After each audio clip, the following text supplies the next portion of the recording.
My Ántonia by Willa Cather. I first heard of Ántonia on what seemed to me an interminable journey across the great Midland Plain of North America. I was 10 years old then. I had lost both my father and mother within a year, and my Virginia relatives were sending me out to my grandparents, who lived in Nebraska. I traveled in the care of a mountain boy, Jake Mopple, one of the hands on my father's old farm under the Blue Ridge, who was now going west to work for my grandfather. Jake's experience of the world was not much wider than mine. He had never been in a railway train until the morning when we set out together to try our fortunes in a new world. We went all the way in day coaches, becoming more sticky and grimy with each stage of the journey. Jake bought everything the newsboys offered him: candy, oranges, brass collar buttons, a watch charm, and for me a Life of Jesse James, which I remember as one of the most satisfactory books I have ever read. Beyond Chicago, we were under the protection of a friendly passenger conductor who knew all about the country to which we were going and gave us a great deal of advice in exchange for our confidence. He seemed to us an experienced and worldly man who had been almost everywhere. In his conversation, he threw out lightly the names of distant states and cities. He wore the rings and pins and badges of different fraternal orders to which he belonged. Even his cuff buttons were engraved with hieroglyphics, and he was more inscribed than an Egyptian obelisk. Once when he sat down to chat, he told us that in the immigrant car ahead there was a family from across the water whose destination was the same as ours. They can't any of them speak English, except one little girl, and all she can say is "We go Black Hawk, Nebraska." She's not much older than you, 12 or 13, maybe, and she's as bright as a new dollar. Don't you want to go ahead and see her, Jimmy? She's got the pretty brown eyes, too. This last remark made me bashful, and I shook my head and settled down to Jesse James. Jake nodded at me approvingly and said you were likely to get diseases from foreigners. I do not remember crossing the Missouri River or anything about the long day's journey through Nebraska. Probably by that time I had crossed so many rivers that I was dull to them. The only thing very noticeable about Nebraska was that it was still, all day long, Nebraska. I had been sleeping, curled up in a red plush seat, for a long while when we reached Black Hawk. Jake roused me and took me by the hand. We stumbled down from the train to a wooden siding where men were running about with lanterns. I couldn't see any town or even distant lights. We were surrounded by utter darkness. The engine was panting heavily after its long run. In the red glow from the firebox, a group of people stood huddled together on the platform, encumbered by bundles and boxes. I knew this must be the immigrant family the conductor had told us about. The woman wore a fringed shawl tied over her head, and she carried a little tin trunk in her arms, hugging it as if it were a baby. There was an old man, tall and stooped. 2 half-grown boys and a girl stood holding oilcloth bundles, and a little girl clung to her mother's skirts. Presently a man with a lantern approached them and began to talk, shouting and exclaiming. I pricked up my ears, for it was positively the first time I had ever heard a foreign tongue. Another lantern came along. A bantering voice called out, "Hello, are you Mr. Burden's folks? If you are, it's me you're looking for. I'm Otto Futchs. I'm Mr. Burden's hired man, and I'm to drive you out. Hello, Jimmy, ain't you scared to come so far west?" I looked up with interest at the new face in the lantern light. He might have stepped out of the pages of Jesse James. He wore a sombrero hat with a wide leather band and a bright buckle, and the ends of his mustache were twisted up stiffly, like little horns. He looked lively and ferocious, I thought, and as if he had a history. A long scar ran across one cheek and drew the corner of his mouth up in a sinister curl. The top of his left ear was gone, and his skin was brown as an Indian's. Surely this was the face of a desperado. As he walked about the platform in his high-heeled boots, looking for our trunks, I saw that he was a rather slight man, quick and wiry, and light on his feet. He told us we had a long night drive ahead of us, and had better be on the hike. He led us to a hitching bar where 2 farm wagons were tied, and I saw the foreign family crowding into one of them. The other was for us. Jake got on the front seat with Otto Futchs, and I rode on the straw in the bottom of the wagon box, covered up with a buffalo hide. The immigrants rumbled off into the empty darkness, and we followed them. I tried to go to sleep, but the jolting made me bite my tongue, and I soon began to ache all over. When the straw settled down, I had a hard bed. Cautiously, I slipped from under the buffalo hide, got up on my knees and peered over the side of the wagon. There seemed to be nothing to see, no fences, no creeks or trees, no hills or fields. If there was a road, I could not make it out in the faint starlight. There was nothing but land, not a country at all, but the material out of which countries are made. No, there was nothing but land, slightly undulating, I knew, because often our wheels ground against the brake as we went down into a hollow and lurched up again on the other side. I had the feeling that the world was left behind, that we had got over the edge of it, and were outside man's jurisdiction. I had never before looked up at the sky when there was not a familiar mountain ridge against it, but this was the complete dome of heaven, all there was of it. I did not believe that my dead father and mother were watching me from up there. They would still be looking for me at the sheepfold down by the creek, or along the white road that led to the mountain pastures. I had left even their spirits behind me. The wagon jolted on, carrying me I knew not whither. I don't think I was homesick. If we never arrived anywhere, it did not matter. Between that earth and that sky I felt erased, blotted out. I did not say my prayers that night. Here I felt what would be would be. For several weeks after my sleigh ride, we heard nothing from the Scheimiters. My sore throat kept me indoors, and grandmother had a cold which made the housework heavy for her. When Sunday came she was glad to have a day of rest. One night at supper Futch told us he had seen Mr. Scheimiter out hunting. He's made himself a rabbit-skin cap, Jim, and a rabbit-skin collar that he buttons on outside his coat. They ain't got but one overcoat among 'em over there, and they take turns wearing it. They seem awful scared of cold and stick in that hole in the bank like badgers. All but the crazy boy, Jake put in. He never wears the coat. Krajik says he's terrible strong and can stand anything. I guess rabbits must be getting scarce in this locality. Ambrosch come along by the cornfield yesterday where I was at work and showed me 3 prairie dogs he'd shot. He asked me if they was good to eat. I spit and made a face and took on, to scare him, but he just looked like he was smarting me and put him back in his sack and walked off. Grandmother looked up in alarm and spoke to grandfather. Josiah, you don't suppose Krajik would let them poor creatures eat prairie dogs, do you? You had better go over and see our neighbors tomorrow, Emmeline, he replied gravely. Futch put in a cheerful word and said prairie dogs were clean beasts and ought to be good for food, but their family connections were against them. I asked what he meant, and he grinned and said they belonged to the rat family. When I went downstairs in the morning, I found grandmother and Jake packing a hamper basket in the kitchen. Now, Jake, grandmother was saying, if you can find that old rooster that got his comb froze, just give his neck a twist and we'll take him along. There's no good reason why Mrs. Scheimiter couldn't have got hens from her neighbors last fall and had a hen house going by now. I reckon she was confused and didn't know where to begin. I've come strange to a new country myself, but I never forgot hens are a good thing to have, no matter what you don't have. Just as you say, ma'am, said Jake. But I hate to think of Krajik getting a leg of that old rooster. He tramped out through the long cellar and dropped the heavy door behind him.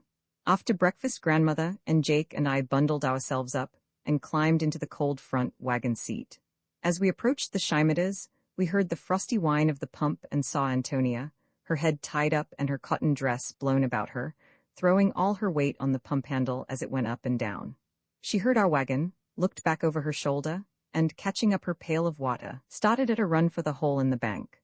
Jake helped grandmother to the ground, saying he would bring the provisions after he had blanketed his horses. We went slowly up the icy path toward the door sunk in the draw side. Blue puffs of smoke came from the stovepipe that stuck out through the grass and snow, but the wind whisked them roughly away.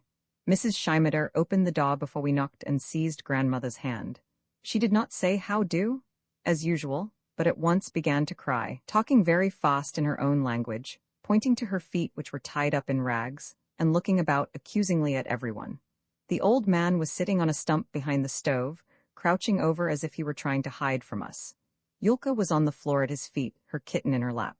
She peeped out at me and smiled, but, glancing up at her mother, hid again. Ántonia was washing pans and dishes in a dark corner. The crazy boy lay under the only window, stretched on a gunny sack stuffed with straw. As soon as we entered, he threw a grain sack over the crack at the bottom of the door. The air in the cave was stifling, and it was very dark, too. A lighted lantern, hung over the stove, threw out a feeble yellow glimmer. Mrs. Scheimiter snatched off the covers of 2 barrels behind the door and made us look into them.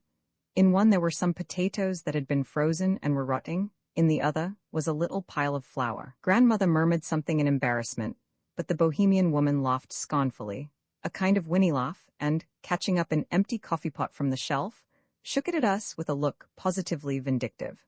Grandmother went on talking in her polite Virginia way, not admitting their stock need or her own remissness, until Jake arrived with the hamper, as if in direct answer to Mrs. Scheimiter's reproaches. Then the poor woman broke down. She dropped on the floor beside her crazy son, hid her face on her knees, and sat crying bitterly. Grandmother paid no heed to her, but called Ántonia to come and help empty the basket. Tony left her corner reluctantly. I had never seen her crushed like this before. "You not mind my poor Mamenka, Mrs. Burden? She is so sad," she whispered, as she wiped her wet hands on her skirt and took the things grandmother handed her. The crazy boy, seeing the food, began to make soft, gurgling noises and stroked his stomach. Jake came in again, this time with a sack of potatoes. Grandmother looked about in perplexity. "Haven't you got any sort of cave or cellar outside, Ántonia? This is no place to keep vegetables. How did your potatoes get frozen?" "We get from Mr. Bushy at the post office what he throw out. We got no potatoes, Mrs. Burden," Tony admitted mournfully. When Jake went out, Meg crawled along the floor and stuffed up the dock rack again. Then, quietly as a shadow, Mr. Shimada came out from behind the stove. He stood brushing his hand over his smooth gray hair, as if he were trying to clear away a fog about his head. He was clean and neat as usual, with his green neckcloth and his coral pin. He took grandmother's arm and led her behind the stove, to the back of the room. In the rear wall was another little cave, a round hole, not much bigger than an oil barrel, scooped out in the black earth. When I got up on one of the stools and peered into it, I saw some quilts and a pile of straw. The old man held the lantern. "Yulka," he said in a low, despairing voice. "Yulka, my Ántonia?" Grandmother drew back. "You mean they sleep in there, your girls?" He bowed his head. Tony slipped under his arm.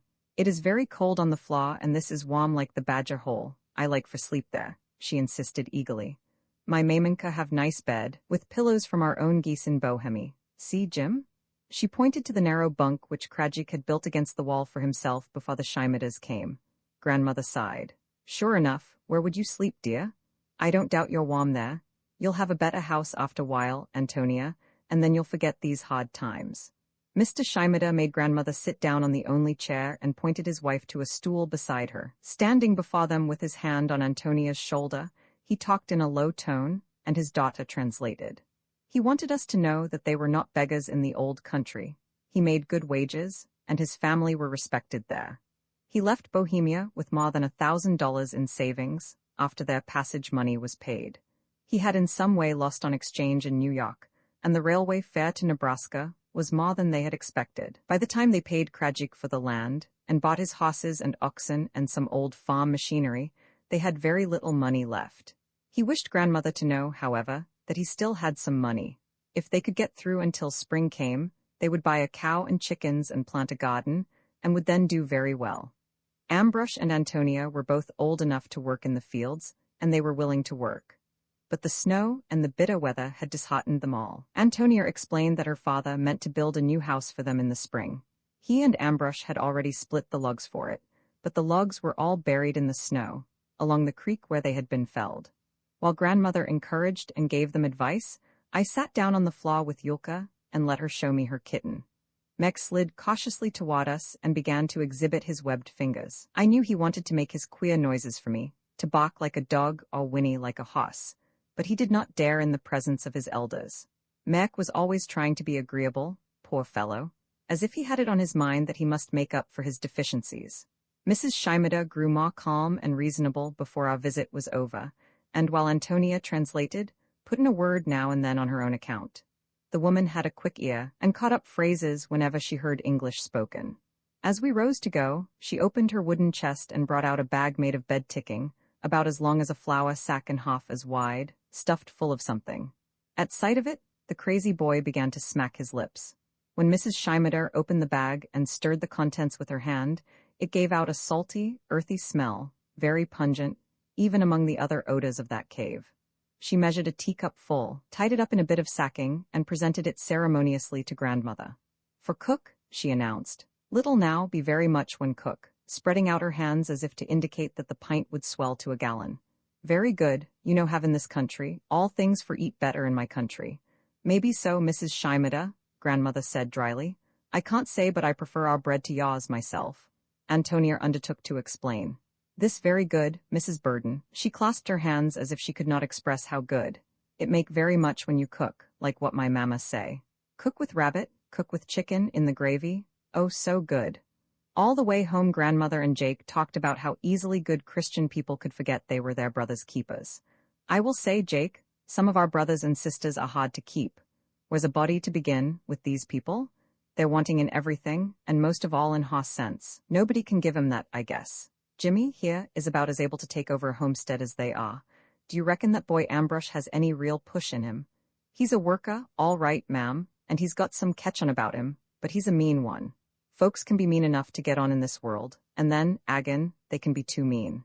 That night, while grandmother was getting supper, we opened the package Mrs. Scheimeter had given her. It was full of little brown chips that looked like the shavings of some root. They were as light as feathers, and the most noticeable thing about them was their penetrating, earthy odor. We could not determine whether they were animal or vegetable. They might be dried meat from some queer beast, Jim. They ain't dried fish, and they never grew on stalk or vine. I'm afraid of 'em. Anyhow, I shouldn't want to eat anything that had been shut up for months with old clothes and goose pillows. She threw the package into the stove, but I bit off a corner of one of the chips I held in my hand and chewed it tentatively. I never forgot the strange taste, though it was many years before I knew that those little brown shavings, which the Scheimeters had brought so far and treasured so jealously, were dried mushrooms. They had been gathered, probably, in some deep Bohemian forest. Roman 11 during the week before Christmas, Jake was the most important person of our household, for he was to go to town and do all our Christmas shopping. But on the 21st of December, the snow began to fall. The flakes came down so thickly that from the sitting-room windows I could not see beyond the windmill. Its frame looked dim and gray, unsubstantial like a shadow. The snow did not stop falling all day, or during the night that followed. The cold was not severe, but the storm was quiet and resistless. The men could not go farther than the barns and corral. They sat about the house most of the day as if it were Sunday, greasing their boots, mending their suspenders, plaiting whiplashes. On the morning of the 22nd, grandfather announced at breakfast that it would be impossible to go to Black Hawk for Christmas purchases. Jake was sure he could get through on horseback and bring home our things in saddlebags, but grandfather told him the roads would be obliterated, and a newcomer in the country would be lost 10 times over. Anyway, he would never allow one of his horses to be put to such a strain. We decided to have a country Christmas, without any help from town. I had wanted to get some picture books for Yulka and Ántonia. Even Yulka was able to read a little now. Grandmother took me into the ice-gold storeroom, where she had some bolts of gingham and sheeting. She cut squares of cotton cloth, and we sewed them together into a book. We bound it between pasteboards, which I covered with brilliant calico, representing scenes from a circus. For 2 days, I sat at the dining-room table, pasting this book full of pictures for Yulka.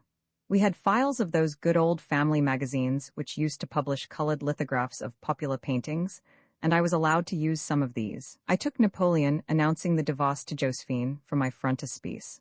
On the white pages, I grouped Sunday school cards and advertising cards which I had brought from my old country. Futch got out the old candle molds and made tallow candles. Grandmother hunted up her fancy cake cutters and baked gingerbread men and roosters, which we decorated with burnt sugar and red cinnamon drops. On the day before Christmas, Jake packed the things we were sending to the Scheimeters in his saddlebags and set off on grandfather's gray gelding. When he mounted his horse at the door, I saw that he had a hatchet slung to his belt, and he gave grandmother a meaning look, which told me he was planning a surprise for me. That afternoon, I watched long and eagerly from the sitting-room window. At last, I saw a dark spot moving on the west hill, beside the half-buried cornfield, where the sky was taking on a coppery flush from the sun that did not quite break through. I put on my cap and ran out to meet Jake. When I got to the pond, I could see that he was bringing in a little cedar tree across his pommel. He used to help my father cut Christmas trees for me in Virginia, and he had not forgotten how much I liked them. By the time we had placed the cold, fresh-smelling little tree in a corner of the sitting room, it was already Christmas Eve. After supper, we all gathered there, and even grandfather, reading his paper by the table, looked up with friendly interest now and then. The cedar was about 5 feet high and very shapely. We hung it with the gingerbread animals, strings of popcorn, and bits of candle which Futch had fitted into pasteboard sockets. Its real splendors, however, came from the most unlikely place in the world, from Otto's cowboy trunk. I had never seen anything in that trunk but old boots and spurs and pistols, and a fascinating mixture of yellow leather thongs, cartridges, and shoemaker's wax.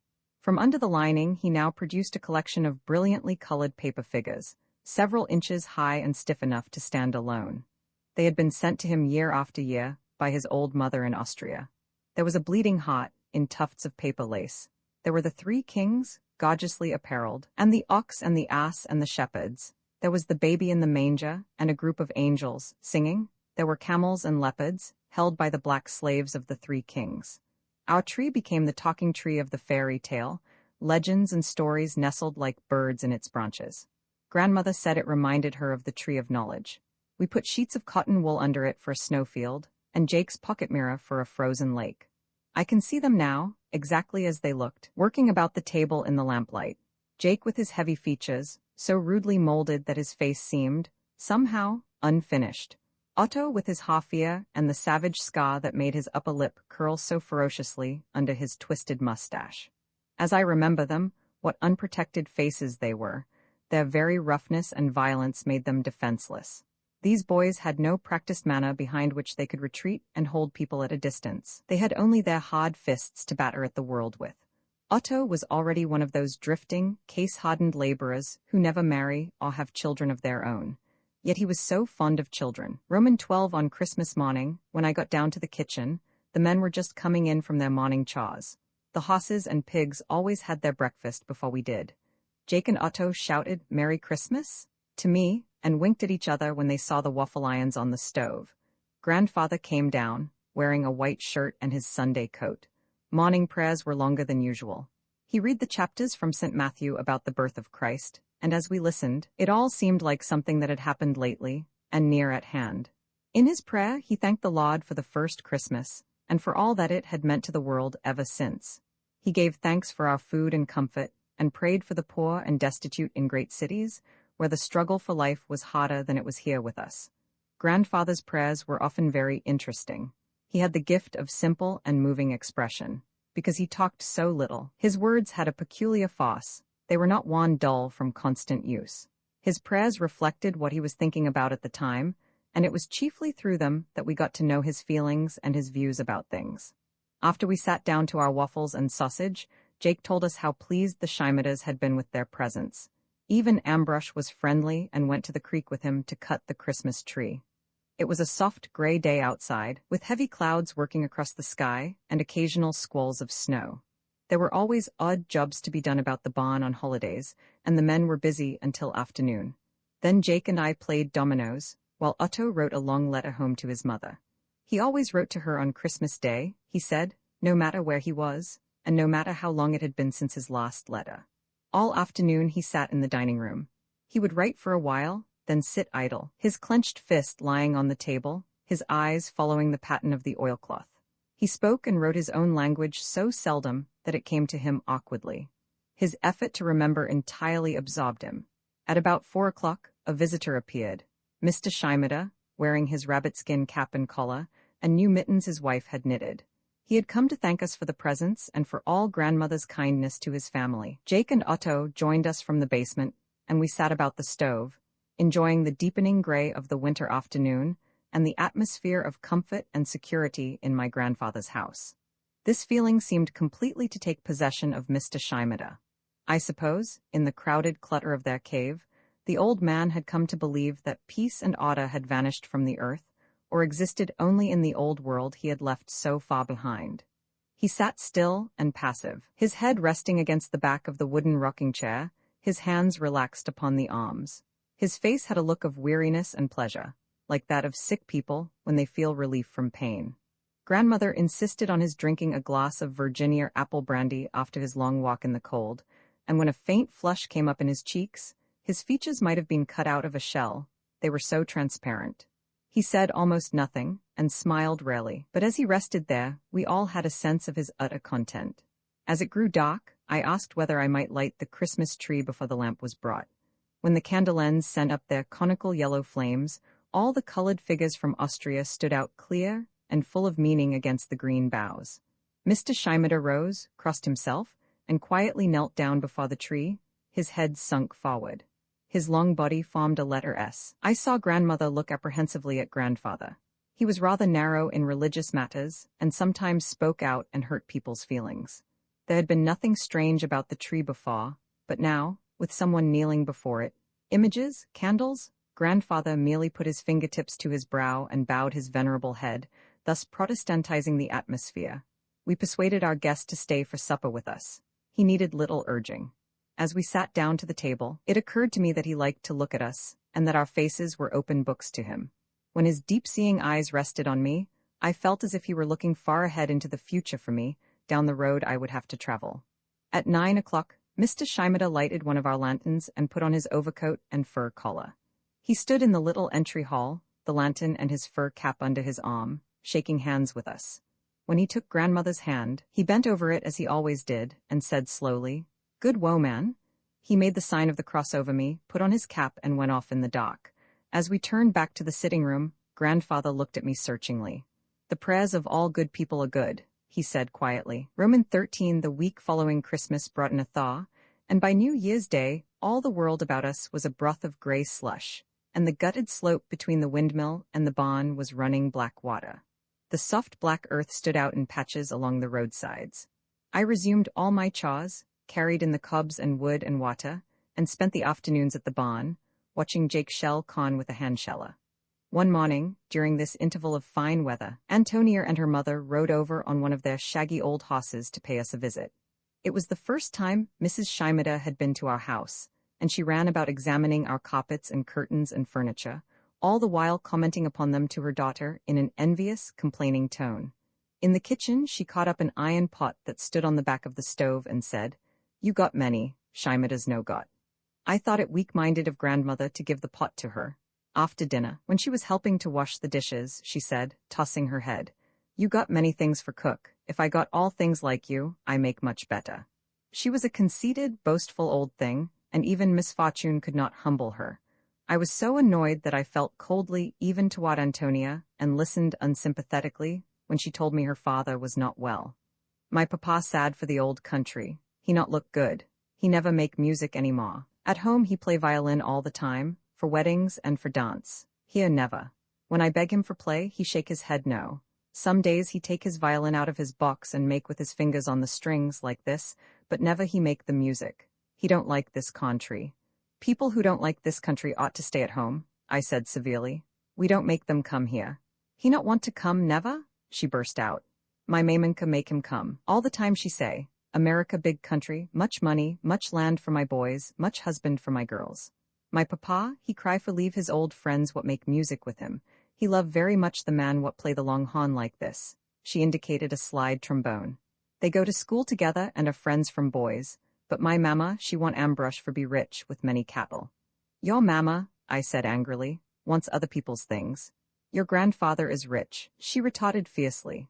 Why he not help my papa? Ambrush be rich too after while and he pay back. He is very smart boy. For Ambrush my mamma come here. Ambrush was considered the important person in the family. Mrs. Shimada and Ántonia always deferred to him, though he was often surly with them and contemptuous toward his father. Ambrush and his mother had everything their own way. Though Ántonia loved her father more than she did anyone else, she stood in awe of her elder brother. After I watched Ántonia and her mother go over the hill on their miserable horse, carrying our iron pot with them, I turned to grandmother, who had taken up her darning, and said I hoped that snooping old woman wouldn't come to see us any more. Grandmother chuckled and drove her bright needle across a hole in Otto's sock. She's not old, Jim, though I expect she seems old to you. No, I wouldn't mourn if she never came again. But you see, a body never knows what traits poverty might bring out in him. It makes a woman grasping to see her children want for things. Now read me a chapter in The Prince of the House of David. Let's forget the Bohemians. We had 3 weeks of this mild, open weather. The cattle in the corral ate corn almost as fast as the men could shell it for them, and we hoped they would be ready for an early market. One morning the 2 big bulls, Gladstone and Brigham Young, thought spring had come, and they began to tease and butt at each other across the barbed wire that separated them. Soon they got angry.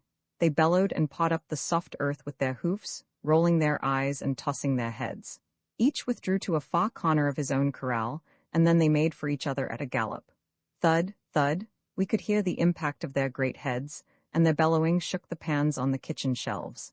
Had they not been dehorned, they would have torn each other to pieces. Pretty soon the fat steers took it up and began butting and hawning each other.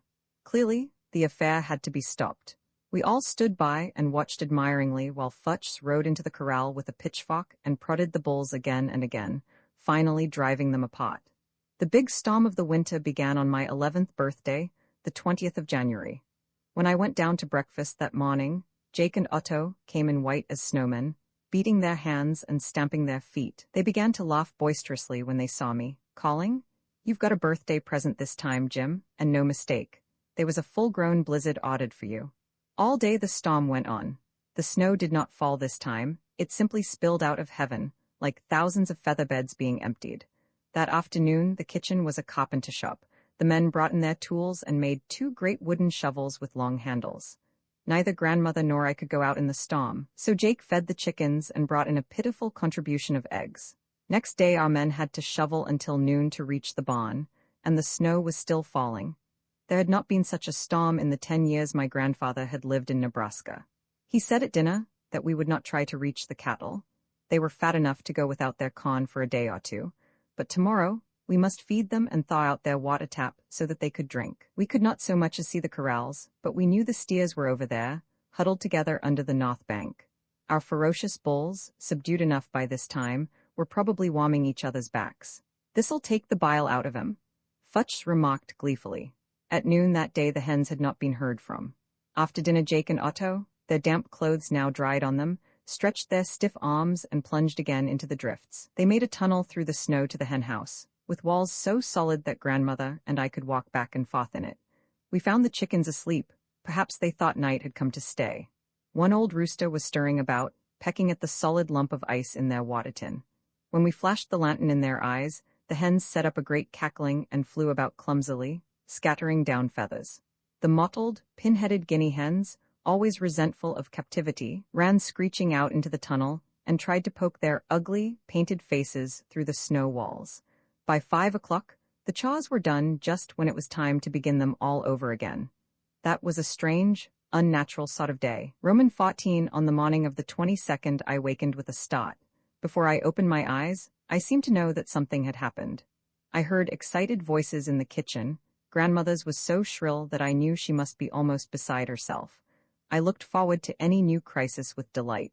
What could it be, I wondered, as I hurried into my clothes. Perhaps the barn had burned, perhaps the cattle had frozen to death, perhaps a neighbor was lost in the storm. Down in the kitchen, grandfather was standing before the stove with his hands behind him. Jake and Otto had taken off their boots and were rubbing their woolen socks. Their clothes and boots were steaming, and they both looked exhausted. On the bench behind the stove lay a man, covered up with a blanket. Grandmother motioned me to the dining room. I obeyed reluctantly. I watched her as she came and went, carrying dishes. Her lips were tightly compressed, and she kept whispering to herself. "Oh, dear Saviour, Lord, thou knowest?" Presently grandfather came in and spoke to me. "Jimmy, we will not have prayers this morning because we have a great deal to do. Old Mr. Scheimeter is dead, and his family are in great distress. Ambrosch came over here in the middle of the night, and Jake and Otto went back with him. The boys have had a hard night, and you must not bother them with questions. That is Ambrosch, asleep on the bench.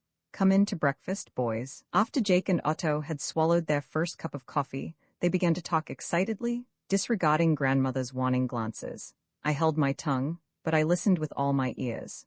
"No, sir," Futch said in answer to a question from grandfather. "Nobody heard the gun go off. Ambrosch was out with the ox team, trying to break a road, and the women folks was shut up tight in their cave. When Ambrosch come in, it was dark and he didn't see nothing, but the oxen acted kind of queer. One of 'em ripped around and got away from him, bolted clean out of the stable. His hands is blistered where the rope run through. He got a lantern and went back and found the old man, just as we seen him." Poor soul, grandmother groaned. "I'd like to think he never done it. He was always considerate and unwishful to give trouble. How could he forget himself and bring this on us?" "I don't think he was out of his head for a minute, Mrs. Burden," Futch declared. "He done everything natural. You know he was always sort of fixie, and fixie he was to the last. He shaved after dinner, and washed himself all over after the girls was done the dishes. Ántonia heated the water for him. Then he put on a clean shirt and clean socks, and after he was dressed, he kissed her and the little one, and took his gun, and said he was going out to hunt rabbits. He must have gone right down to the barn and done it then. He laid down on that bunk bed, close to the ox stalls, where he always slept. When we found him, everything was decent except—" Futch wrinkled his brow and hesitated.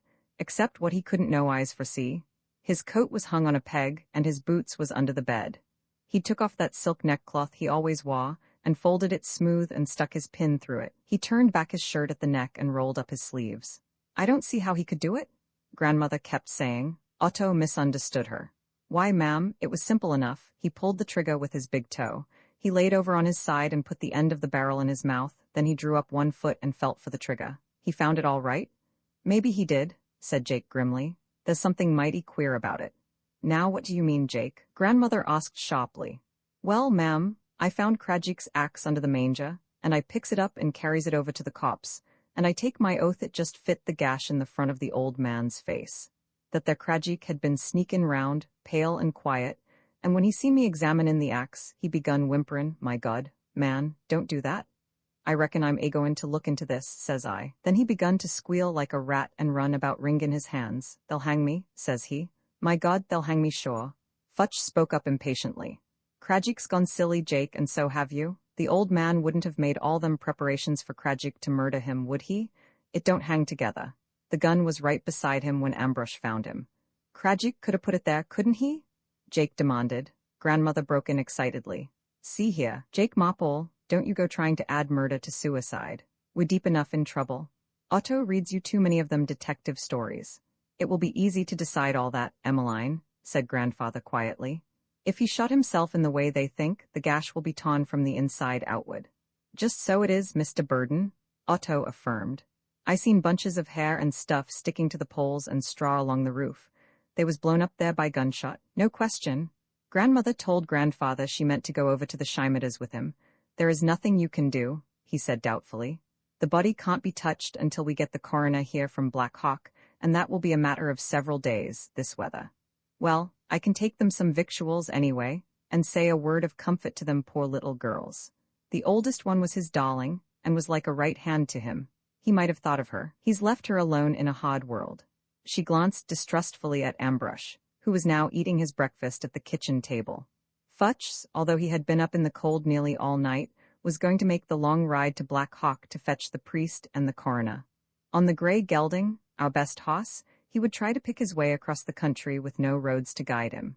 Don't you worry about me, Mrs. Burden, he said cheerfully, as he put on a second pair of socks.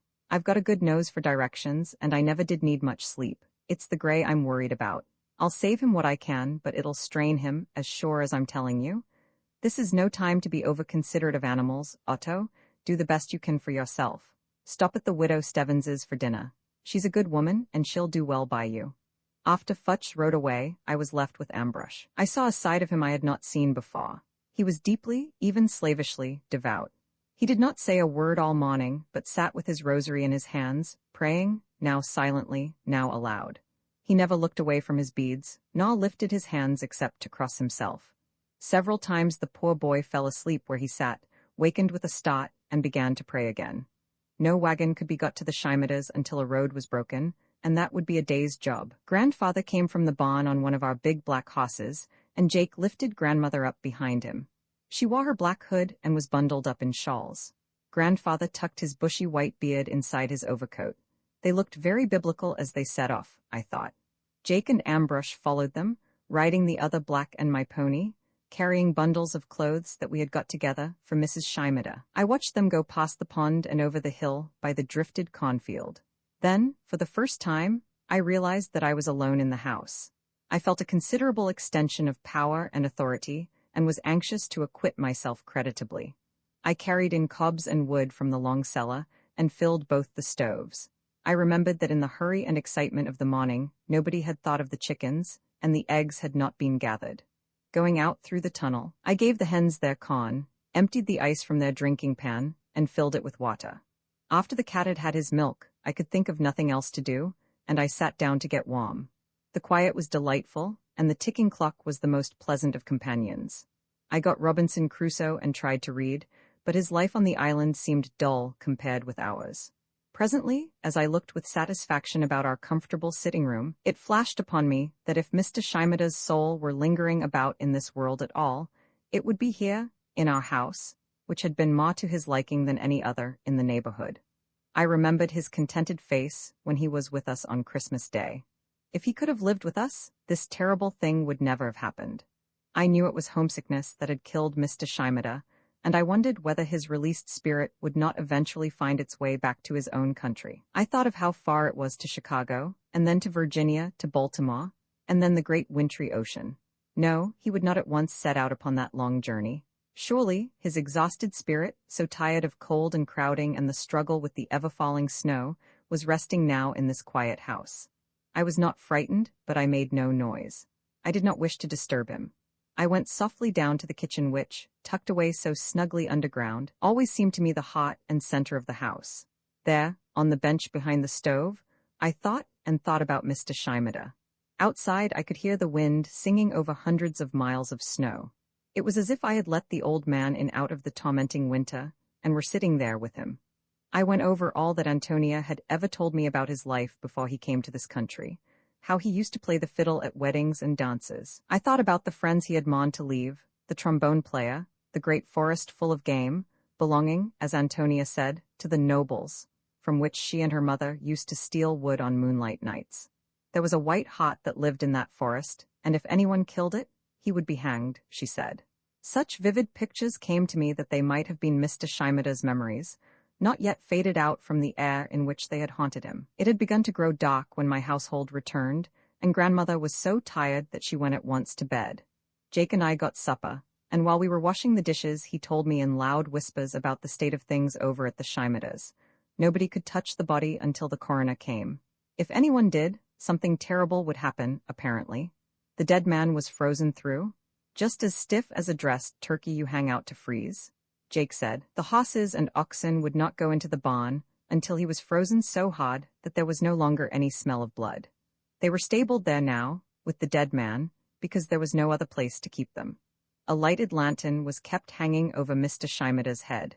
Ántonia and Ambrosch and the mother took turns going down to pray beside him. The crazy boy went with them, because he did not feel the cold. I believed he felt cold as much as anyone else, but he liked to be thought insensible to it. He was always coveting distinction. Poor Mac, Ambrosch, Jake said, showed more human feeling than he would have supposed him capable of, but he was chiefly concerned about getting a priest, and about his father's soul, which he believed was in a place of torment and would remain there until his family and the priest had prayed a great deal for him. As I understand it, Jake concluded, it will be a matter of years to pray his soul out of purgatory, and right now he's in torment. I don't believe it, I said stoutly. I almost know it isn't true. I did not, of course, say that I believed he had been in that very kitchen all afternoon, on his way back to his own country. Nevertheless, after I went to bed, this idea of punishment and purgatory came back on me crushingly. I remembered the account of Dives in torment, and shuddered. But Mr. Shimada had not been rich and selfish. He had only been so unhappy that he could not live any longer. Roman 15 Otto Futsch got back from Black Hawk at noon the next day. He reported that the coroner would reach the Shimadas sometime that afternoon, but the missionary priest was at the other end of his parish, 100 miles away, and the trains were not running. Futsch had got a few hours' sleep at the livery barn in town, but he was afraid the gray gelding had strained himself. Indeed, he was never the same horse afterward. That long trip through the deep snow had taken all the endurance out of him. Futsch brought home with him a stranger, a young bohemian who had taken a homestead near Black Hawk, and who came on his only horse to help his fellow countrymen in their trouble. That was the first time I ever saw Anton Jelinek. He was a strapping young fellow in the early 20s then, handsome, warm-hearted, and full of life, and he came to us like a miracle in the midst of that grim business. I remember exactly how he strode into our kitchen in his felt boots and long wolfskin coat, his eyes and cheeks bright with the cold. At sight of grandmother, he snatched off his fur cap, greeting her in a deep, rolling voice which seemed older than he. I want to thank you very much, Mrs. Burden, for that you are so kind to poor strangers from my country. He did not hesitate like a farmer boy, but looked one eagerly in the eye when he spoke. Everything about him was warm and spontaneous. He said he would have come to see the Shimadas before, but he had hired out to husk corn all the fall, and since winter began he had been going to the school by the mill to learn English, along with the little children. He told me he had a nice lady teacher, and that he liked to go to school. At dinner, grandfather talked to Jelinek more than he usually did to strangers. Will they be much disappointed because we cannot get a priest? He asked. Jelinek looked serious. Yes, sir, that is very bad for them. Their father has done a great sin. He looked straight at grandfather. Our Lord has said that.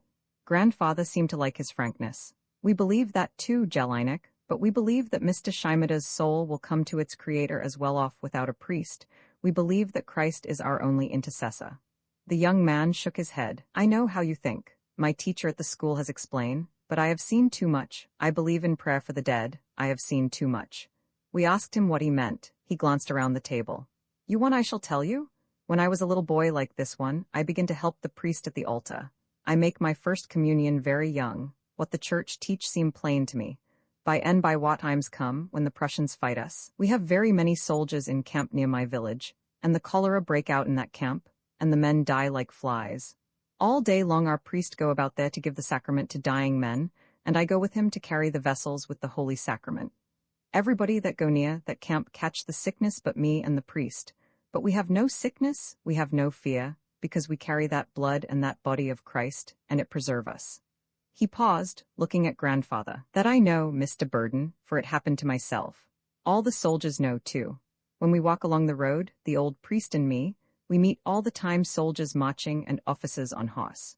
All those officers, when they see what I carry under the cloth, pull up their horses and kneel down on the ground in the road until we pass. So I feel very bad for my countryman to die without the sacrament, and to die in a bad way for his soul, and I feel sad for his family. We had listened attentively. It was impossible not to admire his frank, manly faith. I am always glad to meet a young man who thinks seriously about these things, said Grandfather, and I would never be the one to say you were not in God's care when you were among the soldiers. After dinner, it was decided that young Jelinek should hook our 2 strong black farm horses to the scraper and break a road through to the Shimadas, so that a wagon could go when it was necessary. Futch, who was the only cabinet maker in the neighborhood, was set to work on a coffin. Jelinek put on his long wolfskin coat, and when we admired it, he told us that he had shot and skinned the coyotes, and the young man who batched with him, Jan Bauska, who had been a fur worker in Vienna, made the coat. From the windmill, I watched Jelinek come out of the barn with the blacks and work his way up the hillside toward the cornfield. Sometimes he was completely hidden by the clouds of snow that rose about him. Then he and the horses would emerge black and shining. Our heavy carpenter's bench had to be brought from the barn and carried down into the kitchen. Futch selected boards from a pile of planks Grandfather had hauled out from town in the fall to make a new floor for the oats bin. When at last the lumber and tools were assembled, and the doors were closed again, and the cold draughts shut out, Grandfather rode away to meet the coroner at the Shimadas, and Futch took off his coat and settled down to work. I sat on his work table and watched him. He did not touch his tools at first, but figured for a long while on a piece of paper, and measured the planks and made marks on them. While he was thus engaged, he whistled softly to himself, or teasingly pulled at his half-ear. Grandmother moved about quietly, so as not to disturb him. At last he folded his ruler and turned a cheerful face to us. The hardest part of my job's done, he announced. It's the head end of it that comes hard with me, especially when I'm out of practice. The last time I made one of these, Mrs. Burden, he continued, as he sorted and tried his chisels, was for a fellow in the Black Tiger mine, up above Silverton, Colorado. The mouth of that mine goes right into the face of the cliff, and they used to put us in a bucket and run us over on a trolley and shoot us into the shaft. The bucket traveled across a box canyon 300 feet deep and about a third full of water. 2 Swedes had fell out of that bucket once and hit the water, feet down. If you'll believe it, they went to work the next day. You can't kill a Swede, but in my time a little Italian tried the high dive, and it turned out different with him.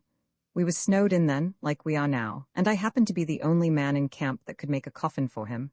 It's a handy thing to know when you knock about like I've done. We'd be hard put to it now, if you didn't know, Otto? Grandmother said. Yes, Futch admitted with modest pride. So few folks does know how to make a good tight box that'll turn water.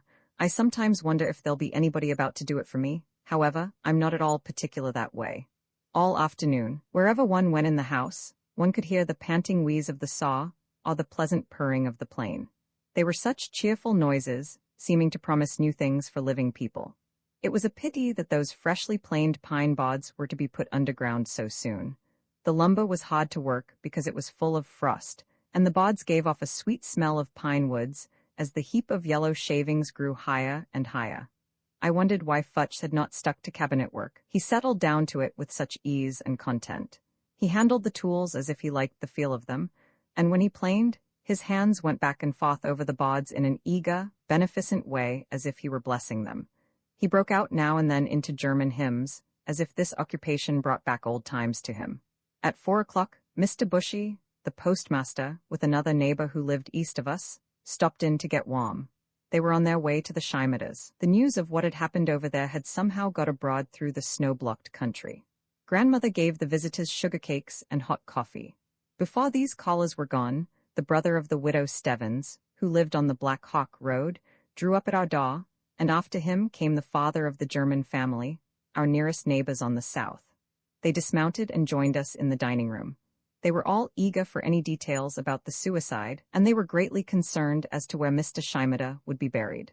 The nearest Catholic cemetery was at Black Hawk, and it might be weeks before a wagon could get so far. Besides, Mr. Bushy and Grandmother were sure that a man who had killed himself could not be buried in a Catholic graveyard. There was a burying ground over by the Norwegian church, west of Squaw Creek. Perhaps the Norwegians would take Mr. Scheimeda in. After our visitors rode away in single file over the hill, we returned to the kitchen. Grandmother began to make the icing for a chocolate cake, and Otto again filled the house with the exciting, expectant song of the plain. One pleasant thing about this time was that everybody talked more than usual. I had never heard the postmaster say anything but only papers today. "Aw, I've got a sackful of mail for ye," until this afternoon. Grandmother always talked, dear woman, to herself or to the Lord if there was no one else to listen. But grandfather was naturally taciturn, and Jake and Otto were often so tired after supper that I used to feel as if I were surrounded by a wall of silence. Now everyone seemed eager to talk. That afternoon Futch told me story after story, about the Black Tiger mine, and about violent deaths and casual buryings, and the queer fancies of dying men. You never really knew a man, he said, until you saw him die. Most men were game, and went without a grudge. The postmaster, going home, stopped to say that grandfather would bring the coroner back with him to spend the night. The officers of the Norwegian church, he told us, had held a meeting and decided that the Norwegian graveyard could not extend its hospitality to Mr. Scheimeda. Grandmother was indignant. If these foreigners are so clannish, Mr. Bushy, we'll have to have an American graveyard that will be more liberal-minded. I'll get right after Josiah to start one in the spring. If anything was to happen to me, I don't want the Norwegians holding inquisitions over me to see whether I'm good enough to be laid amongst them. Soon grandfather returned, bringing with him Anton Jelinek, and that important person, the coroner. He was a mild, flurried old man, a Civil War veteran, with one sleeve hanging empty. He seemed to find this case very perplexing, and said if it had not been for grandfather, he would have sworn out a warrant against Krajik. The way he acted, and the way his axe fit the wound, was enough to convict any man. Although it was perfectly clear that Mr. Scheimeda had killed himself, Jake and the coroner thought something ought to be done to Krajik because he behaved like a guilty man. He was badly frightened, certainly, and perhaps he even felt some stirrings of remorse for his indifference to the old man's misery and loneliness. At supper the men ate like Vikings, and the chocolate cake, which I had hoped would linger on until tomorrow in a mutilated condition, disappeared on the second round. They talked excitedly about where they should bury Mr. Scheimeda. I gathered that the neighbors were all disturbed and shocked about something. It developed that Mrs. Scheimeda and Ambrosch wanted the old man buried on the southwest corner of their own land, indeed, under the very stake that marked the corner.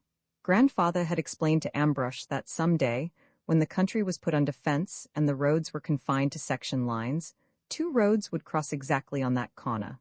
But Ambrosch only said, "It makes no matter." Grandfather asked Jelinek whether in the old country there was some superstition to the effect that a suicide must be buried at the crossroads.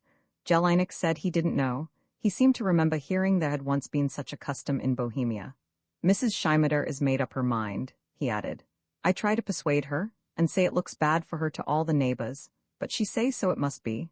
There I will bury him, if I dig the grave myself," she say. I have to promise her I help Ambrosch make the grave tomorrow. Grandfather smoothed his beard and looked judicial. I don't know whose wish should decide the matter, if not hers, but if she thinks she will live to see the people of this country ride over that old man's head, she is mistaken. Roman 16 Mr. Scheimeda lay dead in the barn 4 days, and on the 5th they buried him. All day Friday Jelinek was off with Ambrosch digging the grave, chopping out the frozen earth with old axes. On Saturday, we breakfasted before daylight, and got into the wagon with the coffin. Jake and Jelinek went ahead on horseback to cut the body loose from the pool of blood in which it was frozen fast to the ground.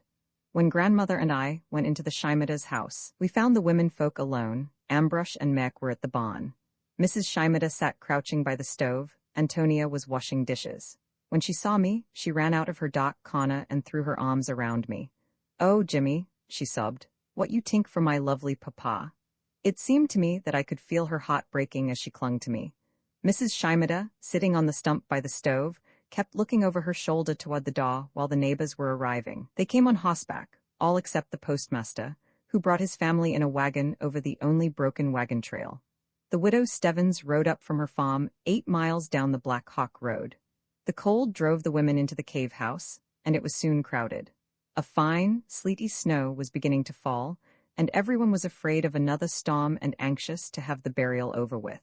Grandfather and Jelinek came to tell Mrs. Shimeda that it was time to start. After bundling her mother up in clothes the neighbors had brought, Ántonia put on an old cape from our house and the rabbit skin her father had made for her. 4 men carried Mr. Shimeda's box up the hill. Krajik slunk along behind them. The coffin was too wide for the door, so it was put down on the slope outside. I slipped out from the cave and looked at Mr. Shimeda. He was lying on his side with his knees drawn up. His body was draped in a black shawl, and his head was bandaged in white muslin, like a mummy's. One of his long, shapely hands lay out on the black cloth. That was all one could see of him. Mrs. Shimeda came out and placed an open prayer book against the body, making the sign of the cross on the bandaged head with her fingers. Ambrush knelt down and made the same gesture, and after him Ántonia and Mek. Yulka hung back. Her mother pushed her forward and kept saying something to her over and over. Yulka knelt down, shut her eyes and put out her hand a little way, but she drew it back and began to cry wildly. She was afraid to touch the bandage. Mrs. Shimeda caught her by the shoulders and pushed her toward the coffin, but grandmother interfered. "No, Mrs. Shimeda," she said firmly. "I won't stand by and see that child frightened into spasms. She is too little to understand what you want of her. Let her alone." At a look from grandfather, Futch and Jelinek placed the lid on the box and began to nail it down over Mr. Shimeda. I was afraid to look at Ántonia. She put her arms round Yulka and held the little girl close to her. The coffin was put into the wagon. We drove slowly away, against the fine, icy snow which cut our faces like a sandblast. When we reached the grave, it looked a very little spot in that snow-covered waste. The men took the coffin to the edge of the hole and lowered it with ropes. We stood about watching them, and the powdery snow lay without melting on the caps and shoulders of the men and the shawls of the women. Jelinek spoke in a persuasive tone to Mrs. Shimeda, and then turned to grandfather. "She says, Mr. Burden, she is very glad if you can make some prayer for him here in English, for the neighbors to understand." Grandmother looked anxiously at grandfather. He took off his hat, and the other men did likewise. I thought his prayer remarkable. I still remember it. He began, "Oh, great and just God, no man among us knows what the sleeper knows, nor is it for us to judge what lies between him and thee." He prayed that if any man there had been remiss toward the stranger come to a far country, God would forgive him and soften his heart.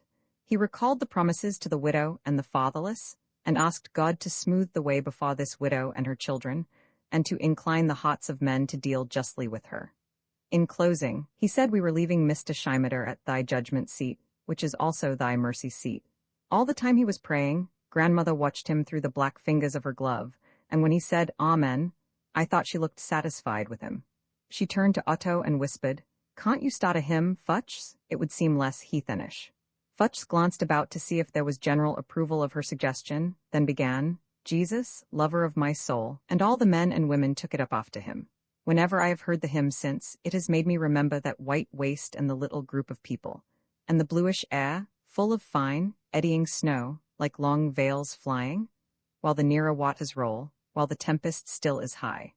Years afterward, when the open grazing days were over, and the red grass had been plowed under and under until it had almost disappeared from the prairie, when all the fields were under fence, and the roads no longer ran about like wild things, but followed the surveyed section lines, Mr. Shimeda's grave was still there, with a sagging wire fence around it, and an unpainted wooden cross. As grandfather had predicted, Mrs. Shimeda never saw the roads going over his head. The road from the north curved a little to the east just there, and the road from the west swung out a little to the south, so that the grave, with its tall red grass that was never mowed, was like a little island. And at twilight, under a new moon or the clear evening star, the dusty roads used to look like soft gray rivers flowing past it. I never came upon the place without emotion, and in all that country, it was the spot most dear to me. I loved the dim superstition, the propitiatory intent that had put the grave there, and still more I loved the spirit that could not carry out the sentence. The error from the surveyed lines, the clemency of the soft earth roads along which the homecoming wagons rattled after sunset. Never a tired driver passed the wooden cross, I am sure, without wishing well to the sleeper. Romans 17. When spring came, after that hard winter, one could not get enough of the nimble air. Every morning I wakened with a fresh consciousness that winter was over. There were none of the signs of spring for which I used to watch in Virginia, no budding woods or blooming gardens. There was only spring itself, the throb of it, the light restlessness, the vital essence of it everywhere. In the sky, in the swift clouds, in the pale sunshine, and in the warm, high wind, rising suddenly, sinking suddenly, impulsive and playful like a big puppy that pawed you, and then lay down to be petted. If I had been tossed down blindfold on that red prairie, I should have known that it was spring. Everywhere now there was the smell of burning grass. Our neighbors burned off their pasture before the new grass made a start, so that the fresh growth would not be mixed with the dead stand of last year. Those light, swift fires, running about the country, seemed a part of the same kindling that was in the air. The Scheimedes were in their new log house by then. The neighbors had helped them to build it in March. It stood directly in front of their old cave, which they used as a cellar. The family were now fairly equipped to begin their struggle with the soil. They had 4 comfortable rooms to live in, a new windmill, bought on credit, a chicken house and poultry. Mrs. Scheimede had paid grandfather $10 for a milk cow, and was to give him 15 more as soon as they harvested their first crop. When I rode up to the Scheimedes one bright windy afternoon in April, Yulka ran out to meet me. It was to her, now, that I gave reading lessons. Ántonia was busy with other things. I tied my pony and went into the kitchen where Mrs. Scheimede was baking bread, chewing poppy seeds as she worked. By this time, she could speak enough English to ask me a great many questions about what our men were doing in the fields. She seemed to think that my elders withheld helpful information, and that from me she might get valuable secrets. On this occasion she asked me very craftily when grandfather expected to begin planting corn. I told her, adding that he thought we should have a dry spring, and that the corn would not be held back by too much rain, as it had been last year. She gave me a shrewd glance. "He not Jesus," she blustered. "He not know about the wet and the dry." I did not answer her. What was the use? As I sat waiting for the hour when Ambrosch and Ántonia would return from the fields, I watched Mrs. Scheimede at her work. She took from the oven a coffee cake which she wanted to keep warm for supper, and wrapped it in a quilt stuffed with feathers. I have seen her put even a roast goose in this quilt to keep it hot. When the neighbors were there building the new house, they saw her do this, and the story got abroad that the Scheimedes kept their food in their feather beds. When the sun was dropping low, Ántonia came up the big south draw with her team. How much older she had grown in 8 months. She had come to us a child, and now she was a tall, strong young girl, although her 15th birthday had just slipped by. I ran out and met her as she brought her horses up to the windmill to water them. She wore the boots her father had so thoughtfully taken off before he shot himself, and his old fur cap. Her outgrown cotton dress switched about her calves, over the boot tops.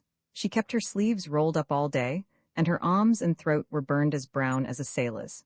Her neck came up strongly out of her shoulders, like the bole of a tree out of the turf. One sees that draft-horse neck among the peasant women in all old countries. She greeted me gaily, and began at once to tell me how much plowing she had done that day. Ambrosch, she said, was on the north quarter, breaking sod with the oxen. "Jim, you ask Jake how much he plowed today.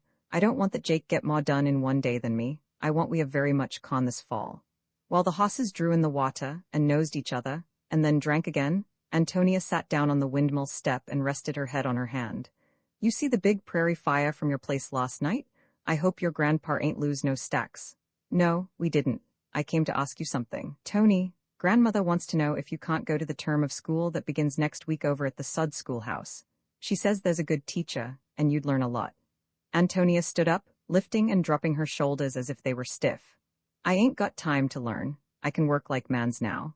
My mother can't say no more how Ambrosch do all and nobody to help him.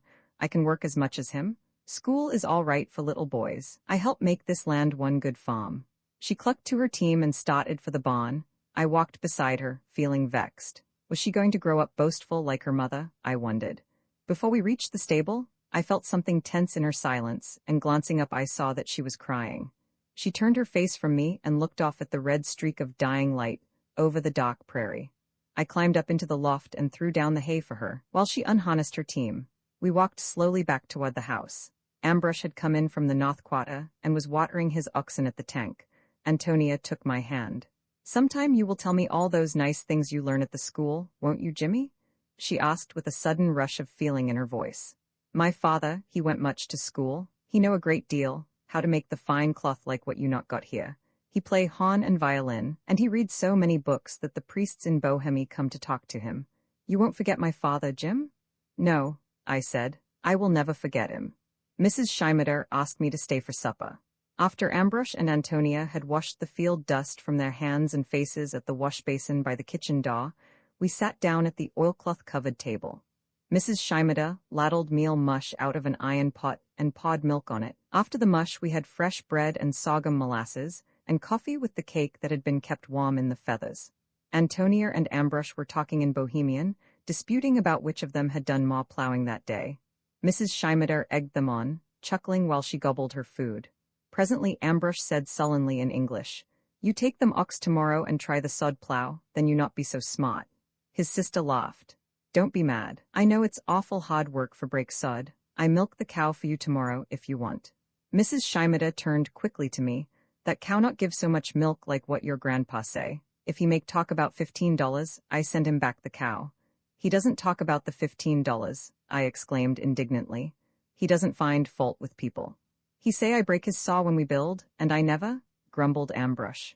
I knew he had broken the saw, and then hid it and lied about it. I began to wish I had not stayed for supper. Everything was disagreeable to me.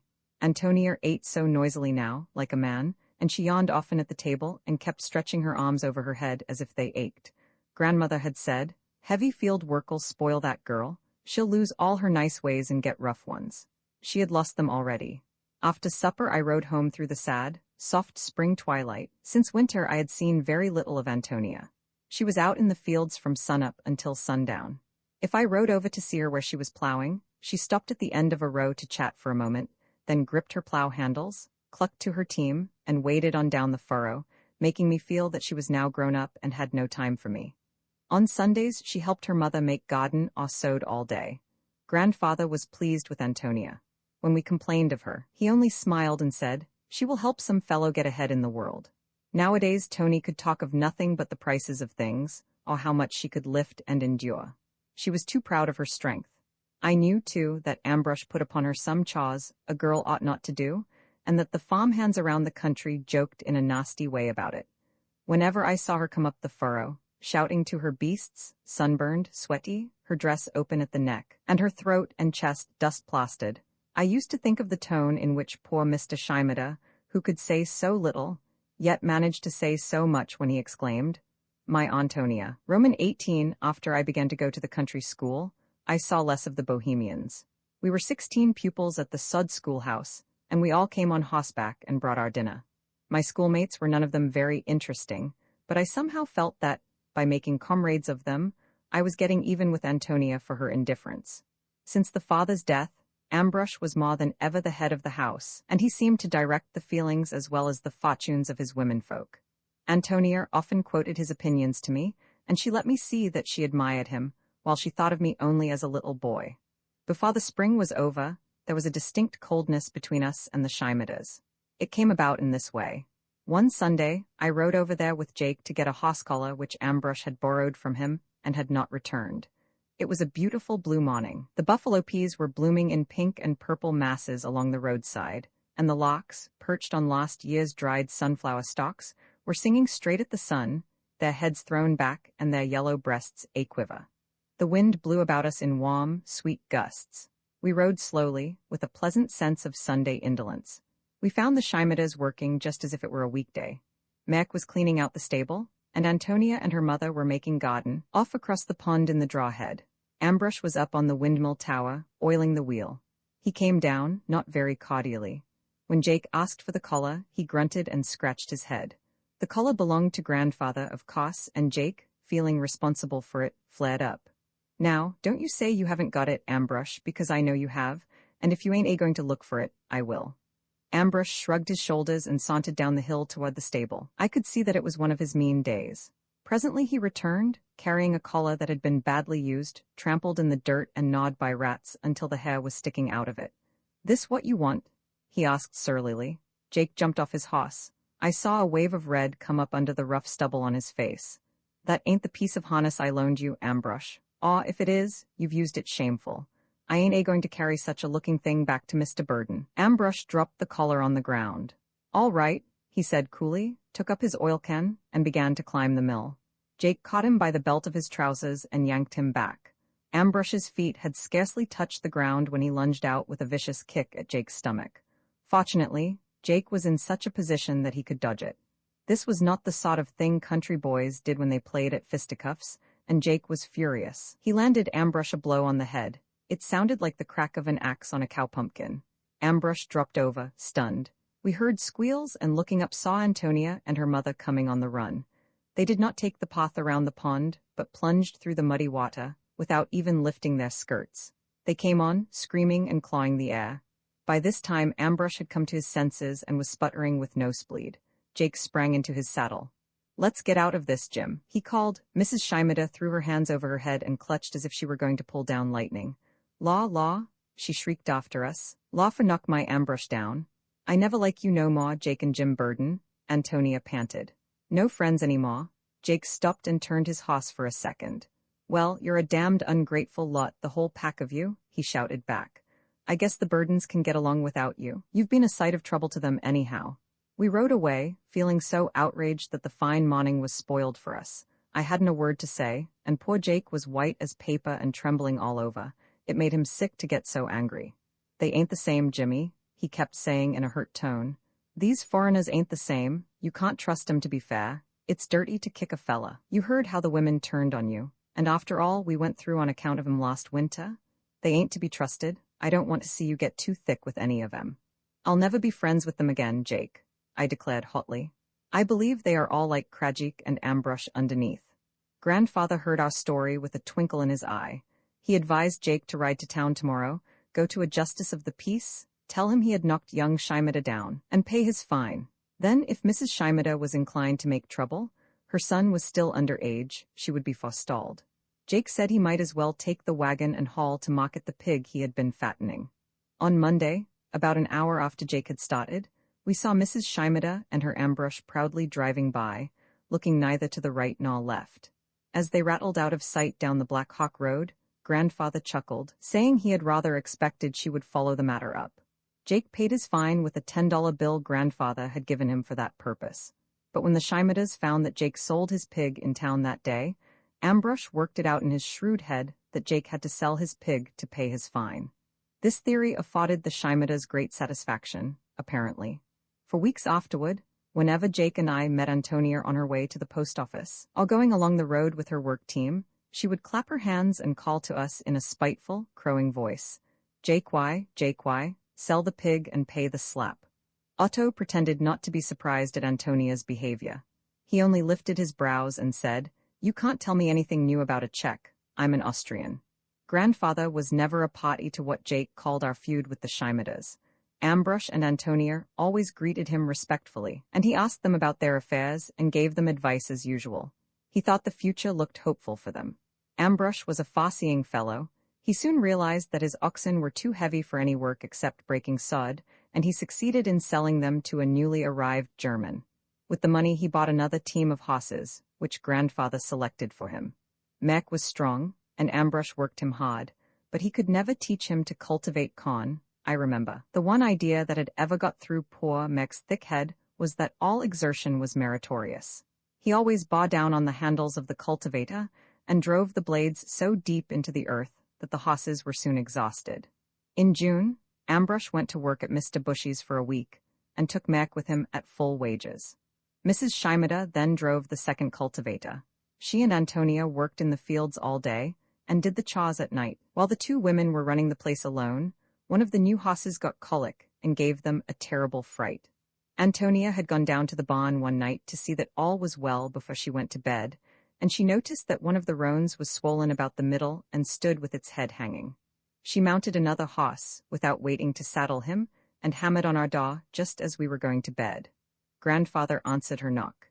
He did not send one of his men, but rode back with her himself, taking a syringe and an old piece of carpet he kept for hot applications when our hosses were sick.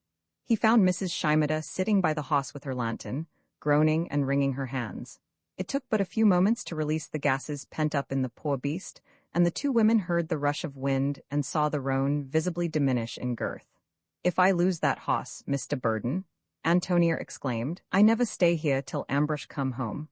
I go drown myself in the pond before morning." When Ambrosch came back from Mr. Bushy's, we learned that he had given Meg's wages to the priest at Black Hawk, for masses for their father's soul. Grandmother thought Ántonia needed shoes more than Mr. Shimada needed prayers, but grandfather said tolerantly, "If he can spare $6, pinched as he is, it shows he believes what he professes." It was grandfather who brought about a reconciliation with the Shimadas. One morning he told us that the small grain was coming on so well, he thought he would begin to cut his wheat on the 1st of July. He would need more men, and if it were agreeable to everyone, he would engage Ambrosch for the reaping and thrashing, as the Shimadas had no small grain of their own. "I think, Emmeline," he concluded, "I will ask Ántonia to come over and help you in the kitchen. She will be glad to earn something, and it will be a good time to end misunderstandings. I may as well ride over this morning and make arrangements. Do you want to go with me, Jim?" His tone told me that he had already decided for me. After breakfast, we set off together. When Mrs. Shimada saw us coming, she ran from her door down into the draw behind the stable, as if she did not want to meet us. Grandfather smiled to himself while he tied his hoss, and we followed her. Behind the barn, we came upon a funny sight. The cow had evidently been grazing somewhere in the draw. Mrs. Shimada had run to the animal, pulled up the lariat pin, and when we came upon her, she was trying to hide the cow in an old cave in the bank. As the hole was narrow and dark, the cow held back, and the old woman was slapping and pushing at her hind quarters, trying to spank her into the draw side. Grandfather ignored her singular occupation and greeted her politely. "Good morning, Mrs. Shimada. Can you tell me where I will find Ambrosch? Which field?" "He with the sod corn." She pointed toward the north, still standing in front of the cow as if she hoped to conceal it. "His sod corn will be good for fodder this winter," said grandfather encouragingly. "And where is Ántonia?" "She go with." Mrs. Shimada kept wiggling her bare feet about nervously in the dust. "Very well. I will ride up there. I want them to come over and help me cut my oats and wheat next month. I will pay them wages. Good morning. By the way, Mrs. Shimada," he said as he turned up the path, "I think we may as well call it square about the cow." She started and clutched the rope tighter. Seeing that she did not understand, grandfather turned back. "You need not pay me anything more, no more money. The cow is yours." "Pay no more, keep cow?" she asked in a bewildered tone, her narrow eyes snapping at us in the sunlight. "Exactly. Pay no more, keep cow." He nodded. Mrs. Shimada dropped the rope, ran after us, and, crouching down beside grandfather, she took his hand and kissed it. I doubt if he had ever been so much embarrassed before. I was a little startled, too. Somehow, that seemed to bring the old world very close. We rode away laughing, and grandfather said, "I expect she thought we had come to take the cow away for certain, Jim. I wonder if she wouldn't have scratched a little if we'd laid hold of that lariat rope." Our neighbors seemed glad to make peace with us. The next Sunday Mrs. Shimada came over and brought Jake a pair of socks she had knitted. She presented them with an air of great magnanimity, saying, "Now you not come any more for knock my Ambrosch down." Jake laughed sheepishly. "I don't want to have no trouble with Ambrosch. If he'll let me alone, I'll let him alone." "If he slap you, we ain't got no pig for pay the fine," she said insinuatingly. Jake was not at all disconcerted. "Have the last word, ma'am," he said cheerfully. "It's a lady's privilege." Roman 19 July came on with that breathless, brilliant heat which makes the plains of Kansas and Nebraska the best corn country in the world. It seemed as if we could hear the corn growing in the night. Under the stars one caught a faint crackling in the dewy, heavy-oated cornfields where the feathered stalks stood so juicy and green. If all the great plain from the Missouri to the Rocky Mountains had been under glass, and the heat regulated by a thermometer, it could not have been better for the yellow tassels that were ripening and fertilizing the silk day by day. The cornfields were far apart in those times, with miles of wild grazing land between.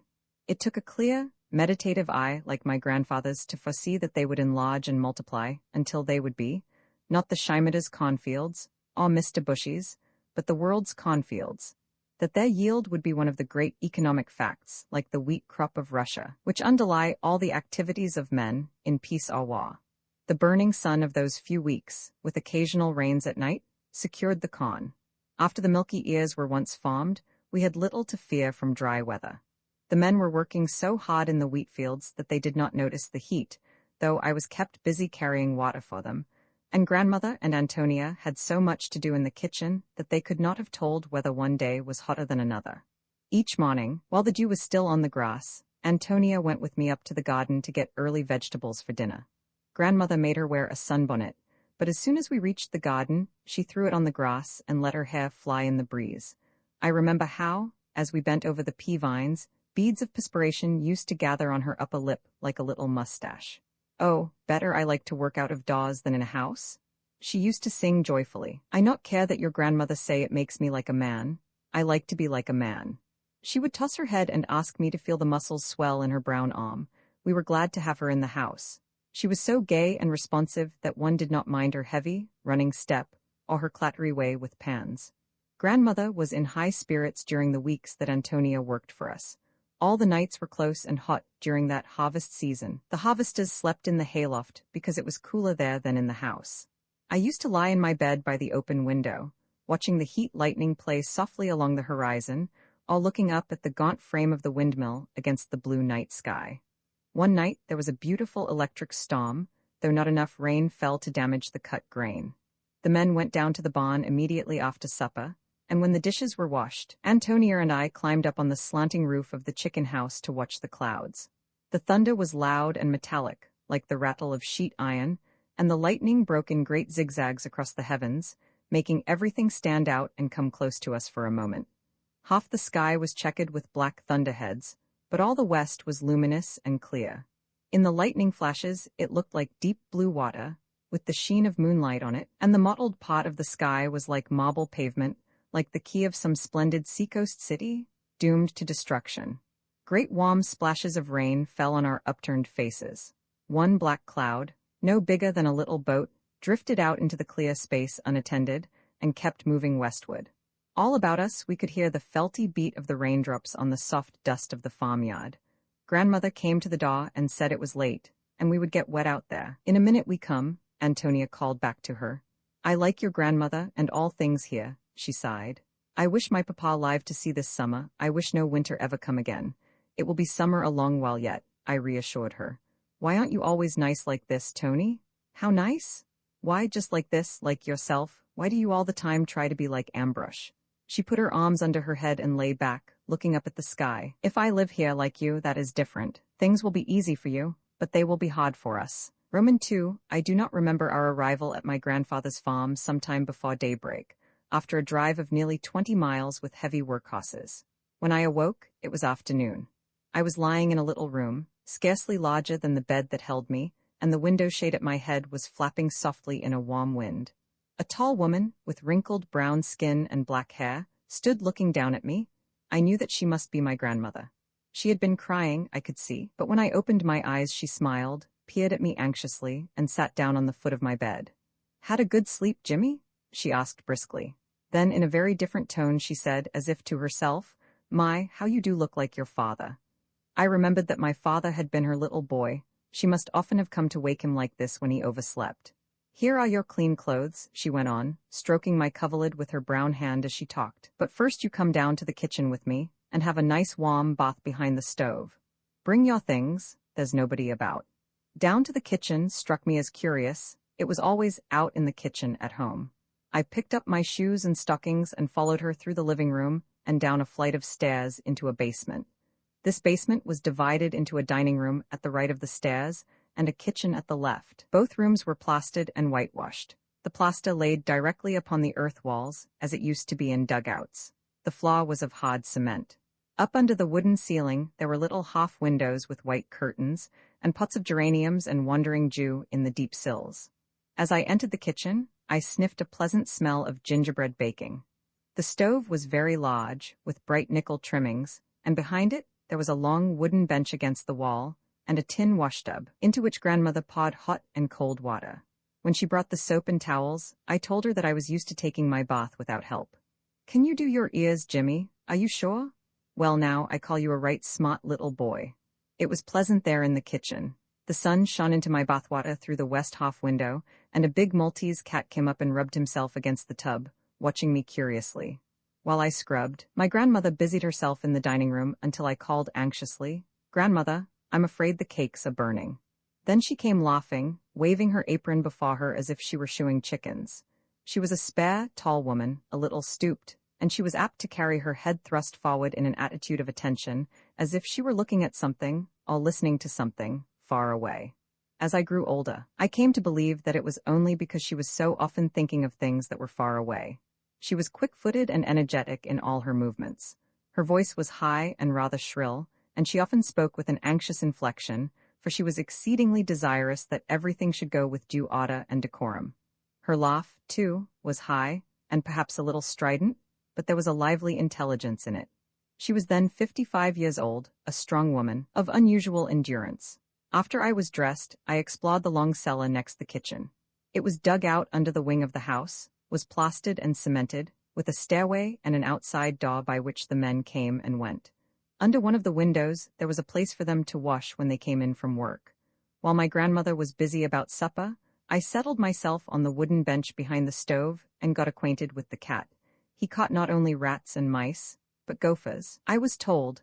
The patch of yellow sunlight on the floor traveled back toward the stairway, and grandmother and I talked about my journey, and about the arrival of the new Bohemian family.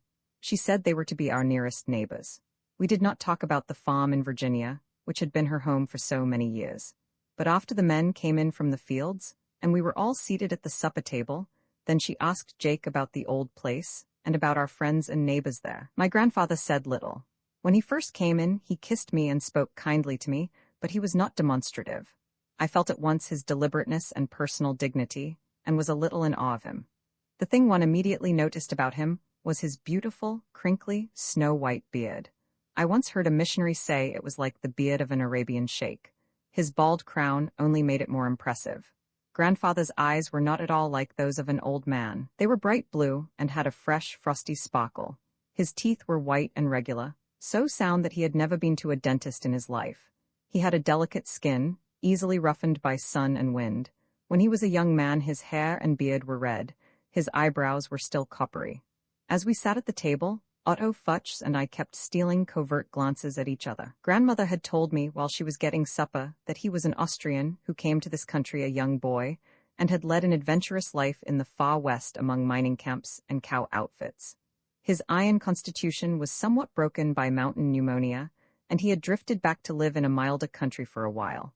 He had relatives in Bismarck, a German settlement to the north of us, but for a year now, he had been working for grandfather. The minute supper was over, Otto took me into the kitchen to whisper to me about a pony down in the barn that had been bought for me at a sale. He had been riding him to find out whether he had any bad tricks, but he was a perfect gentleman, and his name was Jude. Futz told me everything I wanted to know, how he had lost his ear in a Wyoming blizzard when he was a stage driver, and how to throw a lasso.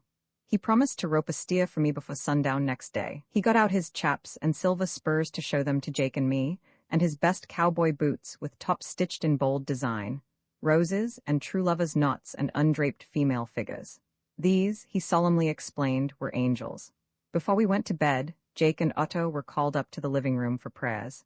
Grandfather put on silver-rimmed spectacles and read several psalms. His voice was so sympathetic, and he read so interestingly, that I wished he had chosen one of my favorite chapters in the Book of Kings. I was awed by his intonation of the word Selah. He shall choose our inheritance for us, the excellency of Jacob whom he loved, Selah. I had no idea what the word meant, perhaps he had not. But as he uttered it, it became oracular, the most sacred of words. Early the next morning I ran out of doors to look about me. I had been told that ours was the only wooden house west of Black Hawk, until you came to the Norwegian settlement, where there were several. Our neighbors lived in sod houses and dugouts, comfortable, but not very roomy. Our white frame house, with a story and half-story above the basement, stood at the east end of what I might call the farmyard, with the windmill close by the kitchen door. From the windmill, the ground sloped westward, down to the barns and granaries and pig yards. This slope was trampled hard and bare, and washed out in winding gullies by the rain. Beyond the corn cribs, at the bottom of the shallow draw, was a muddy little pond, with rusty willow bushes growing about it. The road from the post office came directly by our door, crossed the farmyard, and curved round this little pond, beyond which it began to climb the gentle swell of unbroken prairie to the west. There, along the western skyline, it skirted a great cornfield, much larger than any field I had ever seen. This cornfield and the sorghum patch behind the barn were the only broken land in sight. Everywhere, as far as the eye could reach, there was nothing but rough, shaggy, red grass, most of it as tall as I. North of the house, inside the plowed firebreaks, grew a thick-set strip of box elder trees, low and bushy, their leaves already turning yellow. This hedge was nearly 1/4 of a mile long, but I had to look very hard to see it at all. The little trees were insignificant against the grass. It seemed as if the grass were about to run over them, and over the plum patch behind the sod chicken house. As I looked about me, I felt that the grass was the country, as the water is the sea. The red of the grass made all the great prairie the color of wine stains, or of certain seaweeds when they are first washed up.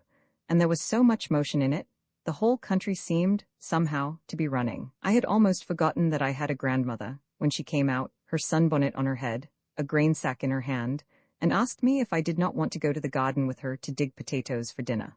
The garden, curiously enough, was 1/4 of a mile from the house, and the way to it led up a shallow draw past the cattle corral. Grandmother called my attention to a stout hickory cane, tipped with copper, which hung by a leather thong from her belt. This, she said, was her rattlesnake cane. I must never go to the garden without a heavy stick or a corn knife. She had killed a good many rattlers on her way back and forth. A little girl who lived on the Black Hawk Road was bitten on the ankle and had been sick all summer. I can remember exactly how the country looked to me as I walked beside my grandmother along the faint wagon tracks on that early September morning. Perhaps the glide of long railway travel was still with me, for more than anything else I felt motion in the landscape, in the fresh, easy-blowing morning wind and in the earth itself, as if the shaggy grass were a sort of loose hide, and underneath it herds of wild buffalo were galloping. Alone, I should never have found the garden, except perhaps for the big yellow pumpkins that lay about unprotected by their withering vines, and I felt very little interest in it when I got there. I wanted to walk straight on through the red grass and over the edge of the world, which could not be very far away. The light air about me told me that the world ended here. Only the ground and sun and sky were left, and if one went a little farther, there would be only sun and sky, and one would float off into them, like the tawny hawks which sailed over our heads making slow shadows on the grass. While grandmother took the pitchfork we found standing in one of the rows and dug potatoes, while I picked them up out of the soft brown earth and put them into the bag, I kept looking up at the hawks that were doing what I might so easily do. When grandmother was ready to go, I said I would like to stay up there in the garden a while. She peered down at me from under her sunbonnet. "Aren't you afraid of snakes?" "A little," I admitted, "but I'd like to stay anyhow." "Well, if you see one, don't have anything to do with him. The big yellow and brown ones won't hurt you. They're bull snakes and help to keep the gophers down. Don't be scared if you see anything look out of that hole in the bank over there. That's a badger hole. He's about as big as a big possum, and his face is striped, black and white. He takes a chicken once in a while, but I won't let the men harm him. In a new country, a body feels friendly to the animals. I like to have him come out and watch me when I'm at work." Grandmother swung the bag of potatoes over her shoulder and went down the path, leaning forward a little. The road followed the windings of the draw. When she came to the first bend, she waved at me and disappeared. I was left alone with this new feeling of lightness and content. I sat down in the middle of the garden, where snakes could scarcely approach unseen, and leaned my back against a warm yellow pumpkin. There were some ground cherry bushes growing along the furrows, full of fruit. I turned back the papery triangular sheaths that protected the berries and ate a few. All about me giant grasshoppers, twice as big as any I had ever seen, were doing acrobatic feats among the dried vines. The gophers scurried up and down the plowed ground. There in the sheltered draw bottom, the wind did not blow very hard, but I could hear it singing its humming tune up on the level, and I could see the tall grasses wave. The earth was warm under me, and warm as I crumbled it through my fingers. Queer little red bugs came out and moved in slow squadrons around me. Their backs were polished vermilion with black spots. I kept as still as I could. Nothing happened. I did not expect anything to happen. I was something that lay under the sun and felt it, like the pumpkins, and I did not want to be anything more. I was entirely happy. Perhaps we feel like that when we die and become a part of something entire, whether it is sun and air, or goodness and knowledge. At any rate, that is happiness, to be dissolved into something complete and great. When it comes to one, it comes as naturally as sleep. I had been living with my grandfather for nearly 3 years when he decided to move to Black Hawk. He and grandmother were getting old for the heavy work of a farm, and as I was now 13, they thought I ought to be going to school. Accordingly, our homestead was rented to that good woman, the widow Stevens, and her bachelor brother, and we bought Preacher White's house at the north end of Black Hawk. This was the first townhouse one passed driving in from the farm, a landmark which told country people their long ride was over. We were to move to Black Hawk in March, and as soon as grandfather had fixed the date, he let Jake and Otto know of his intention. Otto said he would not be likely to find another place that suited him so well, that he was tired of farming and thought he would go back to what he called the Wild West. Jake Marpole, lured by Otto's stories of adventure, decided to go with him. We did our best to dissuade Jake. He was so handicapped by illiteracy and by his trusting disposition that he would be an easy prey to shoppers. Grandmother begged him to stay among kindly, Christian people, where he was known, but there was no reasoning with him. He wanted to be a prospector. He thought a silver mine was waiting for him in Colorado. Jake and Otto served us to the last. They moved us into town, put down the carpets in our new house, made shelves and cupboards for grandmother's kitchen, and seemed loath to leave us. But at last they went, without warning. Those two fellows had been faithful to us through sun and storm, had given us things that cannot be bought in any market in the world. With me, they had been like older brothers, had restrained their speech and manners out of care for me, and given me so much good comradeship. Now they got on the westbound train one morning, in their Sunday clothes, with their oilcloth valises, and I never saw them again. Months afterward we got a card from Otto, saying that Jake had been down with mountain fever, but now they were both working in the Yankee Girl mine and were doing well. I wrote to them at that address, but my letter was returned to me, unclaimed. After that we never heard from them. Black Hawk, the new world in which we had come to live, was a clean, well-planted little prairie town, with white fences and good green yards about the dwellings, wide, dusty streets, and shapely little trees growing along the wooden sidewalks. In the center of the town, there were 2 rows of new brick store buildings, a brick schoolhouse, the cot house, and 4 white churches. Our own house looked down over the town, and from our upstairs windows we could see the winding line of the river bluffs, 2 miles south of us. That river was to be my compensation for the lost freedom of the farming country. We came to Black Hawk in March, and by the end of April we felt like town people. Grandfather was a deacon in the New Baptist Church, grandmother was busy with church suppers and missionary societies, and I was quite another boy, or thought I was. Suddenly put down among boys of my own age, I found I had a great deal to learn. Before the spring term of school was over, I could fight, play, keeps, tease the little girls, and use forbidden words as well as any boy in my class. I was restrained from utter savagery only by the fact that Mrs. Halling, our nearest neighbor, kept an eye on me, and if my behavior went beyond certain bounds, I was not permitted to come into her yard or to play with her jolly children. We saw more of our country neighbors now than when we lived on the farm. Our house was a convenient stopping place for them. We had a big barn where the farmers could put up their teams, and their women folk more often accompanied them, now that they could stay with us for dinner, and rest and set their bonnets right before they went shopping. The more our house was like a country hotel, the better I liked it. I was glad, when I came home from school at noon, to see a farm wagon standing in the backyard, and I was always ready to run downtown to get beefsteak or baker's bread for unexpected company. All through that first spring and summer, I kept hoping that Ambrosch would bring Ántonia and Willa to see our new house. I wanted to show them our red plush furniture, and the trumpet-blowing cherubs the German paperhanger had put on our parlor ceiling. When Ambrosch came to town, however, he came alone, and though he put his horses in our barn, he would never stay for dinner, or tell us anything about his mother and sisters. If we ran out and questioned him as he was slipping through the yard, he would merely work his shoulders about in his coat and say, "They all right, I guess." Mrs. Stevens, who now lived on our farm, grew as fond of Ántonia as we had been, and always brought us news of her. All through the wheat season, she told us, Ambrosch hired his sister out like a man, and she went from farm to farm, binding sheaves or working with the thrashers. The farmers liked her and were kind to her, said they would rather have her for a hand than Ambrosch. When fall came, she was to husk corn for the neighbors until Christmas, as she had done the year before. But grandmother saved her from this by getting her a place to work with our neighbors, the Hollings. Roman II grandmother often said that if she had to live in town, she thanked God she lived next the Hollings. They had been farming people like ourselves, and their place was like a little farm, with a big barn and a garden, and an orchard and grazing lots, even a windmill. The Hollings were Norwegians, and Mrs. Holling had lived in Christiania until she was 10 years old. Her husband was born in Minnesota. He was a grain merchant and cattle buyer, and was generally considered the most enterprising businessman in our county. He controlled a line of grain elevators in the little towns along the railroad to the west of us, and was away from home a great deal. In his absence, his wife was the head of the household. Mrs. Holling was short and square and sturdy-looking, like her house. Every inch of her was charged with an energy that made itself felt the moment she entered a room. Her face was rosy and solid, with bright, twinkling eyes and a stubborn little chin. She was quick to anger, quick to laughter, and jolly from the depths of her soul. How well I remember her laugh. It had in it the same sudden recognition that flashed into her eyes, was a burst of humor, short and intelligent.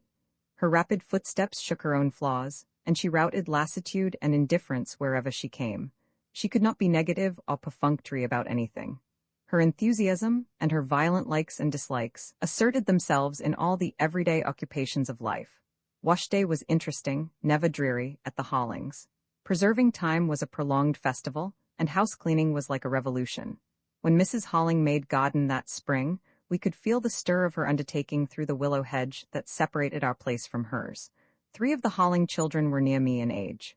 Charlie, the only son, they had lost an older boy, was 16, Julia, who was known as the musical one, was 14 when I was, and Sally, the tomboy with short hair, was a year younger.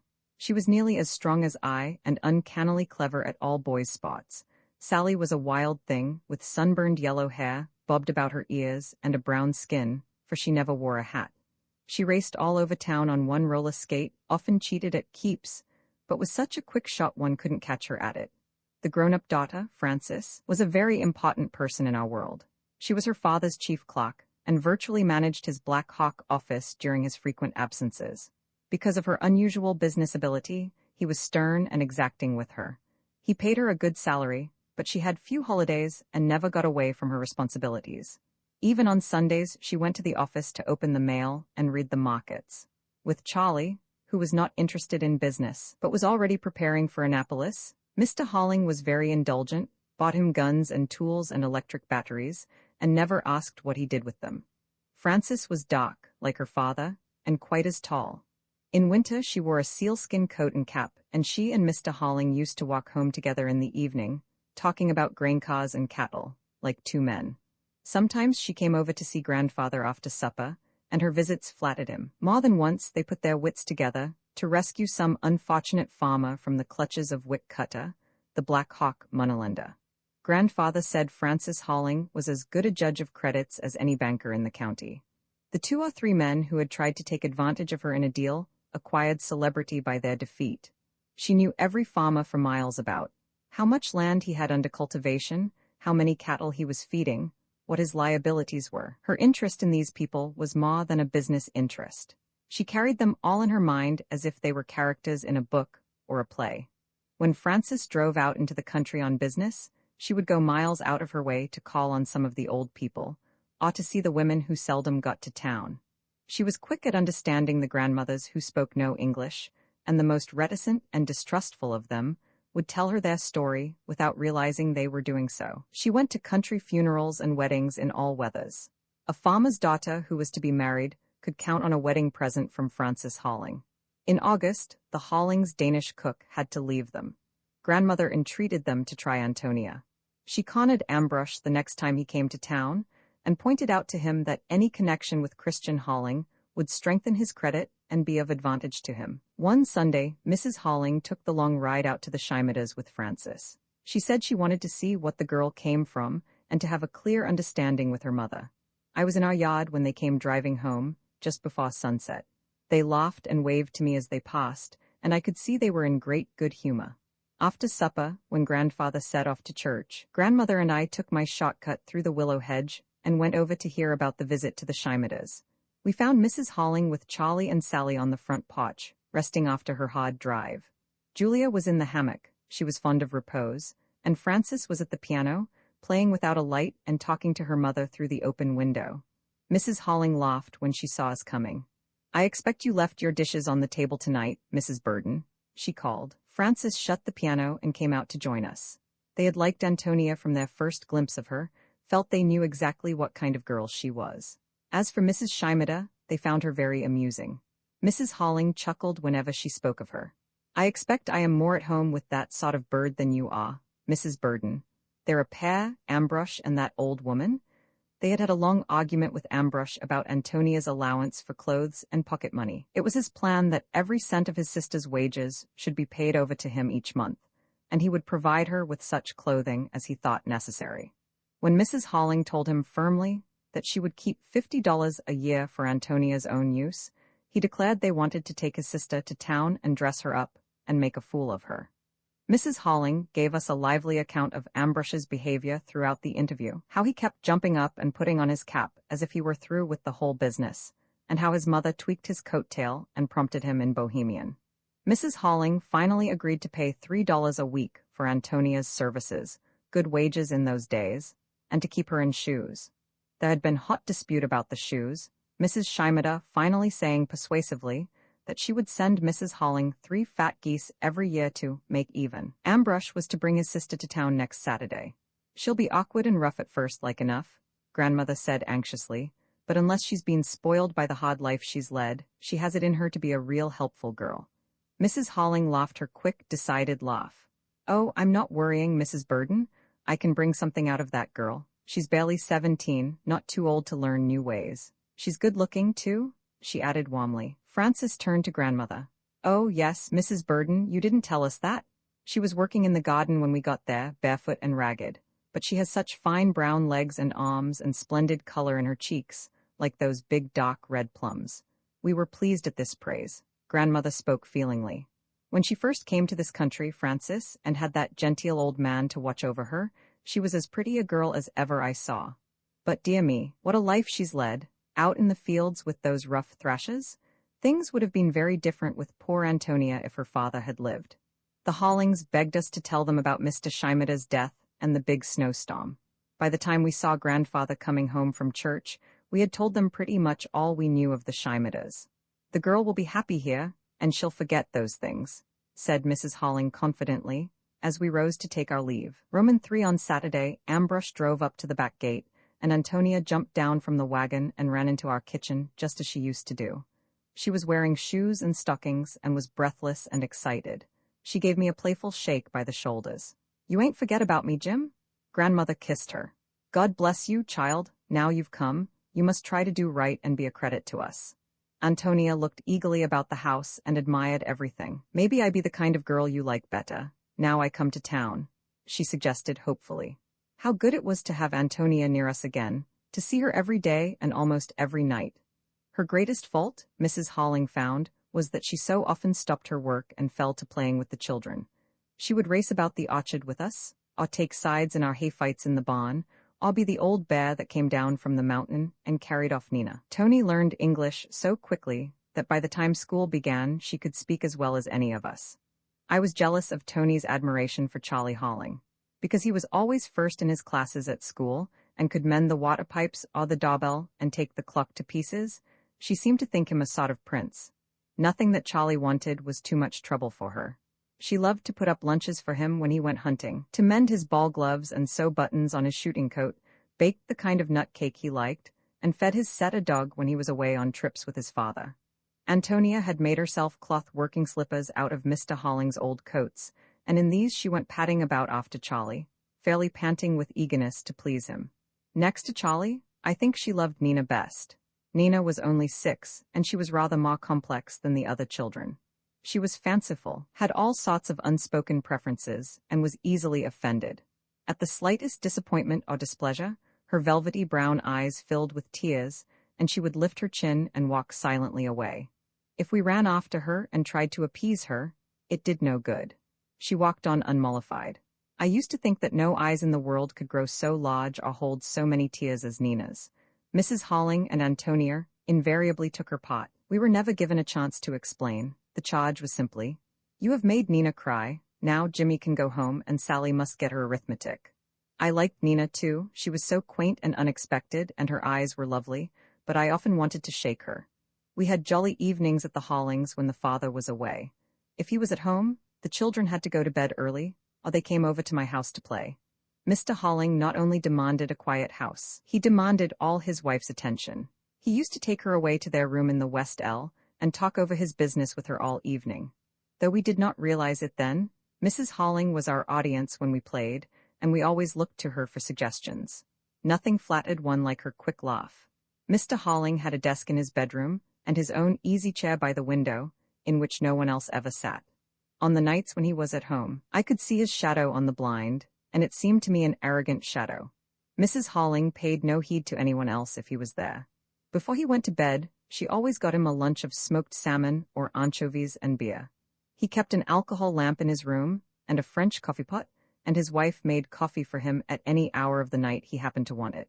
Most Black Hawk fathers had no personal habits outside their domestic ones. They paid the bills, pushed the baby carriage after office hours, moved the sprinkler about over the lawn, and took the family driving on Sunday. Mr. Holling, therefore, seemed to me autocratic and imperial in his ways. He walked, talked, put on his gloves, shook hands, like a man who felt that he had power. He was not tall, but he carried his head so haughtily that he looked a commanding figure, and there was something daring and challenging in his eyes. I used to imagine that the nobles, of whom Ántonia was always talking, probably looked very much like Christian Holling, wore caped overcoats like his, and just such a glittering diamond upon the little finger. Except when the father was at home, the Holling house was never quiet. Mrs. Holling and Nina and Ántonia made as much noise as a house full of children, and there was usually somebody at the piano. Julia was the only one who was held down to regular hours of practicing, but they all played. When Frances came home at noon, she played until dinner was ready. When Sally got back from school, she sat down in her hat and coat and drummed the plantation melodies that Negro minstrel troops brought to town. Even Nina played the Swedish wedding march. Mrs. Holling had studied the piano under a good teacher, and somehow she managed to practice every day. I soon learned that if I were sent over on an errand and found Mrs. Holling at the piano, I must sit down and wait quietly until she turned to me. I can see her at this moment, her short, square person planted firmly on the stool, her little fat hands moving quickly and neatly over the keys, her eyes fixed on the music with intelligent concentration. Roman fa, I won't have none of your weevily wheat, and I won't have none of your barley, but I'll take a measure of fine white flour to make a cake for Charlie. We were singing rhymes to tease Ántonia while she was beating up one of Charlie's favorite cakes in her big mixing bowl. It was a crisp autumn evening, just cold enough to make one glad to quit playing tag in the yard and retreat into the kitchen. We had begun to roll popcorn balls with syrup when we heard a knock at the back door, and Tony dropped her spoon and went to open it. A plump, fair-skinned girl was standing in the doorway. She looked demure and pretty, and made a graceful picture in her blue cashmere dress and little blue hat, with a plaid shawl drawn neatly about her shoulders and a clumsy pocketbook in her hand. "Hello, Tony, don't you know me?" she asked in a smooth, low voice, looking in at us archly. Ántonia gasped and stepped back. "Why, it's Lena. Of course I didn't know you so dressed up." Lena Lingard laughed as if this pleased her. I had not recognized her for a moment, either. I had never seen her before with a hat on her head, or with shoes and stockings on her feet, for that matter. And here she was, brushed and smoothed and dressed like a town girl, smiling at us with perfect composure. "Hello, Jim," she said carelessly as she walked into the kitchen and looked about her. "I've come to town to work, too, Tony." "Have you now? Well, ain't that funny?" Ántonia stood ill at ease and didn't seem to know just what to do with her visitor. The door was open into the dining room, where Mrs. Holling sat crocheting and Frances was reading. Frances asked Lena to come in and join them. "You are Lena Lingard, aren't you? I've been to see your mother, but you were off herding cattle that day. Mamma, this is Chris Lingard's oldest girl." Mrs. Holling dropped her worsted and examined the visitor with quick, keen eyes. Lena was not at all disconcerted. She sat down in the chair Frances pointed out, carefully arranging her pocketbook and gray cotton gloves on her lap. We followed with our popcorn, but Ántonia hung back, said she had to get her cake into the oven. "So you have come to town," said Mrs. Holling, her eyes still fixed on Lena. "Where are you working?" "For Mrs. Thomas, the dressmaker. She's going to teach me to sew. She says I have quite a knack. I'm through with the farm. There ain't any end to the work on a farm, and always so much trouble happens. I'm going to be a dressmaker." "Well, there have to be dressmakers. It's a good trade. but I wouldn't run down the farm if I were you, said Mrs. Holling rather severely. How is your mother? Oh, mother's never very well, she has too much to do. She'd get away from the farm, too, if she could. She was willing for me to come. After I learn to do sewing, I can make money and help her. See that you don't forget to, said Mrs. Holling skeptically, as she took up her crocheting again and sent the hook in and out with nimble fingers. No, I won't, said Lena blandly. She took a few grains of the popcorn we pressed upon her, eating them discreetly and taking care not to get her fingers sticky. Frances drew her chair up nearer to the visitor. I thought you were going to be married, Lena, she said teasingly. Didn't I hear that Nick Svensson was rushing you pretty hard? Lena looked up with her curiously innocent smile. He did go with me quite a while, but his father made a fuss about it and said he wouldn't give Nick any land if he married me, so he's going to marry Annie Iverson. I wouldn't like to be her. Nick's awful sullen, and he'll take it out on her. He ain't spoke to his father since he promised. Frances laughed. And how do you feel about it? I don't want to marry Nick or any other man, Lena murmured. I've seen a good deal of married life and I don't care for it. I want to be so I can help my mother and the children at home and not have to ask leave of anybody. That's right, said Frances. And Mrs. Thomas thinks you can learn dressmaking? Yes, I've always liked to sew, but I never had much to do with. Mrs. Thomas makes lovely things for all the town ladies. Did you know Mrs. Gardner is having a purple velvet made? The velvet came from Omaha. My, but it's lovely? Lena sighed softly and stroked her cashmere folds. Tony knows I never did like out-of-door work, she added. Mrs. Holling glanced at her. I expect you'll learn to sew all right, Lena, if you'll only keep your head and not go gadding about to dances all the time and neglect your work, the way some country girls do. Yes, Tiny Soda Ball is coming to town, too. She's going to work at the Boys' Home Hotel. She'll see lots of strangers, Lena added wistfully. Too many, like enough, said Mrs. Holling. I don't think a hotel is a good place for a girl, though I guess Mrs. Gardner keeps an eye on her waitresses. Lena's candid eyes, that always looked a little sleepy under their long lashes, kept straying about the cheerful rooms with naive admiration. Presently she drew on her cotton gloves. I guess I must be leaving, she said irresolutely. Frances told her to come again, whenever she was lonesome or wanted advice about anything. Lena replied that she didn't believe she would ever get lonesome in Black Hawk.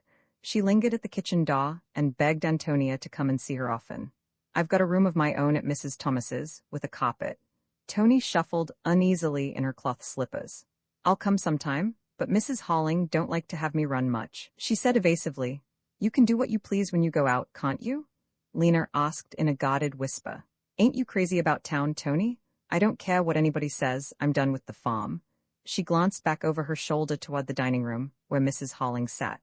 When Lena was gone, Frances asked Ántonia why she hadn't been a little more cordial to her. I didn't know if your mother would like her coming here, said Ántonia, looking troubled. She was kind of talked about out there. Yes, I know, but mother won't hold it against her if she behaves well here. You needn't say anything about that to the children. I guess Jim has heard all that gossip. When I nodded, she pulled my hair and told me I knew too much anyhow. We were good friends, Frances and I. I ran home to tell grandmother that Lena Lingard had come to town. We were glad of it, for she had a hard life on the farm. Lena lived in the Norwegian settlement west of Squaw Creek, and she used to herd her father's cattle in the open country between his place and the Shimedas.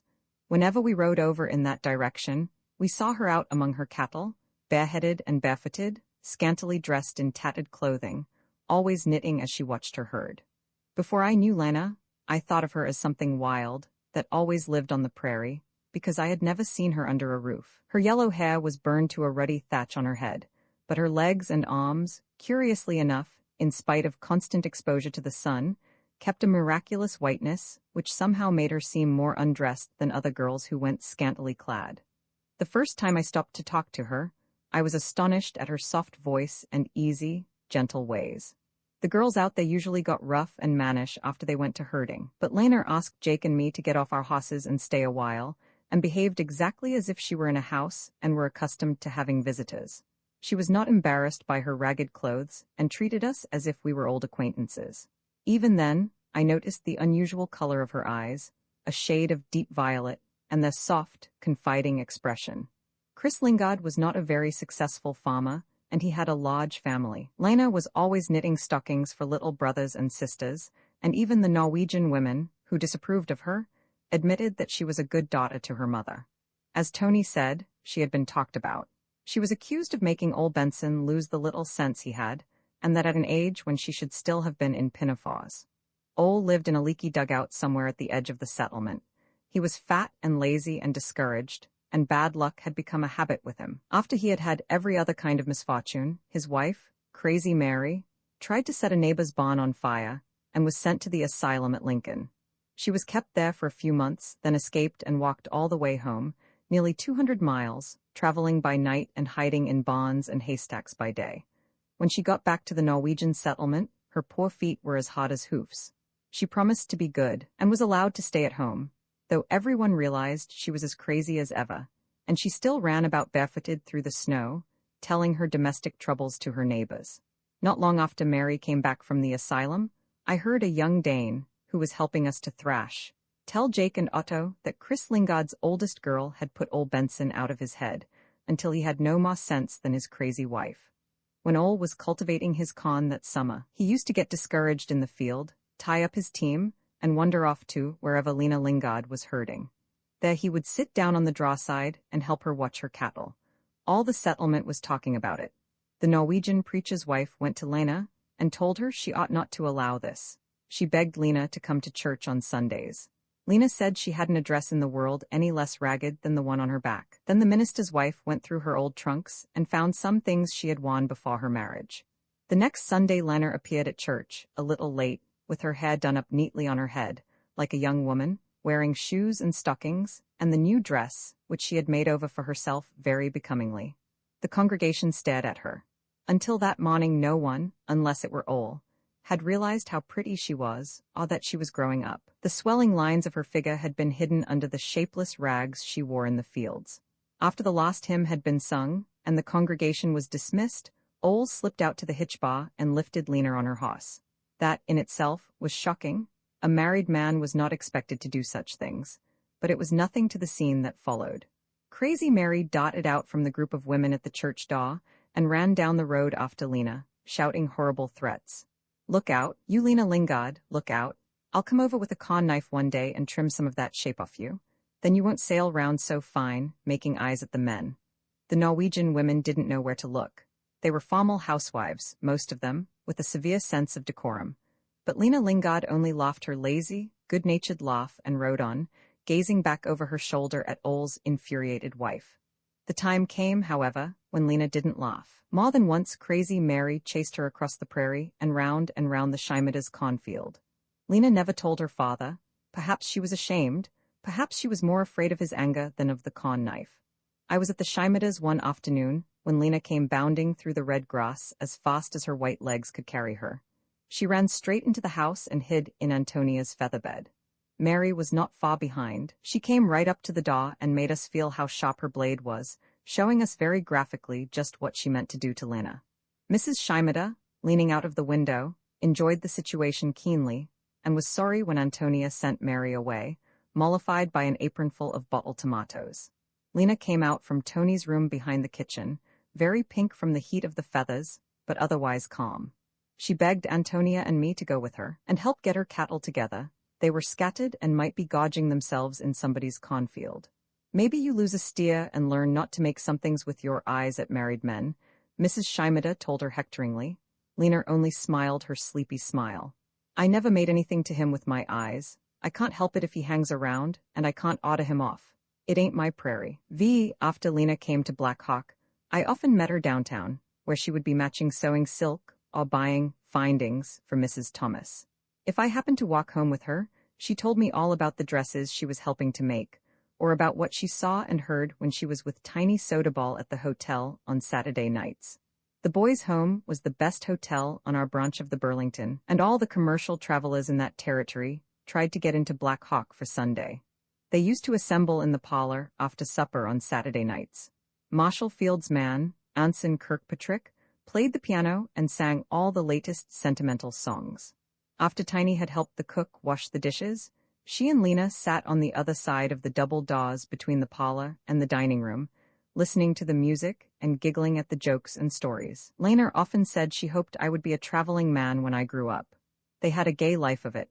Nothing to do but ride about on trains all day and go to theaters when they were in big cities. Behind the hotel, there was an old store building, where the salesmen opened their big trunks and spread out their samples on the counters. The Black Hawk merchants went to look at these things and order goods, and Mrs. Thomas, though she was retail trade, was permitted to see them and to get ideas.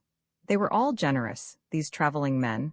They gave tiny soda ball handkerchiefs and gloves and ribbons and striped stockings, and so many bottles of perfume and cakes of scented soap that she bestowed some of them on Lana.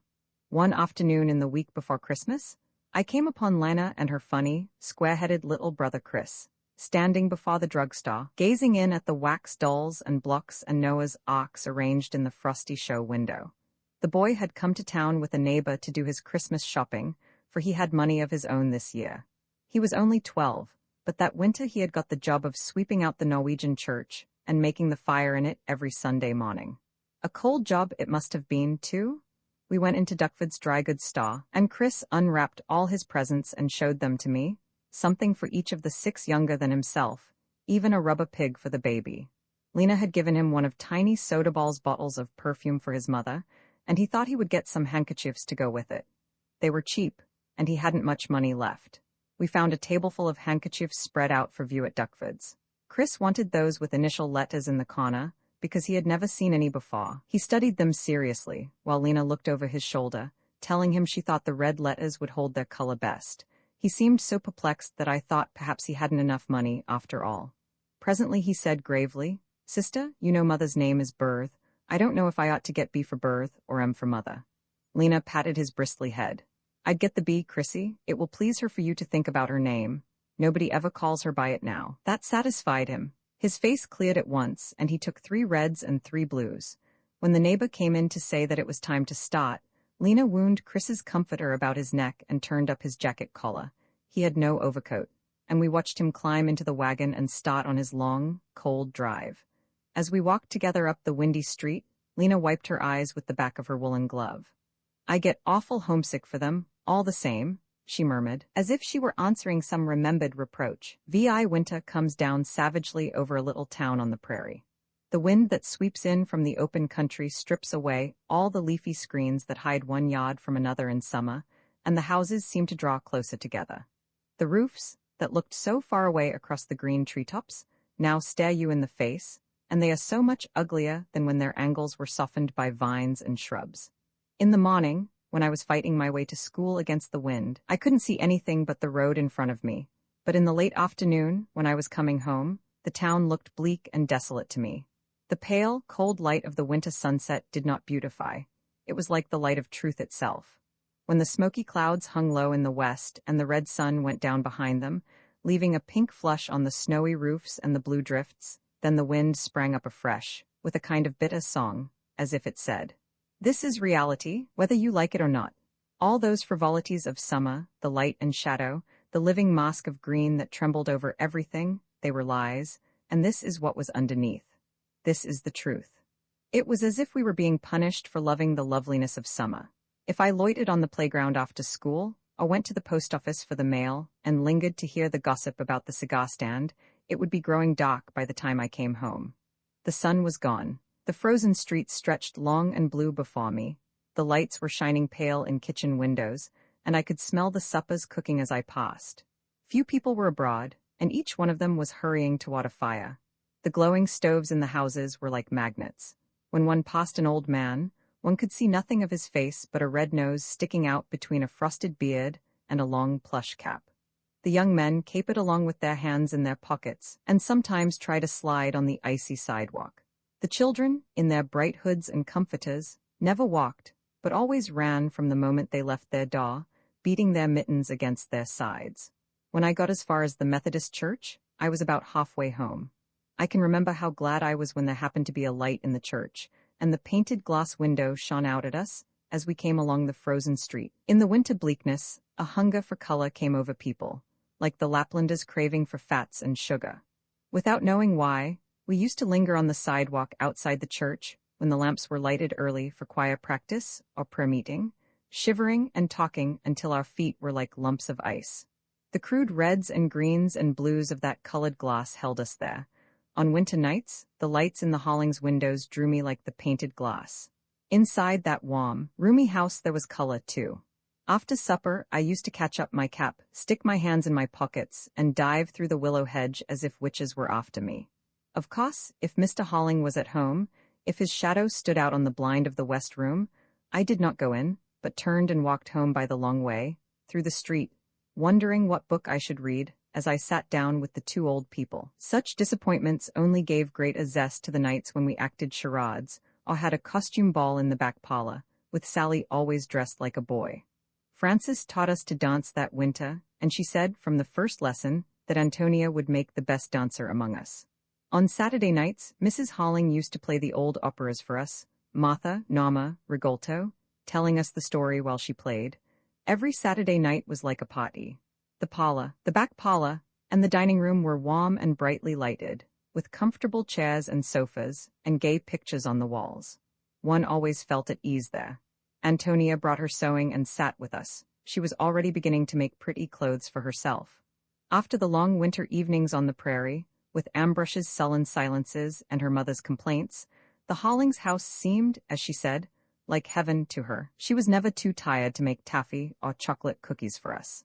If Sally whispered in her ear, or Charlie gave her 3 winks, Tony would rush into the kitchen and build a fire in the range on which she had already cooked 3 meals that day.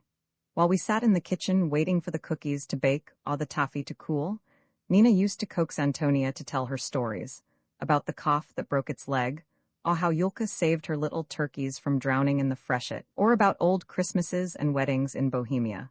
Nina interpreted the stories about the crèche fancifully, and in spite of our derision, she cherished a belief that Christ was born in Bohemia a short time before the Scheimedas left that country. We all liked Tony's stories. Her voice had a peculiarly engaging quality. It was deep, a little husky, and one always heard the breath vibrating behind it. Everything she said seemed to come right out of her heart. One evening when we were picking out kernels for walnut taffy, Tony told us a new story.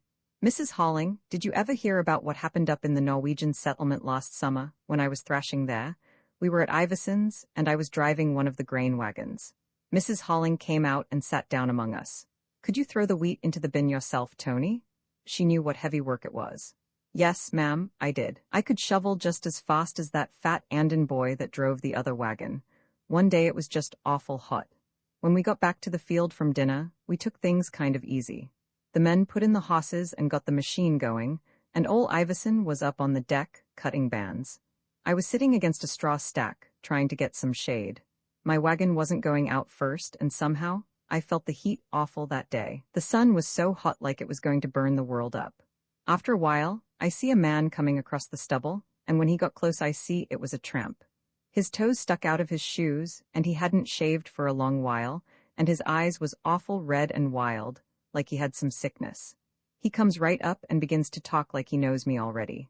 He says, "The ponds in this country is done got so low, a man couldn't drown himself in one of 'em." I told him nobody wanted to drown themselves, but if we didn't have rain, soon we'd have to pump water for the cattle. "Oh, cattle," he says, "you'll all take care of your cattle. Ain't you got no beer here?" I told him he'd have to go to the Bohemians for beer. The Norwegians didn't have none when they thrashed. "My God," he says, "so it's Norwegians now, is it?" I thought this was a mercy. Then he goes up to the machine and yells out to old Iverson, "Hello, partner, let me up there. I can cut bands and I'm tired of trampin'. I won't go no farther." I tried to make signs to Ole, 'cause I thought that man was crazy and might get the machine stopped up. But Ole, he was glad to get down out of the sun and chaff. It gets down your neck and sticks to you something awful when it's hot like that. So Ole jumped down and crawled under one of the wagons for shade, and the tramp got on the machine. He cut bands all right for a few minutes, and then, "Mrs. Halling," he waved his hand to me and jumped headfirst right into the thrashing machine after the wheat. I begun to scream, and the men run to stop the hosses, but the belt had sucked him down, and by the time they got her stopped, he was all beat and cut to pieces. He was wedged in so tight it was a hard job to get him out, and the machine ain't never worked right since. "Was he clear dead, Tony?" we cried. "Was he dead? Well, I guess so. There now. Nina's all upset. We won't talk about it. Don't you cry, Nina. No old tramp won't get you while Tony's here." Mrs. Halling spoke up sternly. "Stop crying, Nina, or I'll always send you upstairs when Ántonia tells us about the country.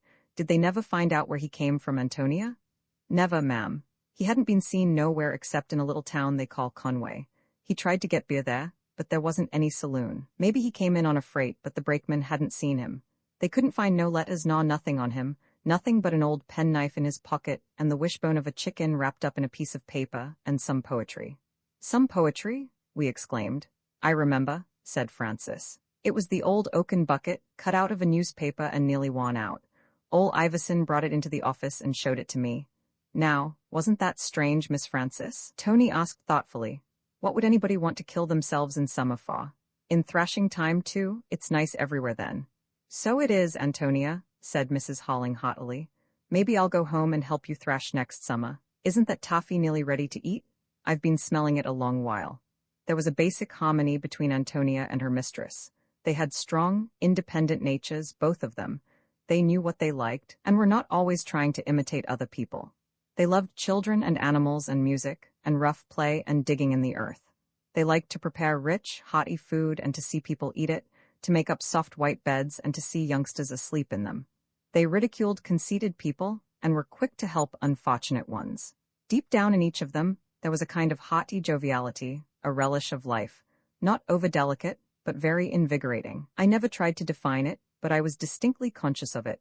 I could not imagine Antonia's living for a week in any other house in Black Hawk than the Hallings. Roman 7 winter lies too long in country towns, hangs on until it is stale and shabby, old and sullen. On the farm the weather was the great fact, and men's affairs went on underneath it, as the streams creep under the ice. But in Black Hawk, the scene of human life was spread out, shrunken and pinched, frozen down to the bare stalk. Through January and February, I went to the river with the Hallings on clear nights, and we skated up to the big island and made bonfires on the frozen sand. But by March the ice was rough and choppy, and the snow on the river bluffs was gray and mournful looking. I was tired of school, tired of winter clothes, of the rutted streets, of the dirty drifts and the piles of cinders that had lain in the yards so long. There was only one break in the dreary monotony of that month, when blind Donald, the Negro pianist, came to town. He gave a concert at the Opera House on Monday night, and he and his manager spent Saturday and Sunday at our comfortable hotel. Mrs. Halling had known Donald for years. She told Ántonia she had better go to see Tiny that Saturday evening, as there would certainly be music at the boys' home. Saturday night after supper, I ran downtown to the hotel and slipped quietly into the parlor. The chairs and sofas were already occupied, and the air smelled pleasantly of cigar smoke. The parlor had once been 2 rooms, and the floor was sway-backed where the partition had been cut away. The wind from without made waves in the long carpet. A coal stove glowed at either end of the room, and the grand piano in the middle stood open. There was an atmosphere of unusual freedom about the house that night, for Mrs. Gardner had gone to Omaha for a week. Johnny had been having drinks with the guests until he was rather absent-minded. It was Mrs. Gardner who ran the business and looked after everything. Her husband stood at the desk and welcomed incoming travelers. He was a popular fellow, but no manager. Mrs. Gardner was admittedly the best-dressed woman in Black Hawk, drove the best horse, and had a smart trap and a little white and gold sleigh. She seemed indifferent to her possessions, was not half so solicitous about them as her friends were. She was tall, dark, severe, with something Indian-like in the rigid immobility of her face. Her manner was cold, and she talked little. Guests felt that they were receiving, not conferring, a favor when they stayed at her house. Even the smartest traveling men were flattered when Mrs. Gardner stopped to chat with them for a moment. The patrons of the hotel were divided into 2 classes, those who had seen Mrs. Gardner's diamonds and those who had not. When I stole into the parlor, Anson Kirkpatrick, Marshall Field's man, was at the piano, playing airs from a musical comedy then running in Chicago. He was a dapper little Irishman, very vain, homely as a monkey, with friends everywhere, and a sweetheart in every pot, like a sailor. I did not know all the men who were sitting about, but I recognized a furniture salesman from Kansas City, a drug man, and Willie O'Reilly, who traveled for a jewelry house and sold musical instruments. The talk was all about good and bad hotels, actors and actresses and musical prodigies. I learned that Mrs. Gardner had gone to Omaha to hear Booth and Barrett, who were to play there next week, and that Mary Anderson was having a great success in A Winter's Tale in London. The door from the office opened, and Johnny Gardner came in, directing blind Donald. He would never consent to be led. He was a heavy, bulky mulatto, on short legs, and he came tapping the floor in front of him with his gold-headed cane. His yellow face was lifted in the light, with a show of white teeth, all grinning, and his shrunken, papery eyelids lay motionless over his blind eyes. "Good evening, gentlemen. No ladies here? Good evening, gentlemen. We going to have a little music? Some of you gentlemen going to play for me this evening?" It was the soft, amiable Negro voice, like those I remembered from early childhood, with the note of docile subservience in it. He had the Negro head, too, almost no head at all, nothing behind the ears but folds of neck under close-clipped wool. He would have been repulsive if his face had not been so kindly and happy. It was the happiest face I had seen since I left Virginia. He felt his way directly to the piano. The moment he sat down, I noticed the nervous infirmity of which Mrs. Halling had told me. When he was sitting, or standing still, he swayed back and forth incessantly, like a rocking toy. At the piano, he swayed in time to the music, and when he was not playing, his body kept up this motion, like an empty mill grinding on. He found the pedals and tried them, ran his yellow hands up and down the keys a few times, tinkling off scales, then turned to the company. "She seems all right, gentlemen. Nothing happened to her since the last time I was here. Mrs. Gardner, she always has this piano tuned up before I come. Now, gentlemen, I expect you've all got grand voices. Seems like we might have some good old plantation songs tonight." The men gathered round him as he began to play "My Old Kentucky Home." They sang one Negro melody after another, while the mulatto sat rocking himself, his head thrown back, his yellow face lifted, his shriveled eyelids never fluttering. He was born in the far South, on the Donald plantation, where the spirit if not the fact of slavery persisted. When he was 3 weeks old, he had an illness which left him totally blind. As soon as he was old enough to sit up alone and toddle about, another affliction, the nervous motion of his body, became apparent. His mother, a buxom young Negro wench who was laundress for the Donalds, concluded that her blind baby was not right in his head, and she was ashamed of him. She loved him devotedly, but he was so ugly, with his sunken eyes and his fidgets, that she hid him away from people. All the dainties she brought down from the big house were for the blind child, and she beat and cuffed her other children whenever she found them teasing him or trying to get his chicken bone away from him. He began to talk early, remembered everything he heard, and his mammy said he wasn't all wrong. She named him Samson because he was blind, but on the plantation he was known as Yellow Martha's simple child. He was docile and obedient, but when he was 6 years old, he began to run away from home, always taking the same direction. He felt his way through the lilacs, along the boxwood hedge, up to the south wing of the big house, where Miss Nellie Donald practiced the piano every morning. This angered his mother more than anything else he could have done. She was so ashamed of his ugliness that she couldn't bear to have white folks see him. Whenever she caught him slipping away from the cabin, she whipped him unmercifully, and told him what dreadful things old Mr. Donald would do to him if he ever found him near the big house. But the next time Samson had a chance, he ran away again.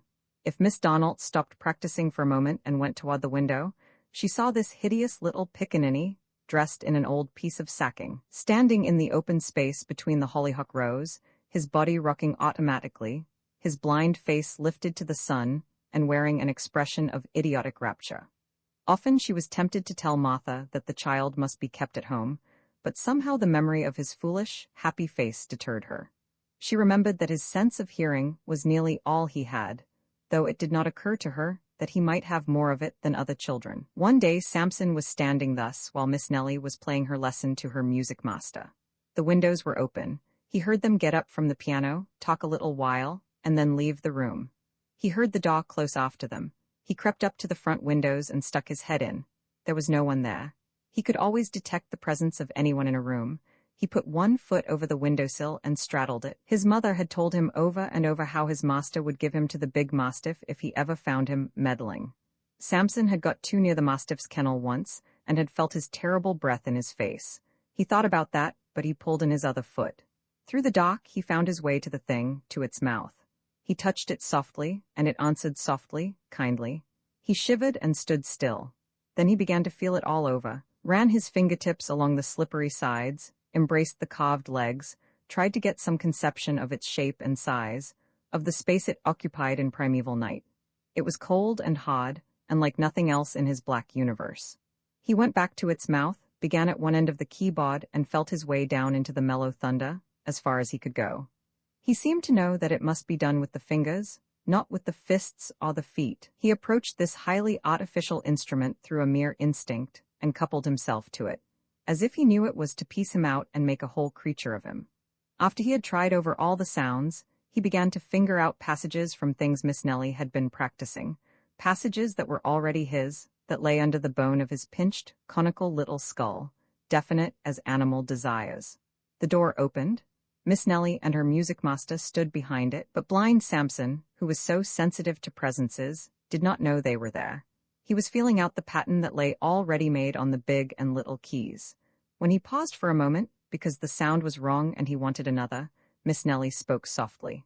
He whirled about in a spasm of terror, leaped forward in the dark, struck his head on the open window, and fell screaming and bleeding to the floor. He had what his mother called a fit. The doctor came and gave him opium. When Samson was well again, his young mistress led him back to the piano. Several teachers experimented with him. They found he had absolute pitch and a remarkable memory. As a very young child, he could repeat, after a fashion, any composition that was played for him. No matter how many wrong notes he struck, he never lost the intention of a passage. He brought the substance of it across by irregular and astonishing means. He wore his teachers out. He could never learn like other people, never acquired any finish. He was always a Negro prodigy who played barbarously and wonderfully. As piano playing, it was perhaps abominable, but as music it was something real, vitalized by a sense of rhythm that was stronger than his other physical senses, that not only filled his dark mind, but worried his body incessantly. To hear him, to watch him, was to see a Negro enjoying himself as only a Negro can. It was as if all the agreeable sensations possible to creatures of flesh and blood were heaped up on those black and white keys, and he were gloating over them and trickling them through his yellow fingers.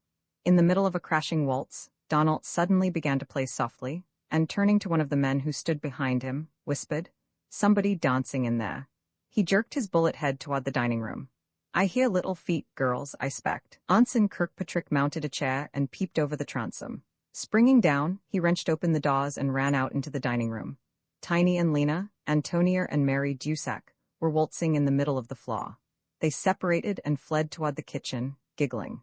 Kirkpatrick caught Tiny by the elbows. "What's the matter with you girls? Dancing out here by yourselves when there's a roomful of lonesome men on the other side of the partition?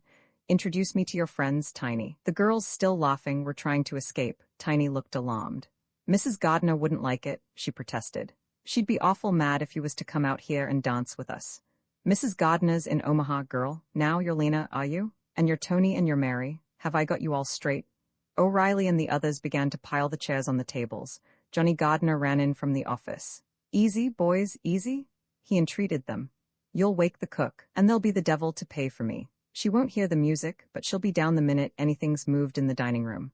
"Oh, what do you care, Johnny? Fire the cook and wire Molly to bring another. Come along, nobody'll tell tales." Johnny shook his head. "'S a fact, boys," he said confidentially. "If I take a drink in Black Hawk, Molly knows it in Omaha." His guests laughed and slapped him on the shoulder. "Oh, we'll make it all right with Molly. Get your back up, Johnny." Molly was Mrs. Gardner's name, of course. Molly Bond was painted in large blue letters on the glossy white sides of the hotel bus, and Molly was engraved inside Johnny's ring and on his watch case, doubtless on his heart too. He was an affectionate little man, and he thought his wife a wonderful woman. He knew that without her, he would hardly be more than a clock in some other man's hotel.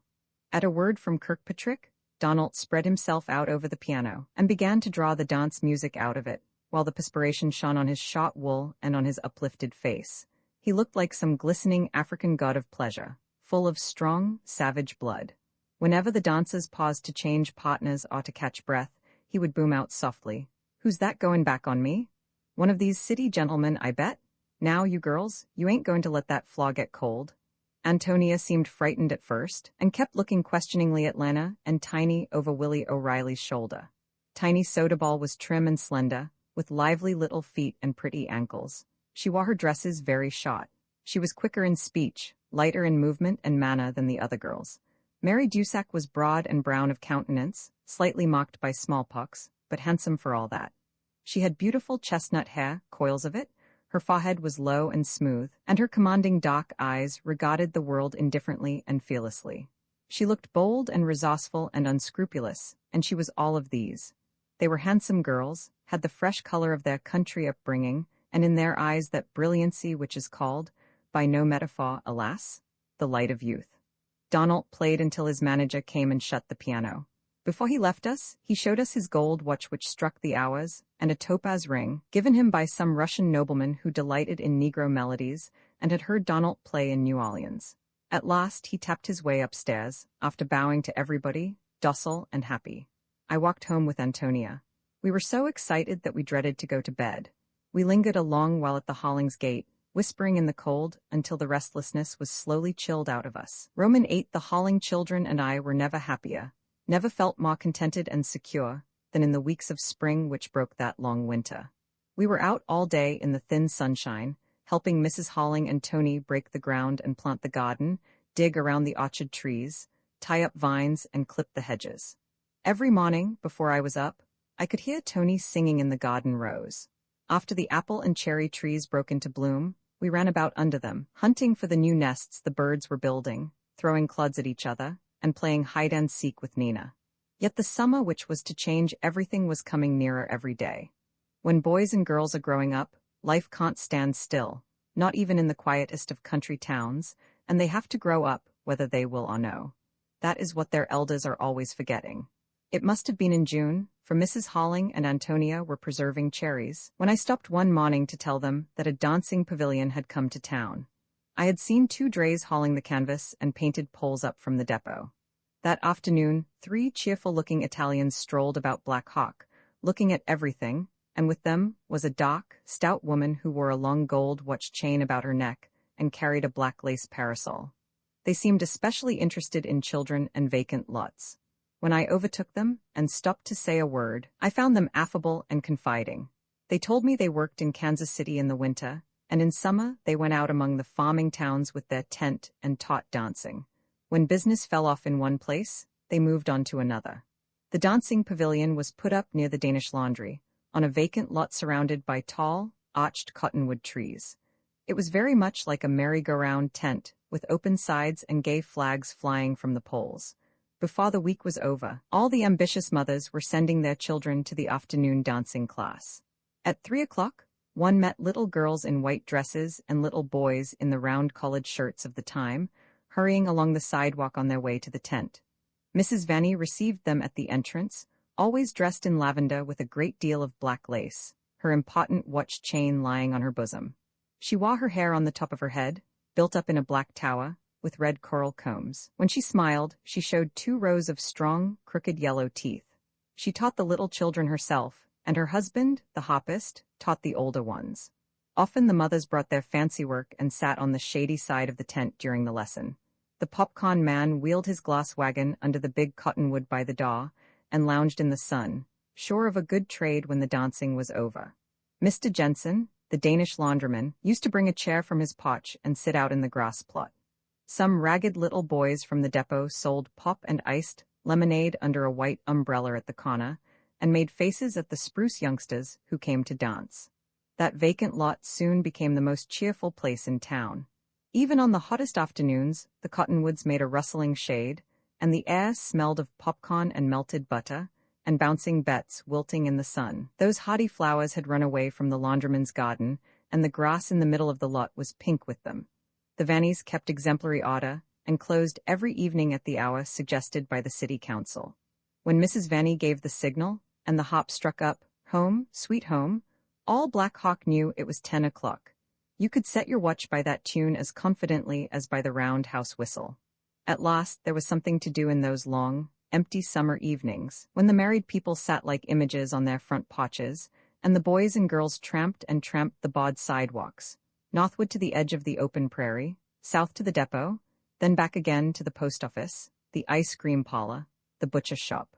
Now there was a place where the girls could wear their new dresses, and where one could laugh aloud without being reproved by the ensuing silence.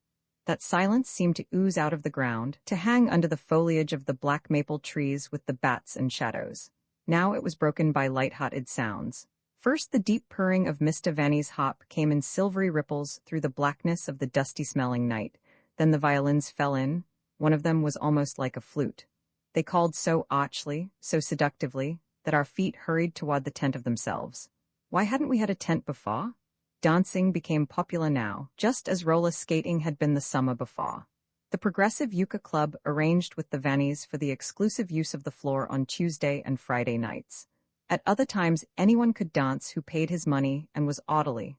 The railroad men, the roundhouse mechanics, the delivery boys, the icemen, the farmhands who lived near enough to ride into town after their day's work was over. I never missed a Saturday night dance. The tent was open until midnight then. The country boys came in from farms 8 and 10 miles away, and all the country girls were on the floor, Ántonia and Lena and Tiny, and the Danish laundry girls and their friends. I was not the only boy who found these dances gayer than the others. The young men who belonged to the Progressive Euchre Club used to drop in late and risk a tiff with their sweethearts, and general condemnation for a waltz with the hired girls. Roman 9, there was a curious social situation in Black Hawk. All the young men felt the attraction of the fine, well-set-up country girls who had come to town to earn a living, and, in nearly every case, to help the father struggle out of debt, or to make it possible for the younger children of the family to go to school. Those girls had grown up in the first bitter hard times and had got little schooling themselves. But the younger brothers and sisters, for whom they made such sacrifices and who have had advantages, never seem to me, when I meet them now, half as interesting or as well educated. The older girls, who helped to break up the wild sod, learned so much from life, from poverty, from their mothers and grandmothers. They had all, like Ántonia, been early awakened and made observant by coming at a tender age from an old country to a new. I can remember a score of these country girls who were in service in Black Hawk during the few years I lived there, and I can remember something unusual and engaging about each of them. Physically, they were almost a race apart, and out-of-door work had given them a vigor which, when they got over their first shyness on coming to town, developed into a positive carriage and freedom of movement, and made them conspicuous among Black Hawk women. That was before the day of high school athletics. Girls who had to walk more than half a mile to school were pitied. There was not a tennis court in the town. Physical exercise was thought rather inelegant for the daughters of well-to-do families. Some of the high school girls were jolly and pretty, but they stayed indoors in winter because of the cold, and in summer because of the heat. When one danced with them, their bodies never moved inside their clothes. Their muscles seemed to ask but one thing: not to be disturbed. I remember those girls merely as faces in the schoolroom, gay and rosy, all listless and dull, cut off below the shoulders, like cherubs, by the ink-smeared tops of the high desks that were surely put there to make us round-shouldered and hollow-chested. The daughters of Black Hawk merchants had a confident, uninquiring belief that they were refined, and that the country girls, who worked out, were not. The American farmers in our county were quite as hard-pressed as their neighbors from other countries. All alike had come to Nebraska with little capital and no knowledge of the soil they must subdue. All had borrowed money on their land, but no matter in what straits the Pennsylvanian or Virginian found himself, he would not let his daughters go out into service. Unless his girls could teach a country school, they sat at home in poverty. The Bohemian and Scandinavian girls could not get positions as teachers because they had had no opportunity to learn the language. Determined to help in the struggle to clear the homestead from debt, they had no alternative but to go into service. Some of them, after they came to town, remained as serious and as discreet in behavior as they had been when they plowed and herded on their father's farm. Others, like the 3 Bohemian Marys, tried to make up for the years of youth they had lost, but every one of them did what she had set out to do, and sent home those hard-earned dollars. The girls I knew were always helping to pay for plows and reapers, brood sows, or steers to fatten. One result of this family solidarity was that the foreign farmers in our county were the first to become prosperous.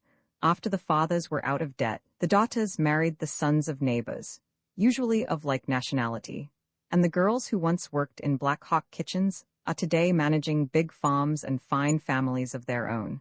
Their children are better off than the children of the town women they used to serve. I thought the attitude of the town people toward these girls very stupid. If I told my schoolmates that Lena Lingard's grandfather was a clergyman and much respected in Norway, they looked at me blankly. What did it matter? All foreigners were ignorant people who couldn't speak English.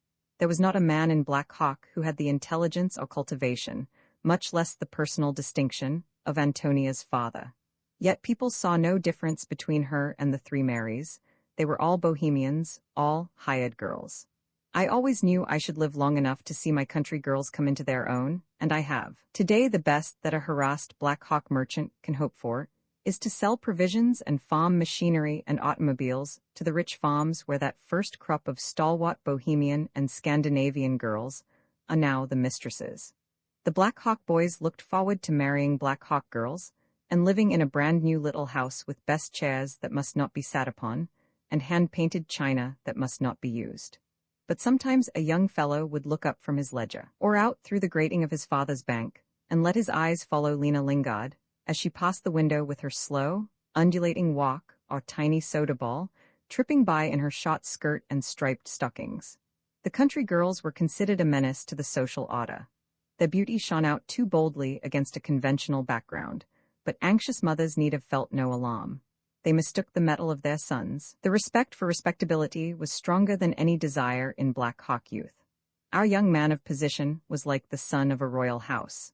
The boy who swept out his office or drove his delivery wagon might frolic with the jolly country girls, but he himself must sit all evening in a plush parlor where conversation dragged so perceptibly that the father often came in and made blundering efforts to warm up the atmosphere. On his way home from his dull call, he would perhaps meet Tony and Lena, coming along the sidewalk whispering to each other, or the three Bohemian Marys in their long plush coats and caps, comporting themselves with a dignity that only made their eventful histories the more piquant. If he went to the hotel to see a traveling man on business, there was Tiny, arching her shoulders at him like a kitten.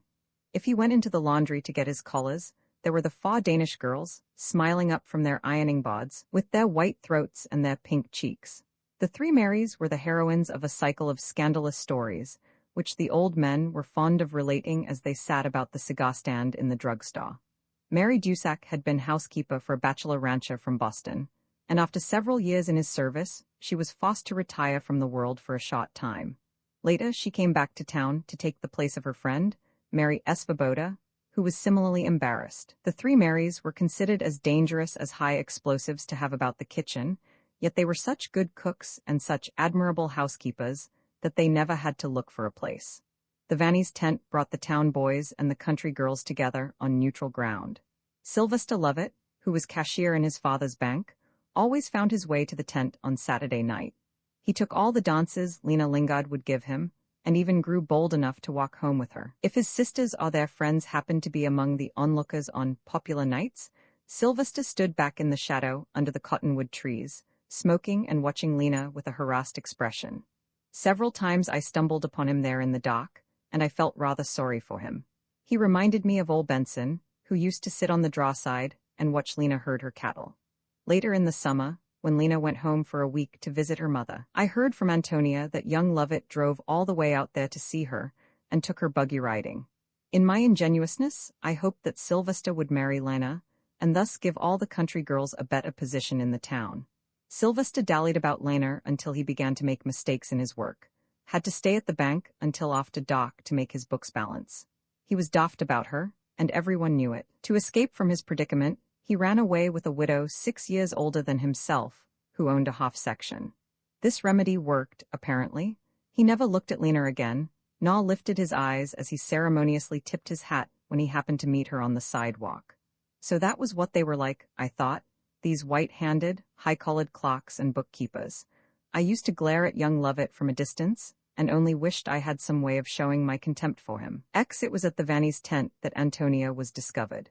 Hitherto, she had been looked upon more as a ward of the Hollings than as one of the hired girls. She had lived in their house and yard and garden. Her thoughts never seemed to stray outside that little kingdom.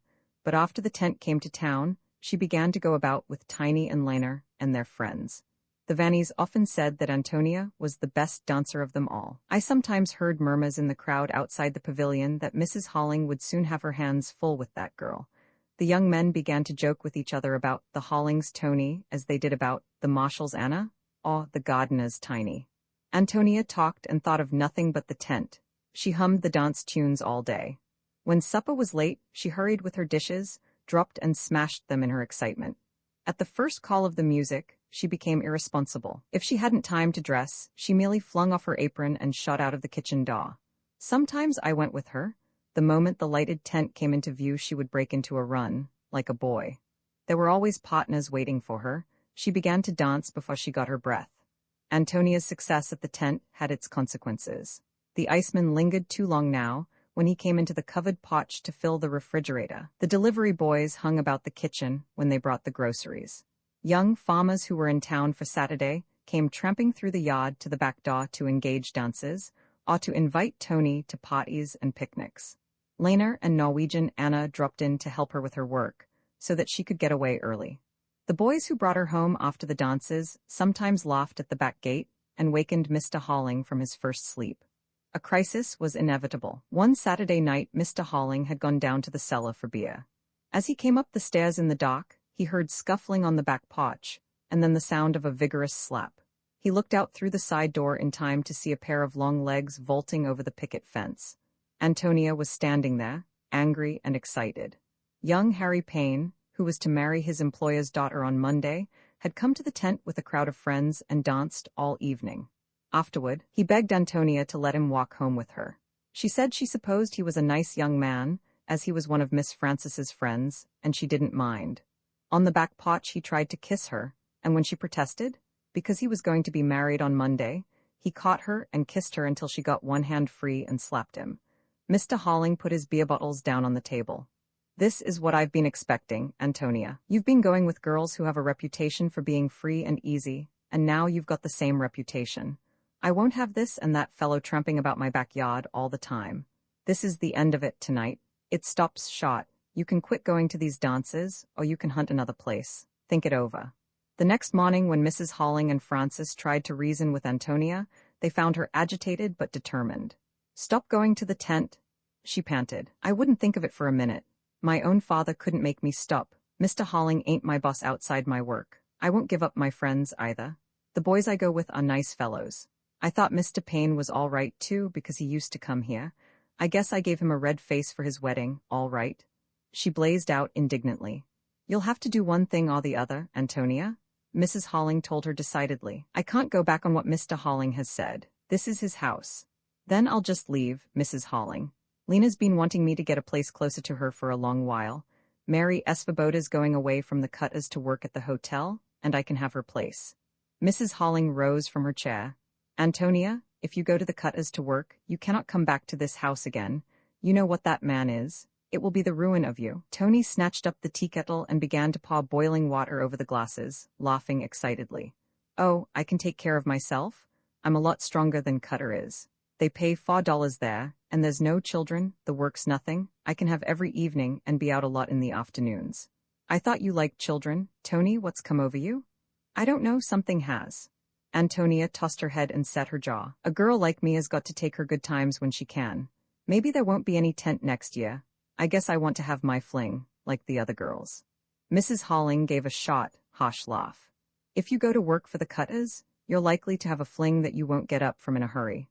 Frances said, when she told grandmother and me about this scene, that every pan and plate and cup on the shelves trembled when her mother walked out of the kitchen. Mrs. Halling declared bitterly that she wished she had never let herself get fond of Ántonia. Roman 3 on Sunday morning, Otto Futch was to drive us over to make the acquaintance of our new Bohemian neighbors.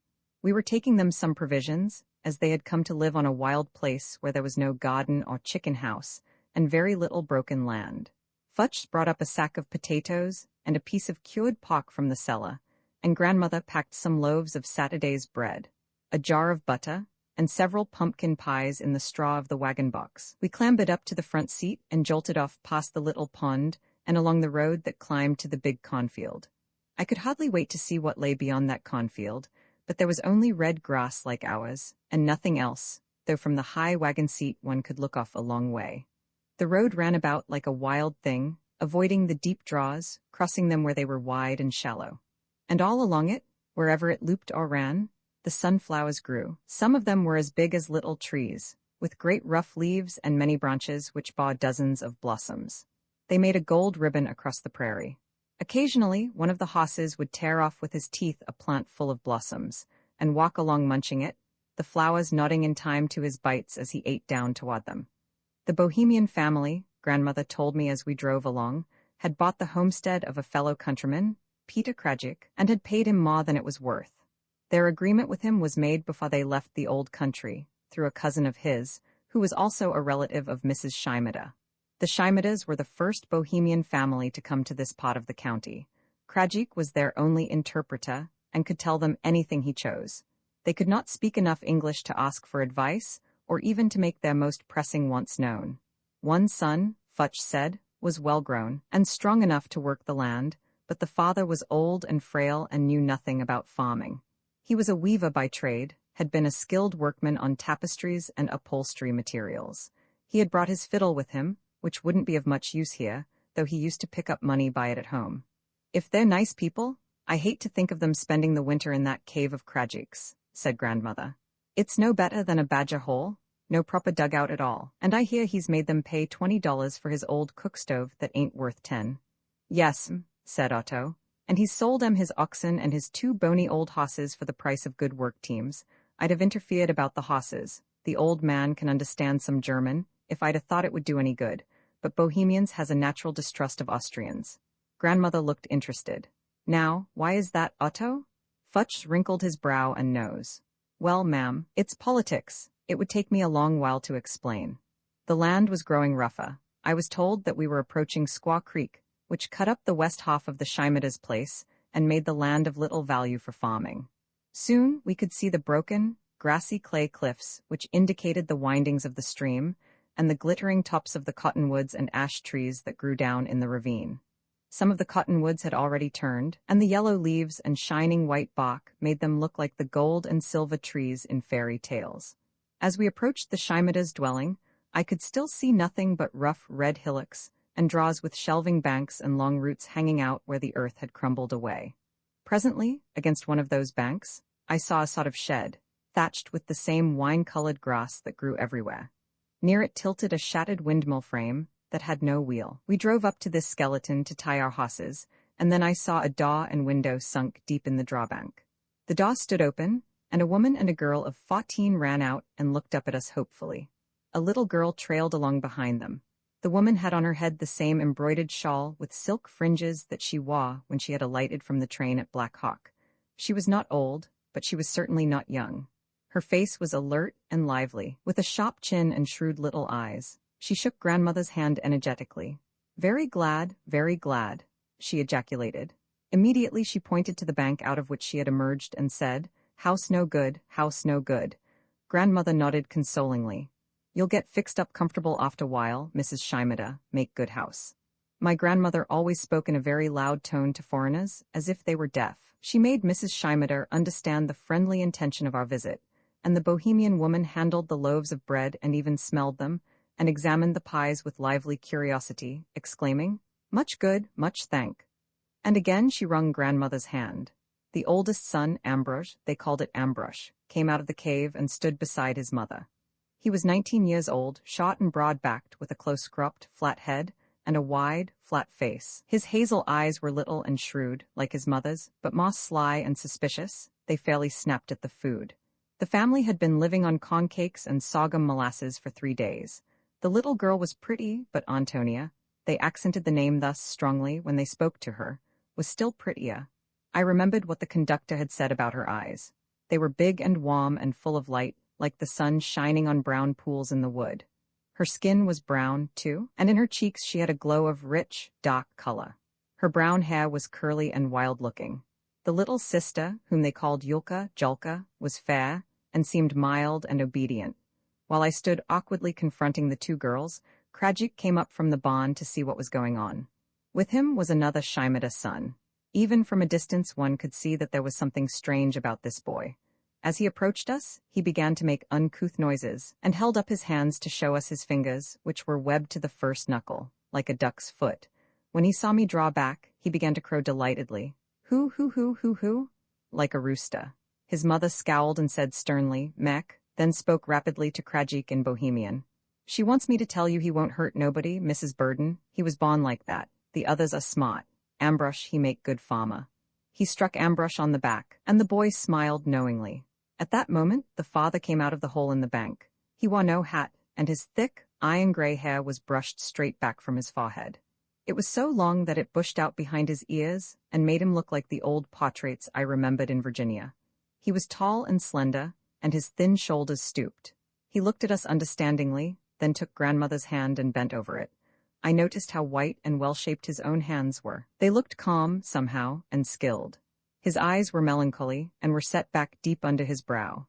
His face was ruggedly formed, but it looked like ashes, like something from which all the warmth and light had died out. Everything about this old man was in keeping with his dignified manner. He was neatly dressed. Under his coat he wore a knitted gray vest, and instead of a collar, a silk scarf of a dark bronze green, carefully crossed and held together by a red coral pin. While Krajik was translating for Mr. Shimada, Ántonia came up to me and held out her hand coaxingly. In a moment we were running up the steep draw-side together, Yulka trotting after us. When we reached the level and could see the gold treetops, I pointed toward them, and Ántonia laughed and squeezed my hand as if to tell me how glad she was I had come. We raced off toward Squaw Creek and did not stop until the ground itself stopped, fell away before us so abruptly that the next step would have been out into the treetops. We stood panting on the edge of the ravine, looking down at the trees and bushes that grew below us. The wind was so strong that I had to hold my hat on, and the girls' skirts were blown out before them.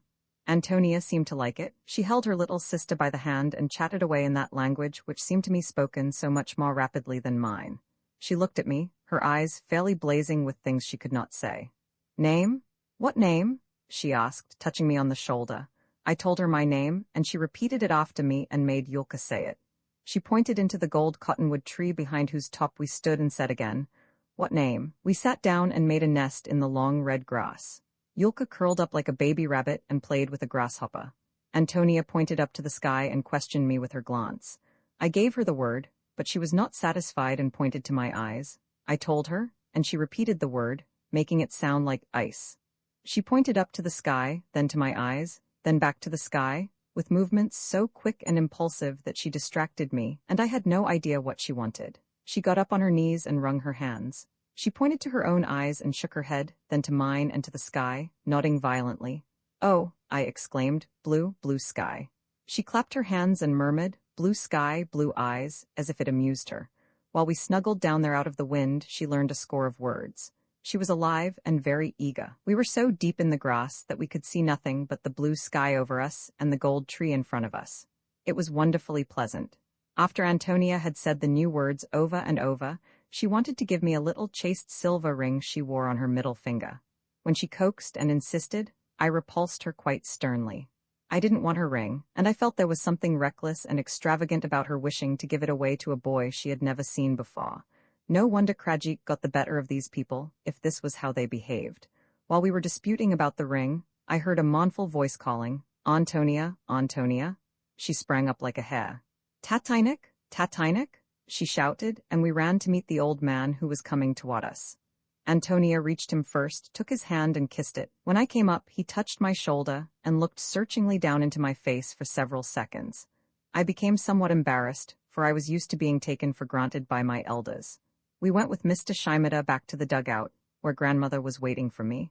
Before I got into the wagon, he took a book out of his pocket, opened it, and showed me a page with 2 alphabets, one English and the other Bohemian.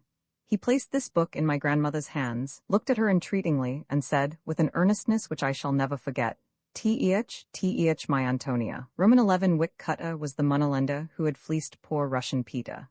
When a farmer once got into the habit of going to Cutter, it was like gambling or the lottery. In an hour of discouragement he went back. Cutter's first name was Wycliffe, and he liked to talk about his pious bringing up. He contributed regularly to the Protestant churches, for sentiment's sake, as he said with a flourish of the hand. He came from a town in Iowa where there were a great many Swedes, and could speak a little Swedish, which gave him a great advantage with the early Scandinavian settlers. In every frontier settlement there are men who have come there to escape restraint. Cutter was one of the fast set of Black Hawk businessmen. He was an inveterate gambler, though a poor loser. When we saw a light burning in his office late at night, we knew that a game of poker was going on. Cutter boasted that he never drank anything stronger than sherry, and he said he got his start in life by saving the money that other young men spent for cigars. He was full of moral maxims for boys. When he came to our house on business, he quoted Poor Richard's Almanac to me, and told me he was delighted to find a town boy who could milk a cow. He was particularly affable to grandmother, and whenever they met he would begin at once to talk about the good old times and simple living. I detested his pink, bald head, and his yellow whiskers, always soft and glistening. It was said he brushed them every night, as a woman does her hair. His white teeth looked factory-made. His skin was red and rough, as if from perpetual sunburn. He often went away to hot springs to take mud baths. He was notoriously dissolute with women. 2 Swedish girls who had lived in his house were the worse for the experience. One of them he had taken to Omaha and established in the business for which he had fitted her. He still visited her. Cather lived in a state of perpetual warfare with his wife, and yet, apparently, they never thought of separating. They dwelt in a fussy scrollwork house, painted white and buried in thick evergreens, with a fussy white fence and barn. Cather thought he knew a great deal about horses, and usually had a colt which he was training for the track. On Sunday mornings, one could see him out at the fair grounds, speeding around the racecourse in his trotting buggy, wearing yellow gloves and a black and white check traveling cap, his whiskers blowing back in the breeze. If there were any boys about, Cather would offer one of them a quarter to hold the stopwatch, and then drive off, saying he had no change and would fix it up next time. No one could cut his lawn or wash his buggy to suit him. He was so fastidious and prim about his place that a boy would go to a good deal of trouble to throw a dead cat into his backyard, or to dump a sackful of tin cans in his alley. It was a peculiar combination of old-maidishness and licentiousness that made Cather seem so despicable. He had certainly met his match when he married Mrs. Cather. She was a terrifying-looking person, almost a giantess in height, robined with iron-gray hair, a face always flushed, and prominent, hysterical eyes. When she meant to be entertaining and agreeable, she nodded her head incessantly and snapped her eyes at one. Her teeth were long and curved, like a horse's. People said babies always cried if she smiled at them. Her face had a kind of fascination for me. It was the very color and shape of anger. There was a gleam of something akin to insanity in her full, intense eyes. She was formal in manner, and made calls in rustling, steel-gray brocades and a tall bonnet with bristling aigrettes. Mrs. Cather painted china so assiduously that even her washbowls and pitchers, and her husband's shaving mug, were covered with violets and lilies. Once, when Cather was exhibiting some of his wife's china to a caller, he dropped a piece. Mrs. Cather put her handkerchief to her lips as if she were going to faint and said grandly, "Mr. Cather, you have broken all the commandments, spare the finger bowls." They quarreled from the moment Cather came into the house until they went to bed at night, and their hired girls reported these scenes to the town at large. Mrs. Cather had several times cut paragraphs about unfaithful husbands out of the newspapers and mailed them to Cather in a disguised handwriting. Cather would come home at noon, find the mutilated journal in the paper rack, and triumphantly fit the clipping into the space from which it had been cut. Those two could quarrel all morning about whether he ought to put on his heavy or his light underwear, and all evening about whether he had taken cold or not. The Cathers had major as well as minor subjects for dispute. The chief of these was the question of inheritance. Mrs. Cather told her husband it was plainly his fault they had no children. He insisted that Mrs. Cather had purposely remained childless, with the determination to outlive him and to share his property with her people, whom he detested. To this she would reply that unless he changed his mode of life, she would certainly outlive him. After listening to her insinuations about his physical soundness, Cather would resume his dumbbell practice for a month, or rise daily at the hour when his wife most liked to sleep, dress noisily, and drive out to the track with his trotting horse. Once, when they had quarreled about household expenses, Mrs. Cather put on her brocade and went among their friends soliciting orders for painted china, saying that Mr. Cather had compelled her to live by her brush. Cather wasn't shamed as she had expected. He was delighted. Cather often threatened to chop down the cedar trees which half-buried the house. His wife declared she would leave him if she were stripped of the privacy which she felt these trees afforded her. That was his opportunity, surely, but he never cut down the trees. The Cathers seemed to find their relations to each other interesting and stimulating, and certainly the rest of us found them so. Wick Cather was different from any other rascal I have ever known, but I have found Mrs. Cathers all over the world, sometimes founding new religions, sometimes being forcibly fed, easily recognizable, even when superficially tamed. Roman 12, after Ántonia went to live with the Cathers, she seemed to care about nothing but picnics and parties and having a good time. When she was not going to a dance, she sewed until midnight. Her new clothes were the subject of caustic comment. Under Lena's direction, she copied Mrs. Gardiner's new party dress and Mrs. Smith's street costume so ingeniously in cheap materials that those ladies were greatly annoyed, and Mrs. Cather, who was jealous of them, was secretly pleased. Tony wore gloves now, and high-heeled shoes and feathered bonnets, and she went downtown nearly every afternoon with Tiny and Lena and the Marshall's Norwegian Anna. We high school boys used to linger on the playground at the afternoon recess to watch them as they came tripping down the hill along the bowed sidewalk, 2 and 2. They were growing prettier every day, but as they passed us, I used to think with pride that Ántonia, like Snow White in the fairy tale, was still fairest of them all. Being a senior now, I got away from school early. Sometimes I overtook the girls downtown and coaxed them into the ice cream parlor, where they would sit chattering and laughing, telling me all the news from the country. I remember how angry Tiny Soda Ball made me one afternoon. She declared she had heard grandmother was going to make a Baptist preacher of me. I guess you'll have to stop dancing and wear a white necktie then. Won't he look funny? Girls? Lena laughed. You'll have to hurry up, Jim. If you're going to be a preacher, I want you to marry me. You must promise to marry us all and then baptize the babies. Norwegian Anna, always dignified, looked at her reprovingly. Baptists don't believe in christening babies, do they, Jim? I told her I didn't know what they believed and didn't care, and that I certainly wasn't going to be a preacher. That's too bad, Tiny simpered. She was in a teasing mood. You'd make such a good one. You're so studious. Maybe you'd like to be a professor. You used to teach Tony, didn't you? Ántonia broke in. I've set my heart on Jim being a doctor. You'd be good with sick people, Jim. Your grandmother's trained you up so nice. My papa always said you were an awful smart boy. I said I was going to be whatever I pleased. Won't you be surprised, Miss Tiny, if I turn out to be a regular devil of a fellow? They laughed until a glance from Norwegian Anna checked them. The high school principal had just come into the front part of the shop to buy bread for supper. Anna knew the whisper was going about that I was a sly one. People said there must be something queer about a boy who showed no interest in girls of his own age, but who could be lively enough when he was with Tony and Lena, or the three Marys. The enthusiasm for the dance, which the Vannies had kindled, did not at once die out. After the tent left town, the Yucca Club became the Owl Club, and gave dances in the Masonic Hall once a week. I was invited to join, but declined. I was moody and restless that winter, and tired of the people I saw every day. Charlie Halling was already at Annapolis, while I was still sitting in Black Hawk, answering to my name at roll call every morning, rising from my desk at the sound of a bell, and marching out like the grammar school children. Mrs. Halling was a little cool toward me because I continued to champion Ántonia. What was there for me to do after supper? Usually I had learned next day's lessons by the time I left the school building, and I couldn't sit still and read forever. In the evening, I used to prowl about, hunting for diversion. There lay the familiar streets, frozen with snow, all liquid with mud. They led to the houses of good people who were putting the babies to bed, or simply sitting still before the parlor stove, digesting their supper. Black Hawk had 2 saloons. One of them was admitted, even by the church people, to be as respectable as a saloon could be. Handsome Anton Jelinek, who had rented his homestead and come to town, was the proprietor. In his saloon, there were long tables where the Bohemian and German farmers could eat the lunches they brought from home while they drank their beer. Jelinek kept rye bread on hand and smoked fish and strong imported cheeses to please the foreign palate. I liked to drop into his barroom and listen to the talk. But one day he overtook me on the street and clapped me on the shoulder. "Jim," he said, "I am good friends with you and I always like to see you, but you know how the church people think about saloons.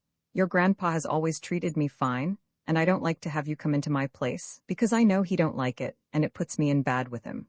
So I was shut out of that. One could hang about the drugstore and listen to the old men who sat there every evening, talking politics and telling raw stories.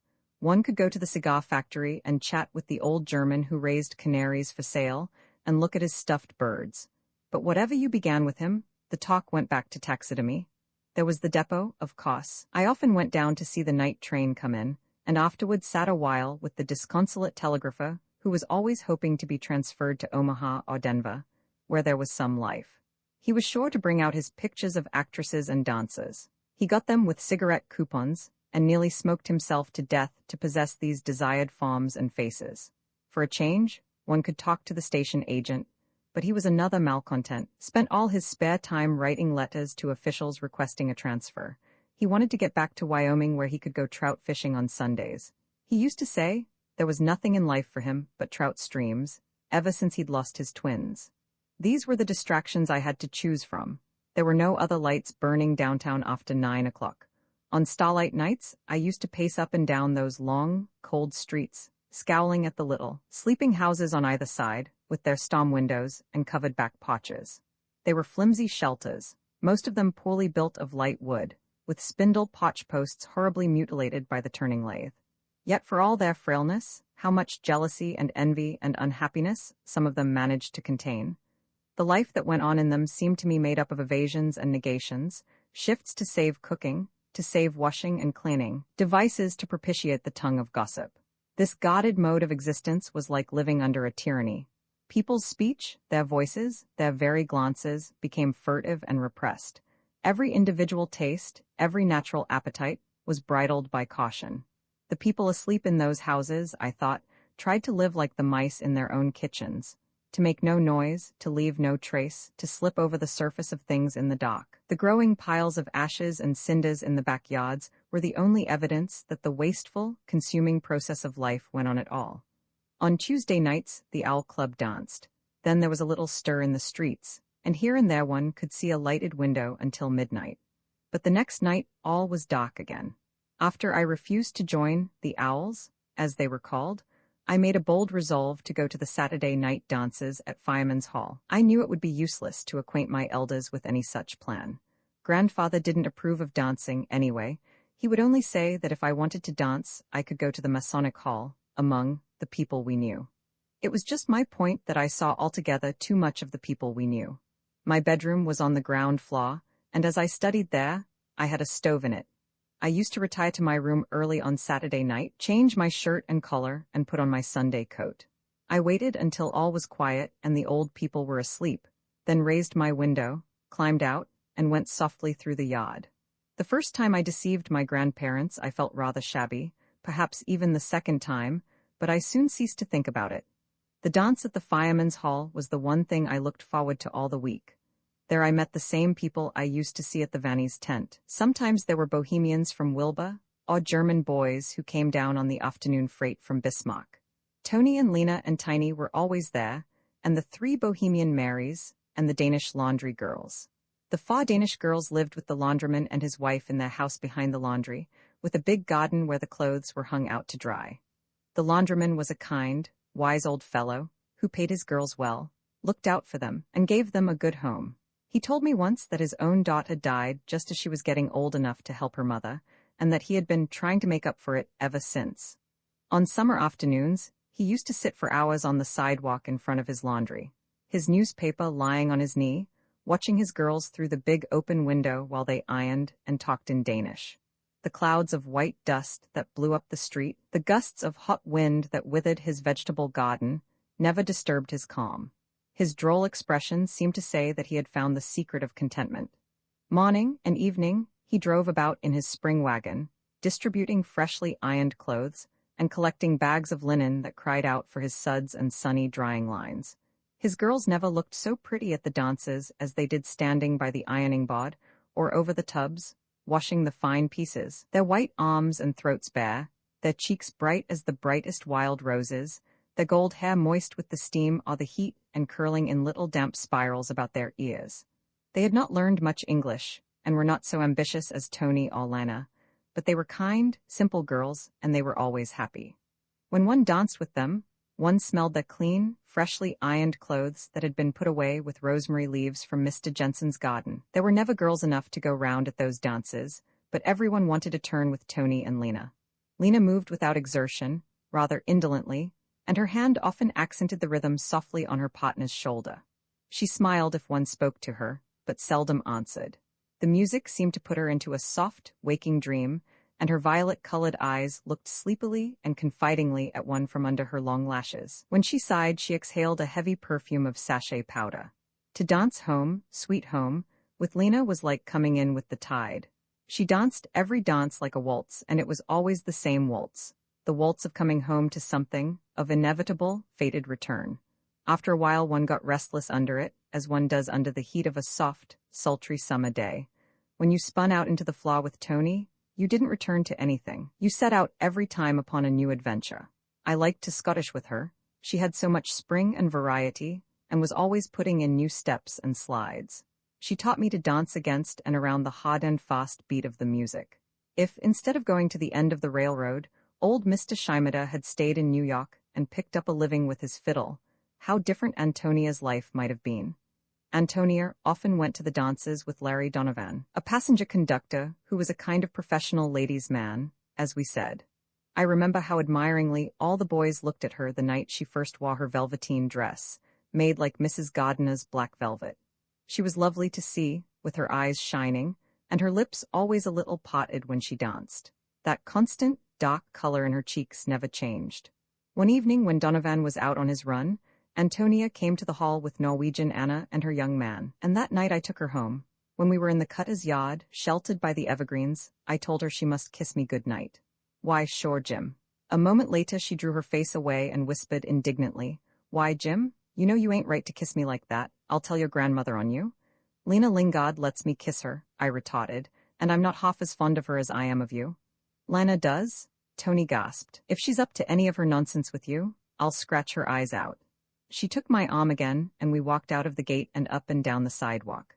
Now, don't you go and be a fool like some of these town boys. You're not going to sit around here and whittle Starbuckses and tell stories all your life. You are going away to school and make something of yourself. I'm just awful proud of you. You won't go and get mixed up with the Swedes, will you? I don't care anything about any of them but you, I said. And you'll always treat me like a kid, suppose. She laughed and threw her arms around me. I expect I will, but you're a kid I'm awful fond of anyhow. You can like me all you want to, but if I see you hanging round with Lena much, I'll go to your grandmother, as sure as your name's Jim Burden. Lena's all right, only. Well, you know yourself she's soft that way. She can't help it. It's natural to her. If she was proud of me, I was so proud of her that I carried my head high as I emerged from the dark cedars and shut the cutter's gate softly behind me.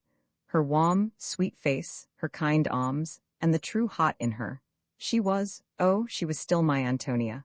I looked with contempt at the dark, silent little houses about me as I walked home, and thought of the stupid young men who were asleep in some of them.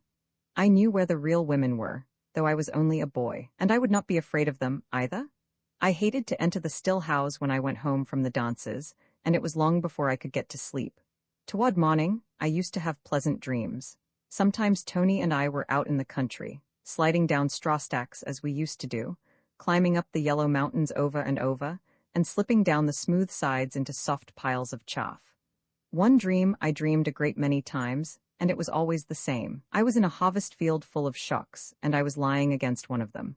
Lena Lingard came across the stubble barefoot, in a short skirt, with a curved reaping hook in her hand, and she was flushed like the dawn, with a kind of luminous rosiness all about her.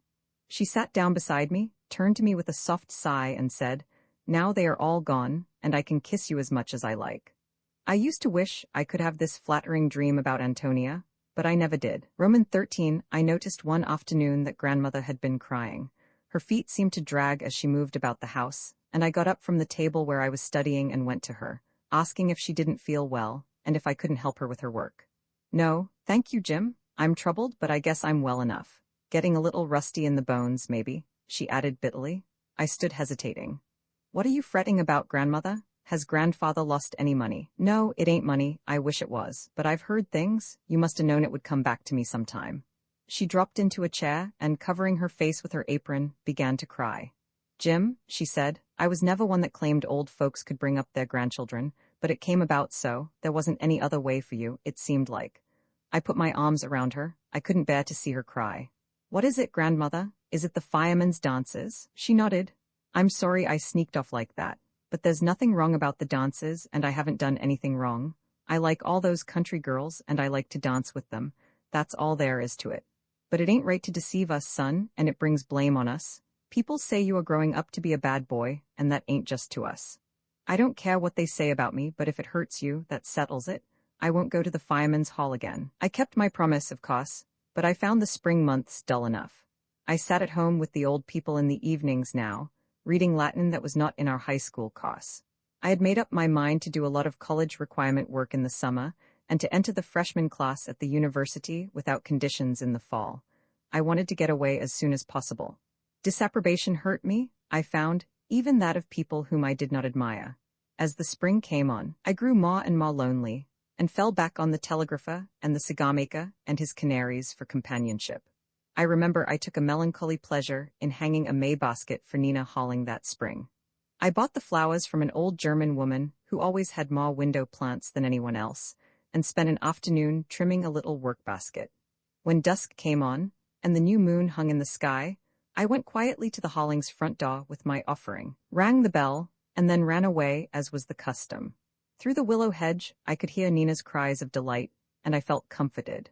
On those warm, soft spring evenings, I often lingered downtown to walk home with Frances, and talked to her about my plans, and about the reading I was doing. One evening she said she thought Mrs. Halling was not seriously offended with me. Mama is as broad-minded as mothers ever are, I guess, but you know she was hurt about Ántonia, and she can't understand why you like to be with Tiny and Lena better than with the girls of your own set.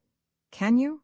I asked bluntly. Frances laughed. Yes, I think I can. You knew them in the country and you like to take sides. In some ways you're older than boys of your age. It will be all right with Mama after you pass your college examinations and she sees you're in earnest. If you were a boy, I persisted, you wouldn't belong to the Owl Club either. You'd be just like me. She shook her head.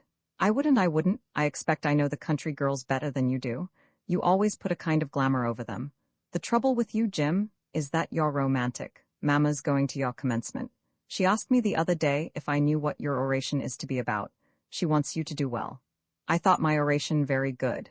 It stated with fervor a great many things I had lately discovered. Mrs. Halling came to the opera house to hear the commencement exercises, and I looked at her most of the time while I made my speech. Her keen, intelligent eyes never left my face. Afterward she came back to the dressing room where we stood, with our diplomas in our hands, walked up to me and said haughtily, "You surprised me, Jim. I didn't believe you could do as well as that. You didn't get that speech out of books." Among my graduation presents there was a silk umbrella from Mrs. Halling, with my name on the handle. I walked home from the opera house alone. As I passed the Methodist church, I saw 3 white figures ahead of me, pacing up and down under the arching maple trees, where the moonlight filtered through the lush June foliage. They hurried toward me. They were waiting for me, Lena and Tony and Anna Hansen. Oh, Jim, it was splendid. Tony was breathing hard, as she always did when her feelings outran her language. There ain't a lawyer in Black Hawk could make a speech like that. I just stopped your grandpa and said so to him. He won't tell you, but he told us he was awful surprised himself, didn't he, girls? Lena sidled up to me and said teasingly, "What made you so solemn? I thought you were scared. I was sure you'd forget." Anna spoke wistfully. "It must make you very happy, Jim, to have fine thoughts like that in your mind all the time, and to have words to put them in. I always wanted to go to school, you know." "Oh, I just sat there and wished my papa could hear you, Jim." Ántonia took hold of my coat lapels. "There was something in your speech that made me think so about my papa." "I thought about your papa when I wrote my speech, Tony," I said. "I dedicated it to him." She threw her arms around me, and her dear face was all wet with tears. I stood watching their white dresses glimmer smaller and smaller down the sidewalk as they went away.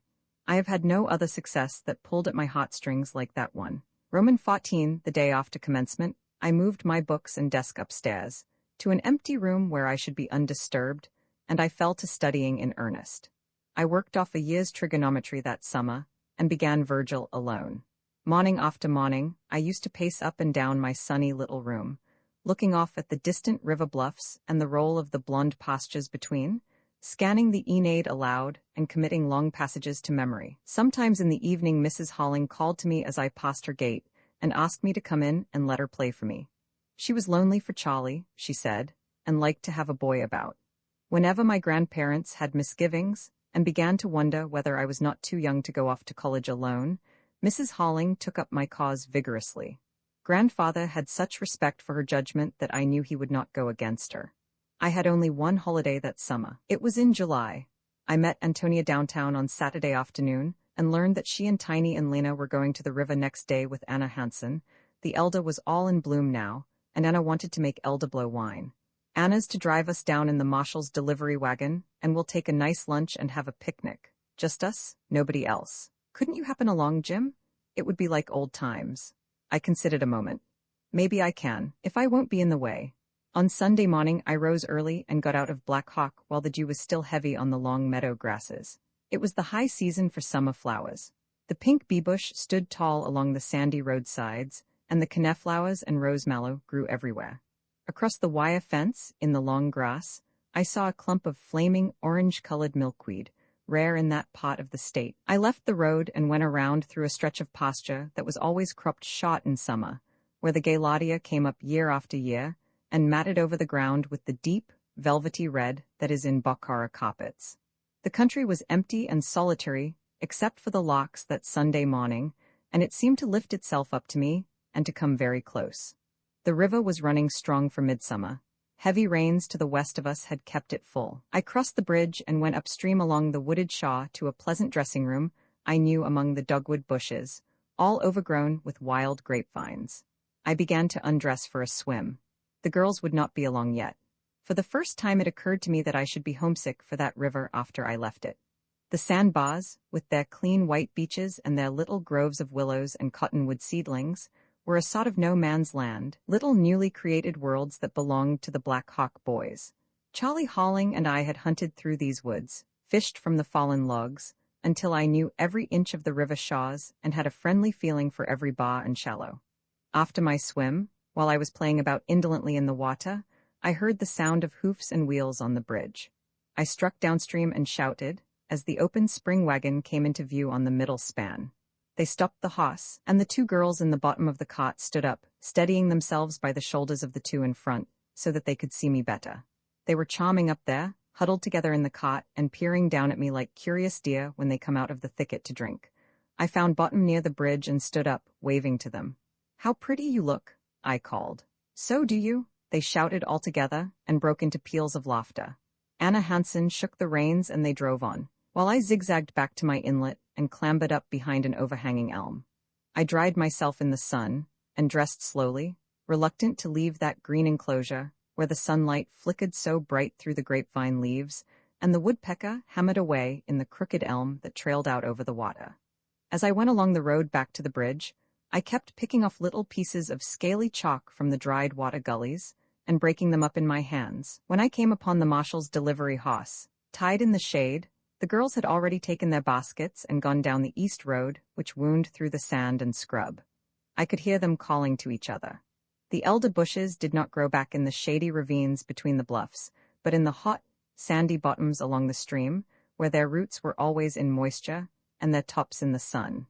The blossoms were unusually luxuriant and beautiful that summer. I followed a cattle path through the thick underbrush until I came to a slope that fell away abruptly to the water's edge. A great chunk of the shaw had been bitten out by some spring freshet, and the scar was masked by elder bushes, growing down to the water in flowery terraces. I did not touch them. I was overcome by content and drowsiness, and by the warm silence about me. There was no sound but the high, sing-song buzz of wild bees and the sunny gurgle of the water underneath. I peeped over the edge of the bank to see the little stream that made the noise. It flowed along perfectly clear over the sand and gravel, cut off from the muddy main current by a long sandbar. Down there, on the lower shelf of the bank, I saw Ántonia, seated alone under the pagoda-like elders. She looked up when she heard me and smiled, but I saw that she had been crying. I slid down into the soft sand beside her and asked her what was the matter. "It makes me homesick, Jimmy. This flower, this smell," she said softly. "We have this flower very much at home in the old country. It always grew in our yard and my papa had a green bench and a table under the bushes. In summer, when they were in bloom, he used to sit there with his friend that played the trombone. When I was little, I used to go down there to hear them talk. Beautiful talk, like what I never hear in this country." "What did they talk about?" I asked her. She sighed and shook her head. "Oh, I don't know. About music and the woods and about God, and when they were young."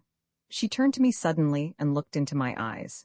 "You think, Jimmy, that maybe my father's spirit can go back to those old places?" I told her about the feeling of her father's presence I had on that winter day when my grandparents had gone over to see his dead body, and I was left alone in the house. I said I felt sure then that he was on his way back to his own country, and that even now, when I passed his grave, I always thought of him as being among the woods and fields that were so dear to him. Ántonia had the most trusting, responsive eyes in the world. Love and credulousness seemed to look out of them with open faces. "Why didn't you ever tell me that before? It makes me feel more sure for him." After a while, she said, "You know, Jim, my father was different from my mother. He did not have to marry my mother, and all his brothers quarreled with him because he did. I used to hear the old people at home whisper about it. They said he could have paid my mother money and not married her. but he was older than she was, and he was too kind to treat her like that. He lived in his mother's house, and she was a poor girl come in to do the work. After my father married her, my grandmother never let my mother come into her house again. When I went to my grandmother's funeral, was the only time I was ever in my grandmother's house. Don't that seem strange? While she talked, I lay back in the hot sand and looked up at the blue sky between the flat bouquets of elder. I could hear the bees humming and singing, but they stayed up in the sun above the flowers and did not come down into the shadow of the leaves. Ántonia seemed to me that day exactly like the little girl who used to come to our house with Mr. Shimada. Someday, Tony, I am going over to your country, and I am going to the little town where you lived. Do you remember all about it? Jim, she said earnestly, if I was put down there in the middle of the night, I could find my way all over that little town, and along the river to the next town where my grandmother lived. My feet remember all the little paths through the woods, and where the big roots stick out to trip you. I ain't never forgot my own country. There was a crackling in the branches above us, and Lena Lingard peered down over the edge of the bank. You lazy things, she cried. All this elder, and you two lying there. Didn't you hear us calling you? Almost as flushed as she had been in my dream, she leaned over the edge of the bank and began to demolish our flowery pagoda. I had never seen her so energetic. She was panting with zeal, and the perspiration stood in drops on her shot, yielding up a lip. I sprang to my feet and ran up the bank. It was noon now, and so hot that the dogwoods and scrub oaks began to turn up the silvery underside of their leaves, and all the foliage looked soft and wilted. I carried the lunch basket to the top of one of the chalk bluffs, where even on the calmest days there was always a breeze. The flat-topped, twisted little oaks threw light shadows on the grass. Below us, we could see the windings of the river, and Black Hawk, grouped among its trees, and, beyond, the rolling country, swelling gently until it met the sky. We could recognize familiar farmhouses and windmills. Each of the girls pointed out to me the direction in which her father's farm lay, and told me how many acres were in wheat that year and how many in corn. My old folks, said Tiny Soda Ball, have put in 20 acres of rye. They get it ground at the mill, and it makes nice bread. It seems like my mother ain't been so homesick ever since father's raised rye flour for her. It must have been a trial for our mothers, said Lena, coming out here and having to do everything different. My mother had always lived in town. She says she started behind in farm work and never has caught up. Yes, a new country's hard on the old ones sometimes, said Anna thoughtfully. My grandmother's getting feeble now, and her mind wanders. She's forgot about this country and thinks she's at home in Norway. She keeps asking Mother to take her down to the waterside in the fish market. She craves fish all the time. Whenever I go home, I take her canned salmon and mackerel. Mercy, it's hot? Lena yawned. She was supine under a little oak, resting after the fury of her elder hunting, and had taken off the high-heeled slippers she had been silly enough to wear. Come here, Jim. You never got the sand out of your hair. She began to draw her fingers slowly through my hair. Ántonia pushed her away. You'll never get it out like that, she said sharply. She gave my head a rough touzling and finished me off with something like a box on the ear. Lena, you oughtn't to try to wear those slippers anymore. They're too small for your feet. You'd better give them to me for Yulka. All right, said Lena good-naturedly, tucking her white stockings under her skirt. You get all Yulka's things, don't you? I wish father didn't have such bad luck with his farm machinery. Then I could buy more things for my sisters. I'm going to get Mary a new coat this fall if the sulky plows never paid for. Tiny asked her why she didn't wait until after Christmas, when coats would be cheaper. What do you think of poor me? She added. With 6 at home, younger than I am, and they all think I'm rich because when I go back to the country I'm dressed so fine. She shrugged her shoulders. But you know, my weakness is playthings. I like to buy them playthings better than what they need. I know how that is, said Anna. When we first came here, and I was little, we were too poor to buy toys. I never got over the loss of a doll somebody gave me before we left Norway. A boy on the boat broke her, and I still hate him for it. I guess after you got here you had plenty of live dolls to nurse, like me? Lena remarked cynically. Yes, the babies came along pretty fast, to be sure, but I never minded. I was fond of them all. The youngest one, that we didn't any of us want, is the one we love best now. Lena sighed. Oh, the babies are all right, if only they don't come in winter. Ours nearly always did. I don't see how Mother stood it. I tell you what, girls, she sat up with sudden energy. I'm going to get my mother out of that old sod house where she's lived so many years. The men will never do it. Johnny, that's my oldest brother, he's wanting to get married now, and build a house for his girl instead of his mother. Mrs. Thomas says she thinks I can move to some other town pretty soon, and go into business for myself. If I don't get into business, I'll maybe marry a rich gambler. That would be a poor way to get on, said Anna sarcastically. I wish I could teach school, like Selma Krun. Just think, she'll be the first Scandinavian girl to get a position in the high school. We ought to be proud of her.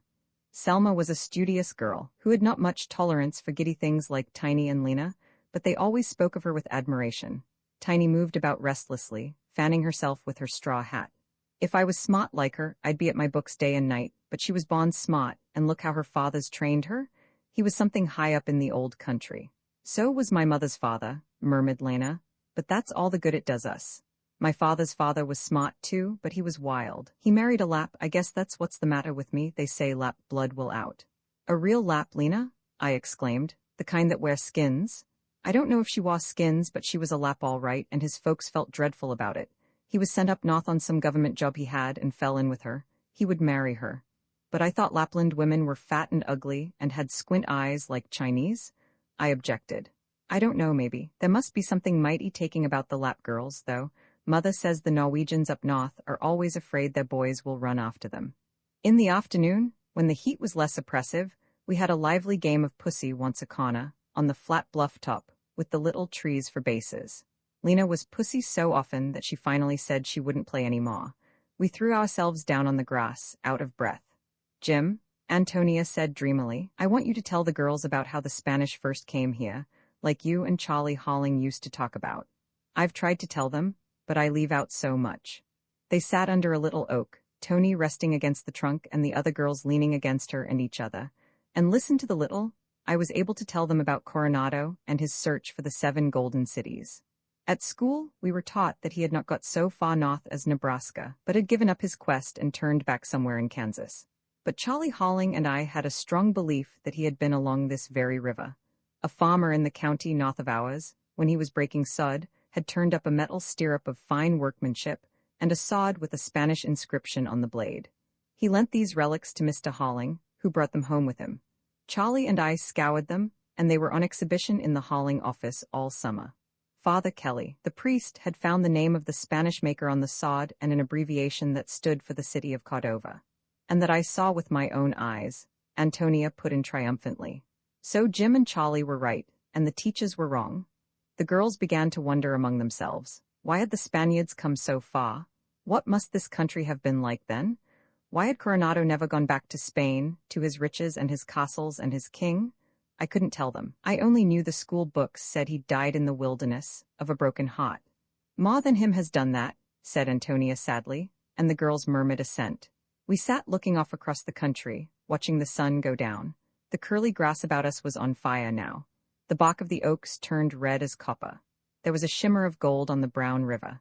Out in the stream, the sandbars glittered like glass, and the light trembled in the willow thickets as if little flames were leaping among them. The breeze sank to stillness. In the ravine, a ringdove mourned plaintively, and somewhere off in the bushes an owl hooted.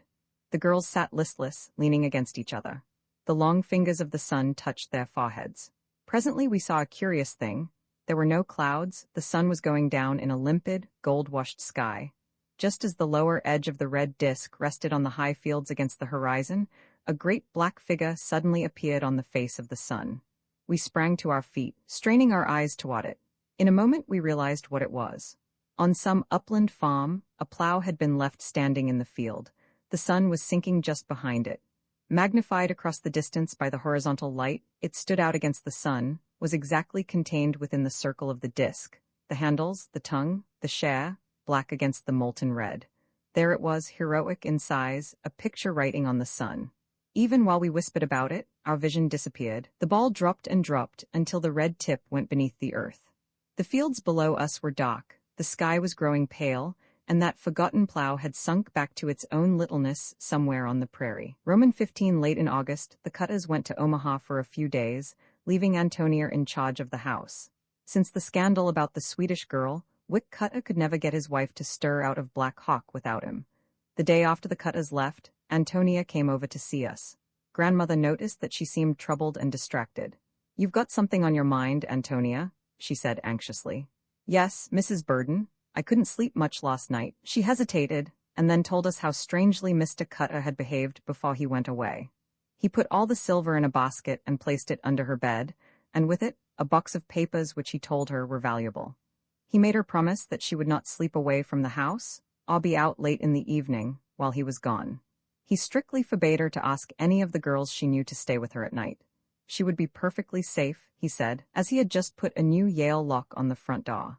Cather had been so insistent in regard to these details that now she felt uncomfortable about staying there alone. She hadn't liked the way he kept coming into the kitchen to instruct her, or the way he looked at her. I feel as if he is up to some of his tricks again, and is going to try to scare me somehow.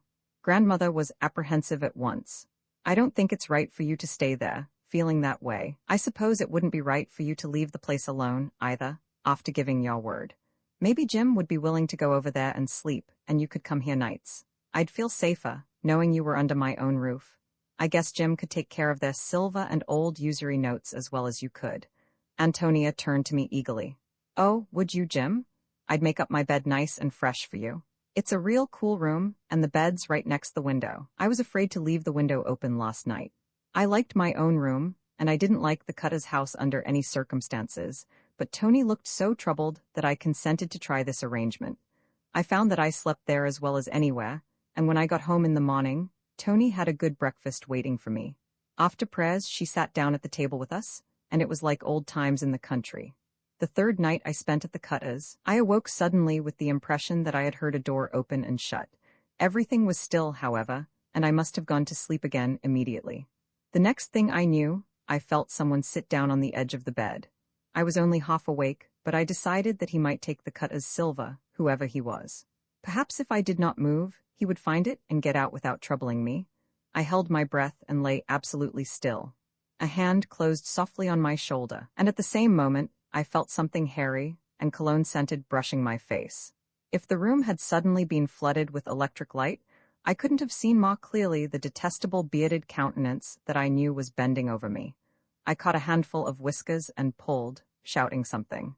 The hand that held my shoulder was instantly at my throat. The man became insane. He stood over me, choking me with one fist and beating me in the face with the other, hissing and chuckling and letting out a flood of abuse. So this is what she's up to when I'm away, is it?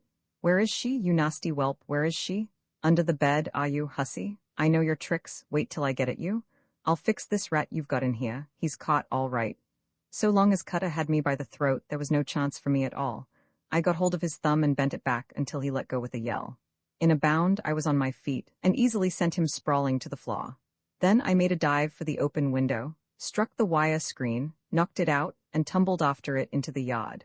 Suddenly, I found myself running across the north end of Black Hawk in my nightshirt, just as one sometimes finds oneself behaving in bad dreams. When I got home, I climbed in at the kitchen window. I was covered with blood from my nose and lip, but I was too sick to do anything about it. I found a shawl and an overcoat on the hat rack, lay down on the parlor sofa, and in spite of my hurts, went to sleep. Grandmother found me there in the morning. Her cry of fright awakened me. Truly, I was a battered object. As she helped me to my room, I caught a glimpse of myself in the mirror. My lip was cut and stood out like a snout.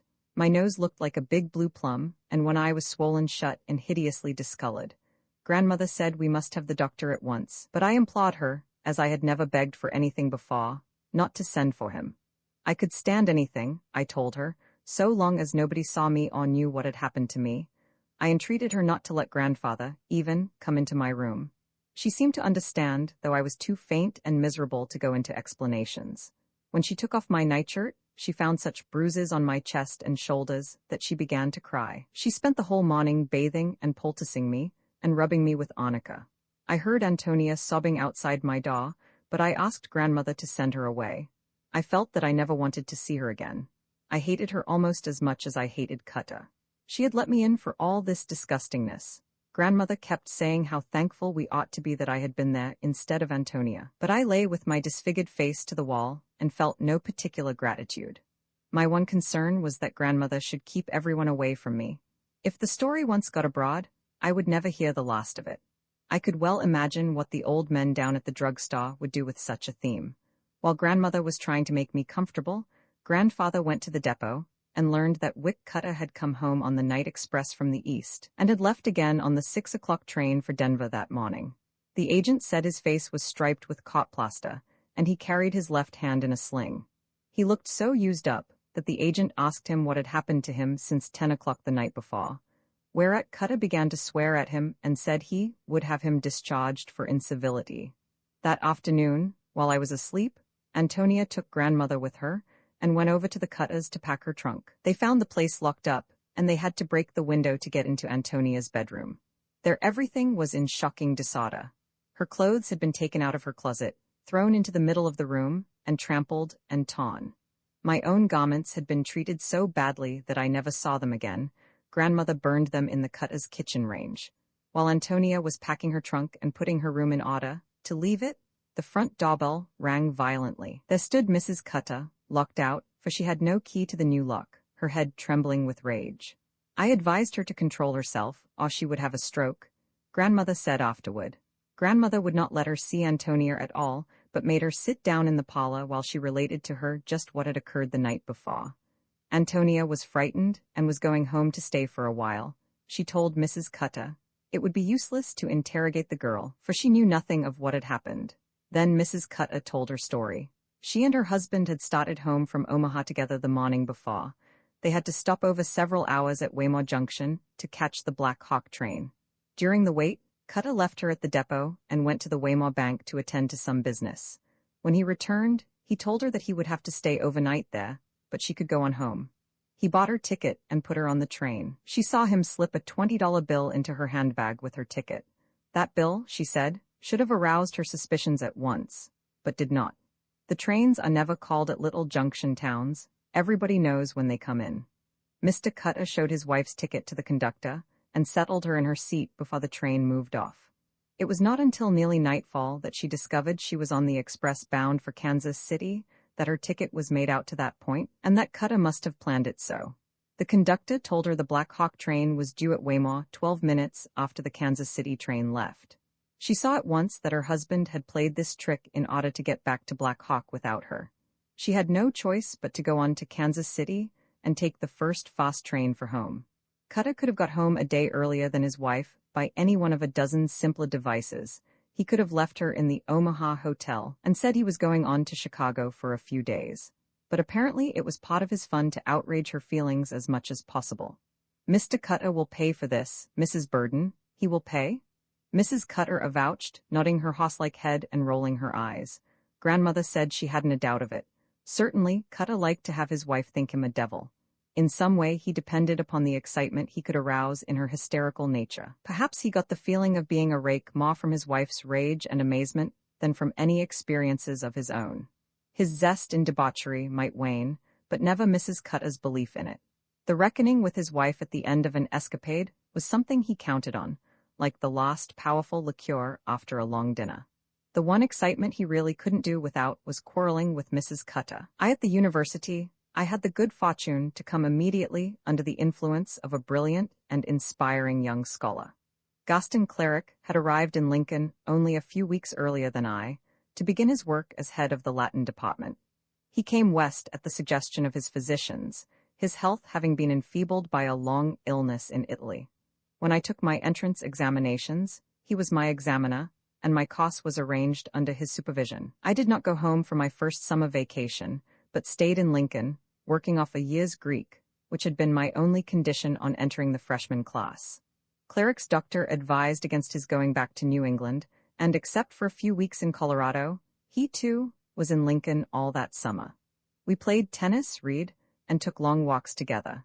I shall always look back on that time of mental awakening as one of the happiest in my life. Gaston Cleric introduced me to the world of ideas. When one first enters that world, everything else fades for a time, and all that went before is as if it had not been. Yet I found curious survivals. Some of the figures of my old life seemed to be waiting for me in the new. In those days, there were many serious young men among the students who had come up to the university from the farms and the little towns scattered over the thinly settled state. Some of those boys came straight from the cornfields with only a summer's wages in their pockets, hung on through the 4 years, shabby and underfed, and completed the course by really heroic self-sacrifice. Our instructors were oddly assorted, wandering pioneer school teachers, stranded ministers of the gospel, a few enthusiastic young men just out of graduate schools. There was an atmosphere of endeavor, of expectancy and bright hopefulness about the young college that had lifted its head from the prairie only a few years before. Our personal life was as free as that of our instructors. There were no college dormitories. We lived where we could and as we could. I took rooms with an old couple, early settlers in Lincoln, who had married off their children and now lived quietly in their house at the edge of town, near the open country. The house was inconveniently situated for students, and on that account I got 2 rooms for the price of one. My bedroom, originally a linen closet, was unheated and was barely large enough to contain my cot bed, but it enabled me to call the other room my study.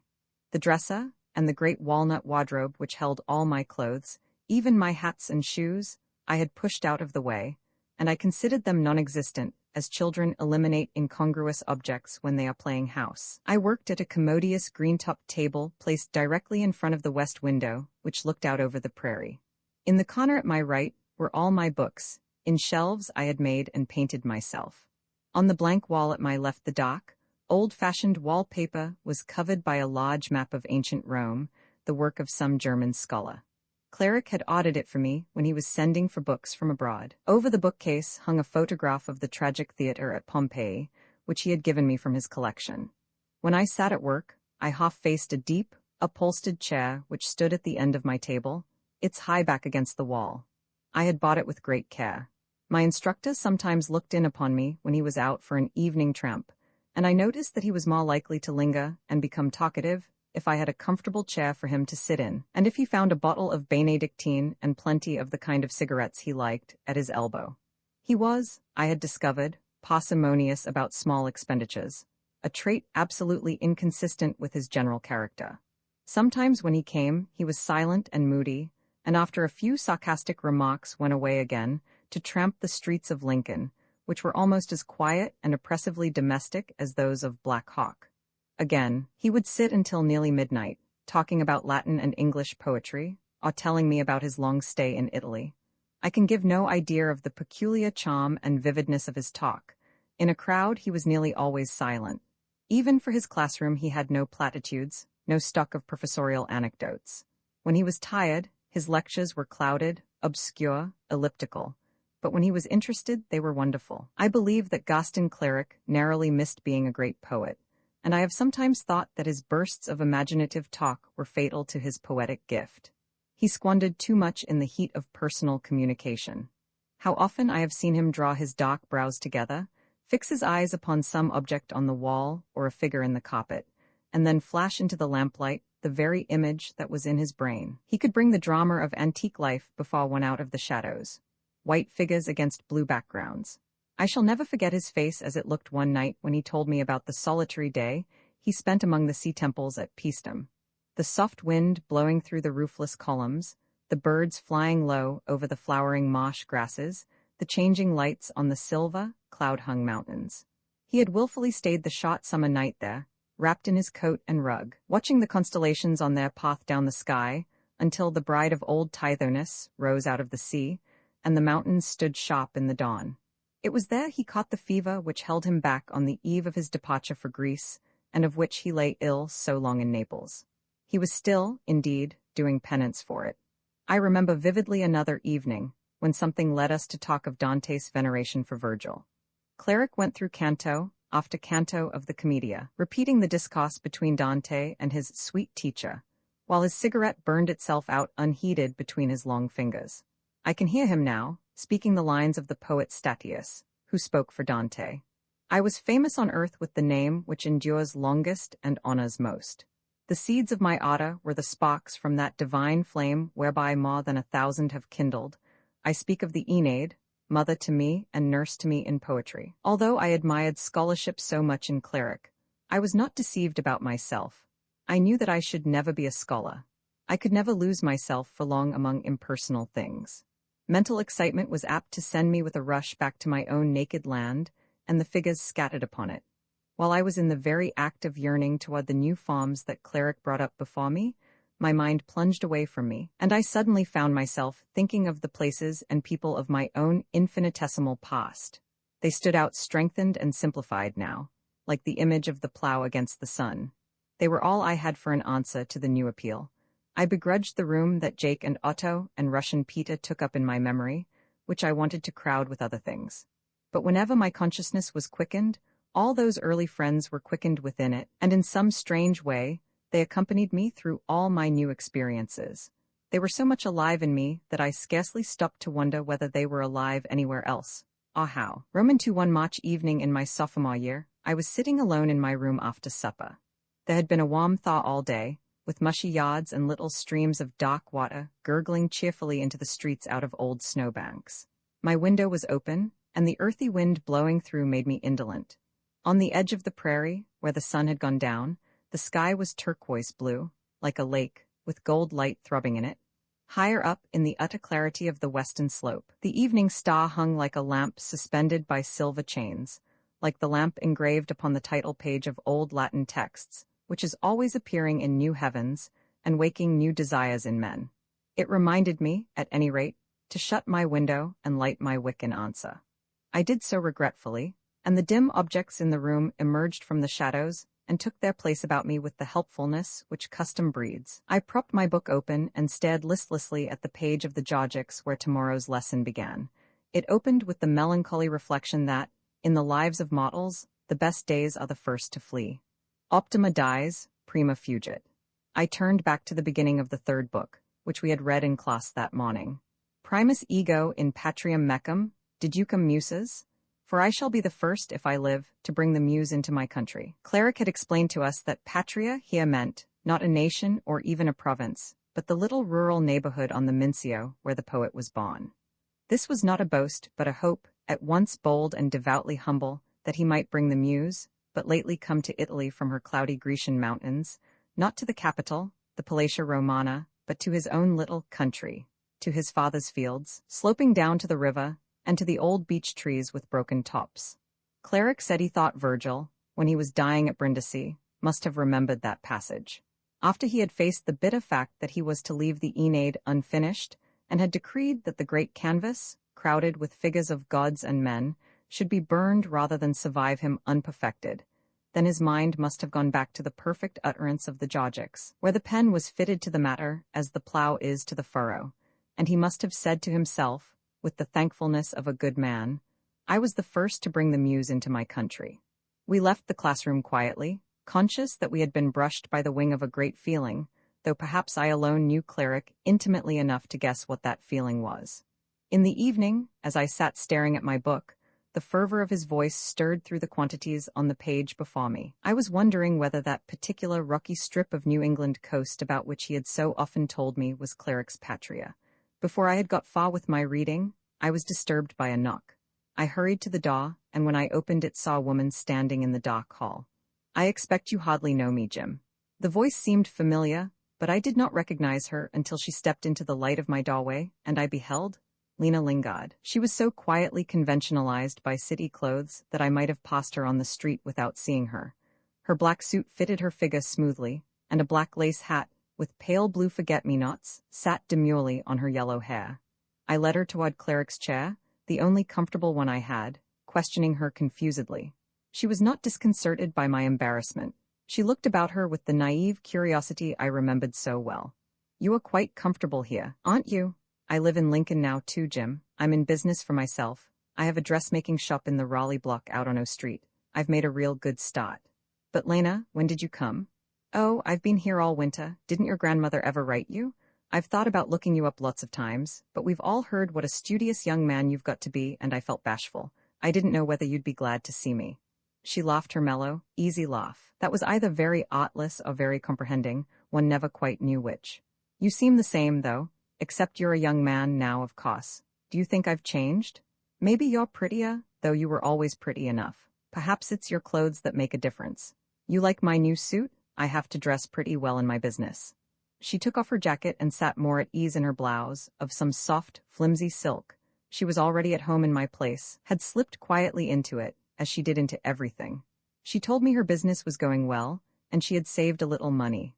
This summer I'm going to build the house for Mother I've talked about so long. I won't be able to pay up on it at first, but I want her to have it before she is too old to enjoy it. Next summer, I'll take her down new furniture and carpets, so she'll have something to look forward to all winter. I watched Lena sitting there so smooth and sunny and well cared for, and thought of how she used to run barefoot over the prairie, until after the snow began to fly, and how crazy Mary chased her round and round the cornfields. It seemed to me wonderful that she should have got on so well in the world. Certainly she had no one but herself to thank for it. You must feel proud of yourself, Lena, I said haughtily. Look at me, I've never earned $1, and I don't know that I'll ever be able to. Tony says you're going to be richer than Mr. Holling someday. She's always bragging about you, you know. Tell me, how is Tony? She's fine. She works for Mrs. Gardner at the hotel now. She's housekeeper. Mrs. Gardner's health isn't what it was, and she can't see after everything like she used to. She has great confidence in Tony.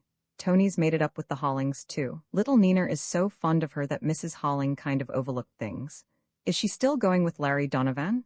Oh, that's on, worse than ever. I guess they're engaged. Tony talks about him like he was president of the railroad.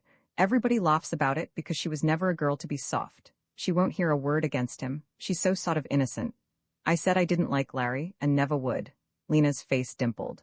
Some of us could tell her things, but it wouldn't do any good. She'd always believe him. That's Antonia's failing, you know. If she once likes people, she won't hear anything against them. I think I'd better go home and look after Antonia, I said. I think you had. Lena looked up at me in frank amusement.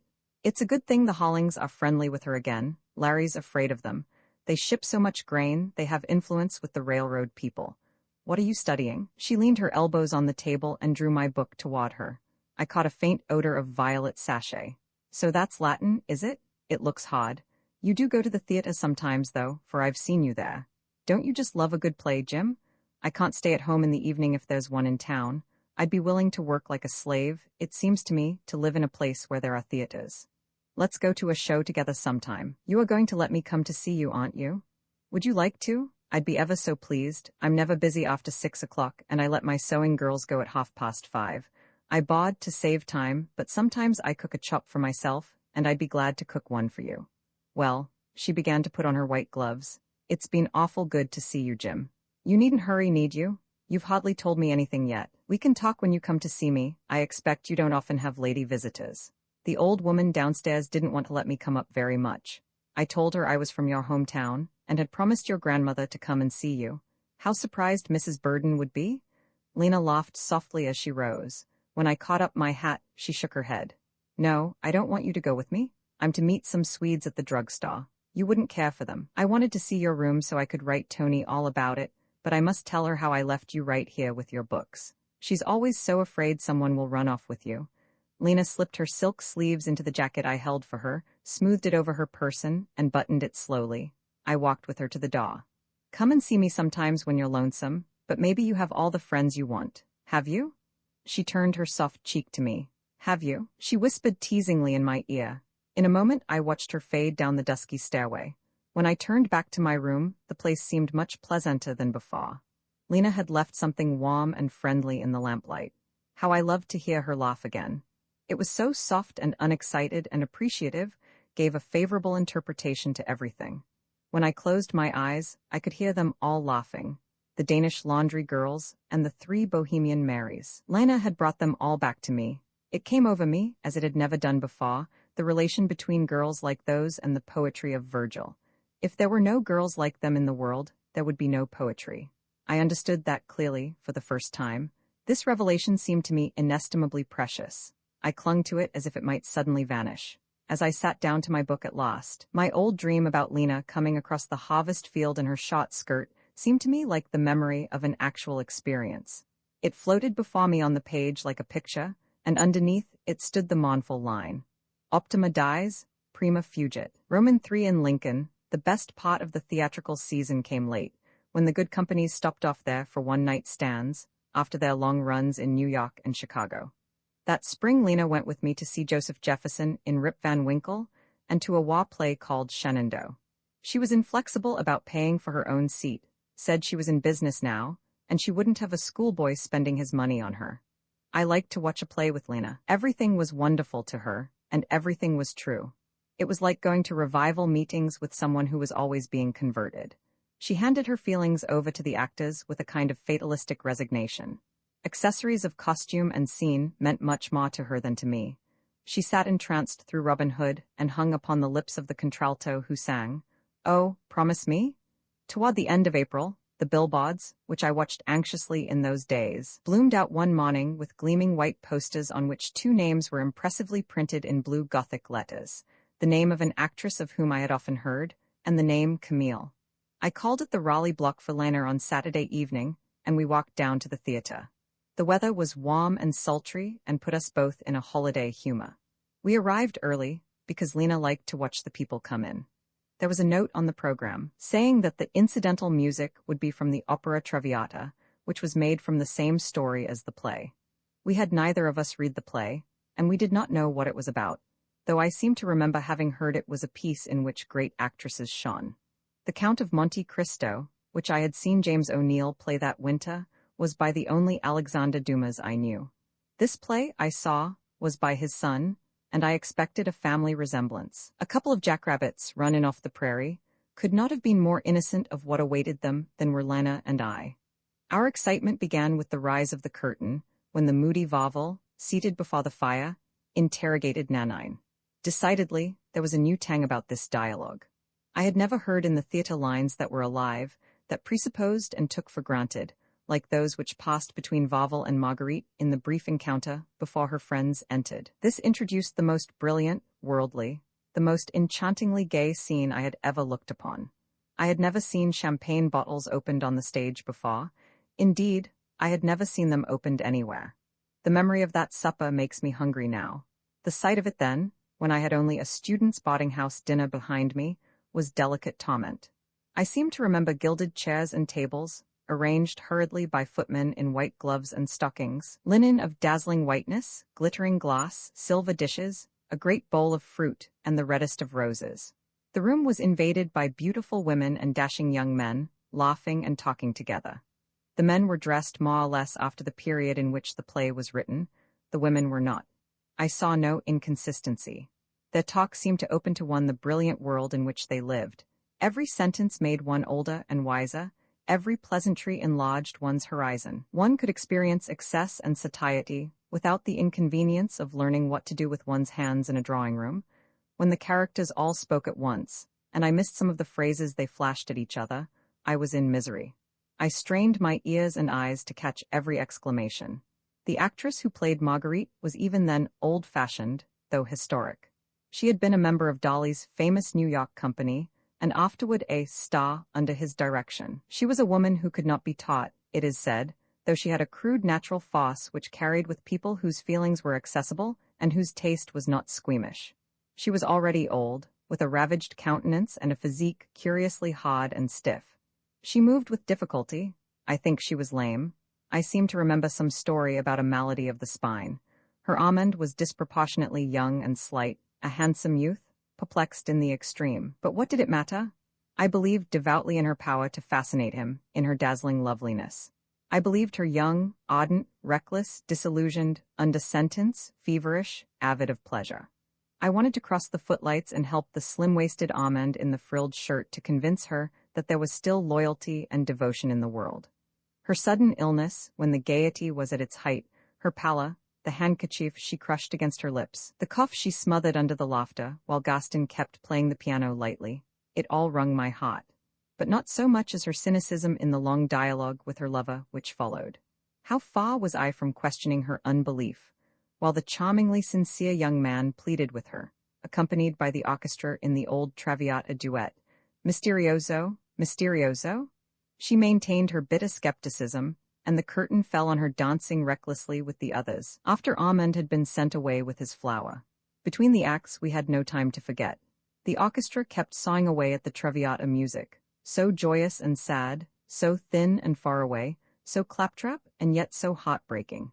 After the second act, I left Lena in tearful contemplation of the ceiling, and went out into the lobby to smoke. As I walked about there, I congratulated myself that I had not brought some Lincoln girl who would talk during the waits about the junior dances, or whether the cadets would camp at Plattsmouth.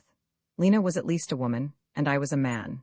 Through the scene between Marguerite and the elder Duval, Lena wept unceasingly, and I sat helpless to prevent the closing of that chapter of idyllic love, dreading the return of the young man, whose ineffable happiness was only to be the measure of his fall. I suppose no woman could have been further in person, voice, and temperament from Dumas' appealing heroine than than the veteran actress who first acquainted me with her. Her conception of the character was as heavy and uncompromising as her diction. She bore hard on the idea and on the consonants. At all times she was highly tragic, devoured by remorse. Lightness of stress or behavior was far from her. Her voice was heavy and deep. R.R. Armand, she would begin, as if she were summoning him to the bar of judgment. But the lines were enough. She had only to utter them. They created the character in spite of her. The heartless world which Marguerite re-entered with Wavell had never been so glittering and reckless as on the night when it gathered in Olympe's salon for the fourth act. There were chandeliers hung from the ceiling, I remember, many servants in livery, gaming tables where the men played with piles of gold, and a staircase down which the guests made their entrance. After all the others had gathered round the card tables and young Duval had been warned by Prudence, Marguerite descended the staircase with Wavell. Such a cloak, such a fan, such jewels, and her face? One knew at a glance how it was with her. When Armand, with the terrible words, "Look, all of you, I owe this woman nothing," flung the golden banknotes at the half-swooning Marguerite, Lena cowered beside me and covered her face with her hands. The curtain rose on the bedroom scene. By this time, there wasn't a nerve in me that hadn't been twisted. Nanine alone could have made me cry. I loved Nanine tenderly, and Gaston, how one clung to that good fellow. The New Year's presents were not too much. Nothing could be too much now. I wept unrestrainedly. Even the handkerchief in my breast pocket, worn for elegance and not at all for use, was wet through by the time that moribund woman sank for the last time into the arms of her lover. When we reached the door of the theatre, the streets were shining with rain. I had prudently brought along Mrs. Holling's useful commencement present, and I took Lena home under its shelter. After leaving her, I walked slowly out into the country part of the town where I lived. The lilacs were all blooming in the yards, and the smell of them after the rain, of the new leaves and the blossoms together, blew into my face with a sort of bitter sweetness. I tramped through the puddles and under the showery trees, mourning for Marguerite Gauthier as if she had died only yesterday, sighing with the spirit of 1840, which had sighed so much, and which had reached me only that night, across long years and several languages, through the person of an infirm old actress. The idea is one that no circumstances can frustrate. Wherever and whenever that piece is put on, it is April. Roman for how well I remember the stiff little parlor where I used to wait for Lena. The hard horsehair furniture, bought at some auction sale, the long mirror, the fashion plates on the wall. If I sat down even for a moment, I was sure to find threads and bits of colored silk clinging to my clothes after I went away. Lena's success puzzled me. She was so easygoing, had none of the push and self-assertiveness that get people ahead in business. She had come to Lincoln, a country girl, with no introductions except to some cousins of Mrs. Thomas who lived there, and she was already making clothes for the women of the young married set. She evidently had great natural aptitude for her work. She knew, as she said, what people looked well in.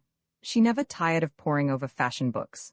Sometimes in the evening I would find her alone in her workroom, draping folds of satin on a wire figure, with a quite blissful expression of countenance. I couldn't help thinking that the years when Lena literally hadn't enough clothes to cover herself might have something to do with her untiring interest in dressing the human figure.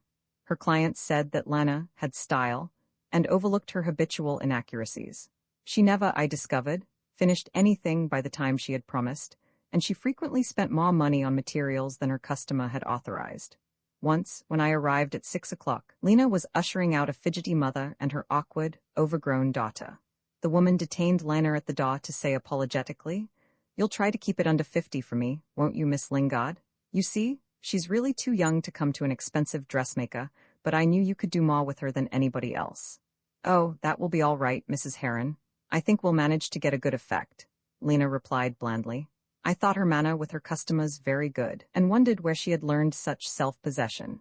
Sometimes after my morning classes were over, I used to encounter Lena downtown, in her velvet suit and a little black hat, with a veil tied smoothly over her face, looking as fresh as the spring morning. Maybe she would be carrying home a bunch of jonquils or a hyacinth plant. When we passed a candy store, her footsteps would hesitate and linger. "Don't let me go in," she would murmur. "Get me by if you can." She was very fond of sweets and was afraid of growing too plump. We had delightful Sunday breakfasts together at Lena's. At the back of her long workroom was a bay window, large enough to hold a box couch and a reading table. We breakfasted in this recess, after drawing the curtains that shut out the long room, with cutting tables and wire women and sheet-draped garments on the walls. The sunlight poured in, making everything on the table shine and glitter, and the flame of the alcohol lamp disappear altogether. Lena's curly black Watt Spaniel, Prince, breakfasted with us. He sat beside her on the couch and behaved very well until the Polish violin teacher across the hall began to practice, when Prince would growl and sniff the air with disgust. Lena's landlord, old Colonel Raleigh, had given her the dog, and at first she was not at all pleased. She had spent too much of her life taking care of animals to have much sentiment about them. But Prince was a knowing little beast, and she grew fond of him. After breakfast, I made him do his lessons, play dead dog, shake hands, stand up like a soldier. We used to put my cadet cap on his head. I had to take military drill at the university, and give him a yard measure to hold with his front leg. His gravity made us laugh immoderately. Lena's talk always amused me. Ántonia had never talked like the people about her. Even after she learned to speak English readily, there was always something impulsive and foreign in her speech. But Lena had picked up all the conventional expressions she heard at Mrs. Thomas's dressmaking shop. Those formal phrases, the very flower of small-town proprieties, and the flat commonplaces, nearly all hypocritical in their origin, became very funny, very engaging, when they were uttered in Lena's soft voice, with her caressing intonation and arch naivete. Nothing could be more diverting than to hear Lena, who was almost as candid as nature, call a leg a limb or a house a home. We used to linger along while over our coffee in that sunny corner. Lena was never so pretty as in the morning.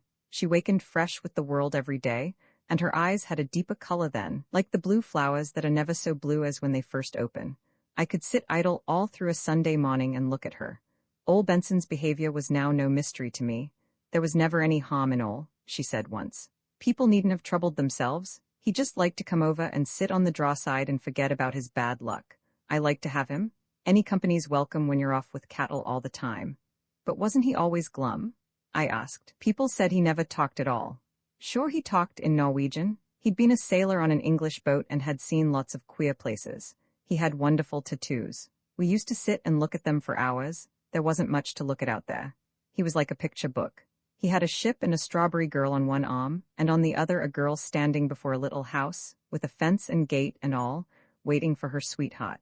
Farther up his arm, her sailor had come back and was kissing her. The sailor's return, he called it. I admitted it was no wonder Ole liked to look at a pretty girl once in a while, with such a fright at home. You know, Lena said confidentially, he married Mary because he thought she was strong-minded and would keep him straight. He never could keep straight on Shaw. The last time he landed in Liverpool, he'd been out on a 2-year voyage. He was paid off one morning, and by the next he hadn't a cent left, and his watch and compass were gone. He'd got with some women, and they'd taken everything. He worked his way to this country on a little passenger boat. Mary was a stewardess, and she tried to convert him on the way over. He thought she was just the one to keep him steady. Poor Ole? He used to bring me candy from town, hidden in his feed bag. He couldn't refuse anything to a girl. He'd have given away his tattoos long ago, if he could. He's one of the people I'm sorriest for. If I happened to spend an evening with Lena and stayed late, the Polish violin teacher across the hall used to come out and watch me descend the stairs, muttering so threateningly that it would have been easy to fall into a quarrel with him. Lena had told him once that she liked to hear him practice, so he always left his door open and watched who came and went. There was a coolness between the Pole and Lena's landlord on her account. Old Colonel Raleigh had come to Lincoln from Kentucky and invested an inherited fortune in real estate at the time of inflated prices. Now he sat day after day in his office in the Raleigh block, trying to discover where his money had gone and how he could get some of it back. He was a widower and found very little congenial companionship in this casual Western city. Lena's good looks and gentle manners appealed to him. He said her voice reminded him of Southern voices, and he found as many opportunities of hearing it as possible. He painted and papered her rooms for her that spring, and put in a porcelain bathtub in place of the tin one that had satisfied the former tenant. While these repairs were being made, the old gentleman often dropped in to consult Lena's preferences. She told me with amusement how Audinsky, the Pole, had presented himself at her door one evening, and said that if the landlord was annoying her by his attentions, he would promptly put a stop to it. I don't exactly know what to do about him, she said, shaking her head. He's so sort of wild all the time. I wouldn't like to have him say anything rough to that nice old man. The colonel is long-winded, but then I expect he's lonesome. I don't think he cares much for Audinsky, either. He said once that if I had any complaints to make of my neighbors, I mustn't hesitate. One Saturday evening, when I was having supper with Lena, we heard a knock at her parlor door, and there stood the Pole, coatless, in a dress shirt and collar. Prince dropped on his paws and began to growl like a mastiff, while the visitor apologized, saying that he could not possibly come in thus attired, but he begged Lena to lend him some safety pins. "Oh, you'll have to come in, Mr. Audinsky, and let me see what's the matter." She closed the door behind him. "Jim, won't you make Prince behave?" I rapped Prince on the nose, while Audinsky explained that he had not had his dress clothes on for a long time, and tonight, when he was going to play for a concert, his waistcoat had split down the back. He thought he could pin it together until he got it to a tailor. Lena took him by the elbow and turned him round. She laughed when she saw the long gap in the satin. "You could never pin that, Mr. Audinsky. You've kept it folded too long, and the goods is all gone along the crease. Take it off. I can put a new piece of lining silk in there for you in 10 minutes. She disappeared into her workroom with the vest, leaving me to confront the Pole, who stood against the door like a wooden figure. He folded his arms and glared at me with his excitable, slanting brown eyes. His head was the shape of a chocolate drop and was covered with dry, straw-colored hair that fuzzed up about his pointed crown. He had never done more than mutter at me as I passed him, and I was surprised when he now addressed me. "Miss Lingard," he said haughtily, "is a young woman for whom I have the utmost respect." "So have I said coldly. He paid no heed to my remark, but began to do rapid finger exercises on his shirt sleeves as he stood with tightly folded arms. "Kindness of heart," he went on, staring at the ceiling, "sentiment are not understood in a place like this. The noblest qualities are ridiculed. Grinning college boys, ignorant and conceited, what do they know of delicacy?" I controlled my features and tried to speak seriously. "If you mean me, Mr. Audinsky, I have known Miss Lingard a long time, and I think I appreciate her kindness. We come from the same town, and we grew up together." His gaze traveled slowly down from the ceiling and rested on me. "Am I to understand that you have this young woman's interests at heart, that you do not wish to compromise her?" "That's a word we don't use much here, Mr. Audinsky. A girl who makes her own living can ask a college boy to supper without being talked about. We take some things for granted." "Then I have misjudged you, and I ask your pardon," he bowed gravely. "Miss Lingard," he went on, "is an absolutely trustful heart. She has not learned the hard lessons of life. As for you and me, noblesse oblige," he watched me narrowly. Lena returned with the vest. "Come in and let us look at you as you go out, Mr. Audinsky. I've never seen you in your dress suit," she said as she opened the door for him. A few moments later, he reappeared with his violin case, a heavy muffler about his neck and thick woolen gloves on his bony hands. Lena spoke encouragingly to him, and he went off with such an important professional air that we fell to laughing as soon as we had shut the door. "Poor fellow," Lena said indulgently. "He takes everything so hard." After that, Audinsky was friendly to me, and behaved as if there were some deep understanding between us. He wrote a furious article, attacking the musical taste of the town, and asked me to do him a great service by taking it to the editor of the morning paper. If the editor refused to print it, I was to tell him that he would be answerable to Audinsky in person. He declared that he would never retract one word, and that he was quite prepared to lose all his pupils. In spite of the fact that nobody ever mentioned his article to him after it appeared, full of typographical errors which he thought intentional, he got a certain satisfaction from believing that the citizens of Lincoln had meekly accepted the epithet "cos barbarians." "You see how it is," he said to me. "Where there is no chivalry, there is no amour propre." When I met him on his rounds now, I thought he carried his head more disdainfully than ever, and strode up the steps of front porches and rang doorbells with more assurance. He told Lena he would never forget how I had stood by him when he was under fire. All this time, of course, I was drifting. Lena had broken up my serious mood. I wasn't interested in my classes. I played with Lena and Prince, I played with the Pole, I went buggy riding with the old colonel, who had taken a fancy to me and used to talk to me about Lena and the great beauties he had known in his youth. We were all three in love with Lena. Before the 1st of June, Gaston Cleric was offered an instructorship at Harvard College and accepted it. He suggested that I should follow him in the fall and complete my course at Harvard. He had found out about Lena, not from me, and he talked to me seriously. "You won't do anything here now. You should either quit school and go to work, or change your college and begin again in earnest. You won't recover yourself while you are playing about with this handsome Norwegian. Yes, I've seen her with you at the theater. She's very pretty and perfectly irresponsible, I should judge." Cleric wrote my grandfather that he would like to take me east with him. To my astonishment, grandfather replied that I might go if I wished. I was both glad and sorry on the day when the letter came. I stayed in my room all evening and thought things over. I even tried to persuade myself that I was standing in Lena's way. It is so necessary to be a little noble, and that if she had not me to play with, she would probably marry and secure her future. The next evening I went to call on Lena. I found her propped up on the couch in her bay window, with her foot in a big slipper. An awkward little Russian girl, whom she had taken into her workroom, had dropped a flat iron on Lena's toe. On the table beside her there was a basket of early summer flowers which the Pole had left after he heard of the accident. He always managed to know what went on in Lena's apartment. Lena was telling me some amusing piece of gossip about one of her clients, when I interrupted her and picked up the flower basket. "This old chap will be proposing to you someday, Lena." "Oh, he has often," she murmured. "What, after you've refused him?"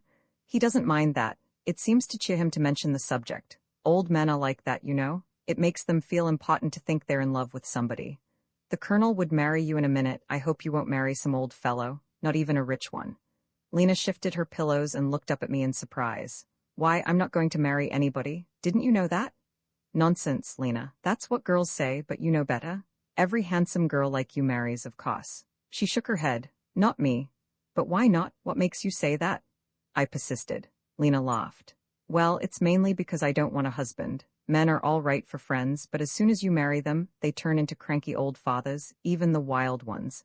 They begin to tell you what's sensible and what's foolish, and want you to stick at home all the time. I prefer to be foolish when I feel like it, and be accountable to nobody." "But you'll be lonesome. You'll get tired of this sort of life, and you'll want a family." "Not me. I like to be lonesome. When I went to work for Mrs. Thomas, I was 19 years old, and I had never slept a night in my life when there weren't 3 in the bed. I never had a minute to myself except when I was off with the cattle." Usually, when Lena referred to her life in the country at all, she dismissed it with a single remark, humorous or mildly cynical. But tonight her mind seemed to dwell on those early years.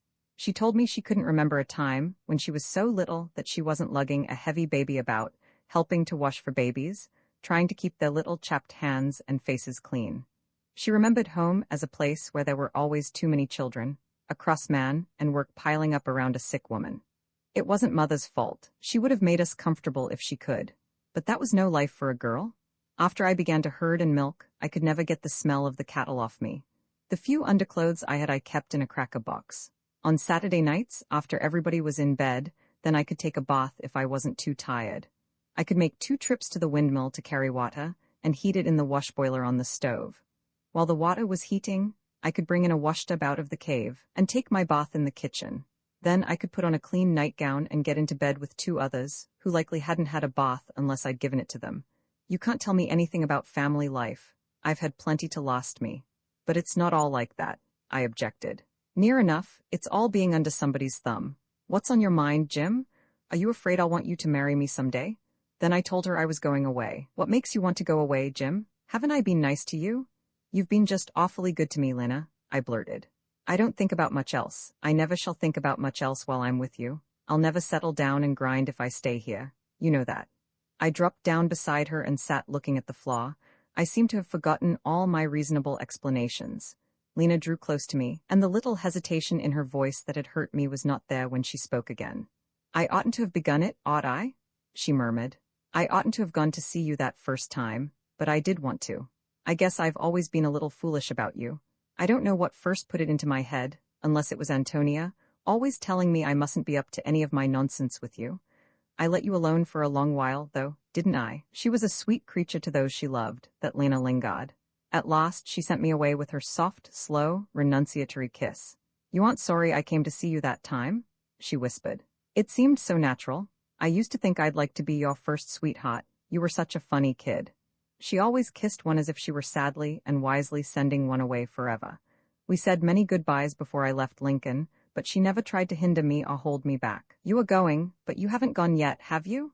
she used to say. My Lincoln chapter closed abruptly. I went home to my grandparents for a few weeks, and afterward visited my relatives in Virginia until I joined Cleric in Boston. I was then 19 years old. 2 years after I left Lincoln, I completed my academic course at Harvard. Before I entered the law school, I went home for the summer vacation. On the night of my arrival, Mrs. Halling and Francis and Sally came over to greet me. Everything seemed just as it used to be. My grandparents looked very little older. Frances Halling was married now, and she and her husband managed the Halling interests in Black Hawk. When we gathered in grandmother's parlor, I could hardly believe that I had been away at all. One subject, however, we avoided all evening. When I was walking home with Frances, after we had left Mrs. Halling at her gate, she said simply, "You know, of course, about poor Ántonia." Poor Ántonia? Everyone would be saying that now, I thought bitterly. I replied that grandmother had written me how Ántonia went away to marry Larry Donovan at some place where he was working, that he had deserted her, and that there was now a baby. This was all I knew. "He never married her," Frances said. "I haven't seen her since she came back. She lives at home, on the farm, and almost never comes to town. She brought the baby in to show it to Mama once. I'm afraid she settled down to be Ambrosh's drudge for good." I tried to shut Ántonia out of my mind. I was bitterly disappointed in her. I could not forgive her for becoming an object of pity, while Lena Lingard, for whom people had always foretold trouble, was now the leading dressmaker of Lincoln, much respected in Black Hawk. Lena gave her heart away when she felt like it, but she kept her head for her business and had got on in the world. Just then, it was the fashion to speak indulgently of Lena and severely of Tiny Soda Ball, who had quietly gone west to try her fortune the year before. A Black Hawk boy, just back from Seattle, brought the news that Tiny had not gone to the coast on a venture, as she had allowed people to think, but with very definite plans. One of the roving promoters that used to stop at Mrs. Gardner's hotel owned idle property along the waterfront in Seattle, and he had offered to set Tiny up in business in one of his empty buildings. She was now conducting a sailor's lodging house.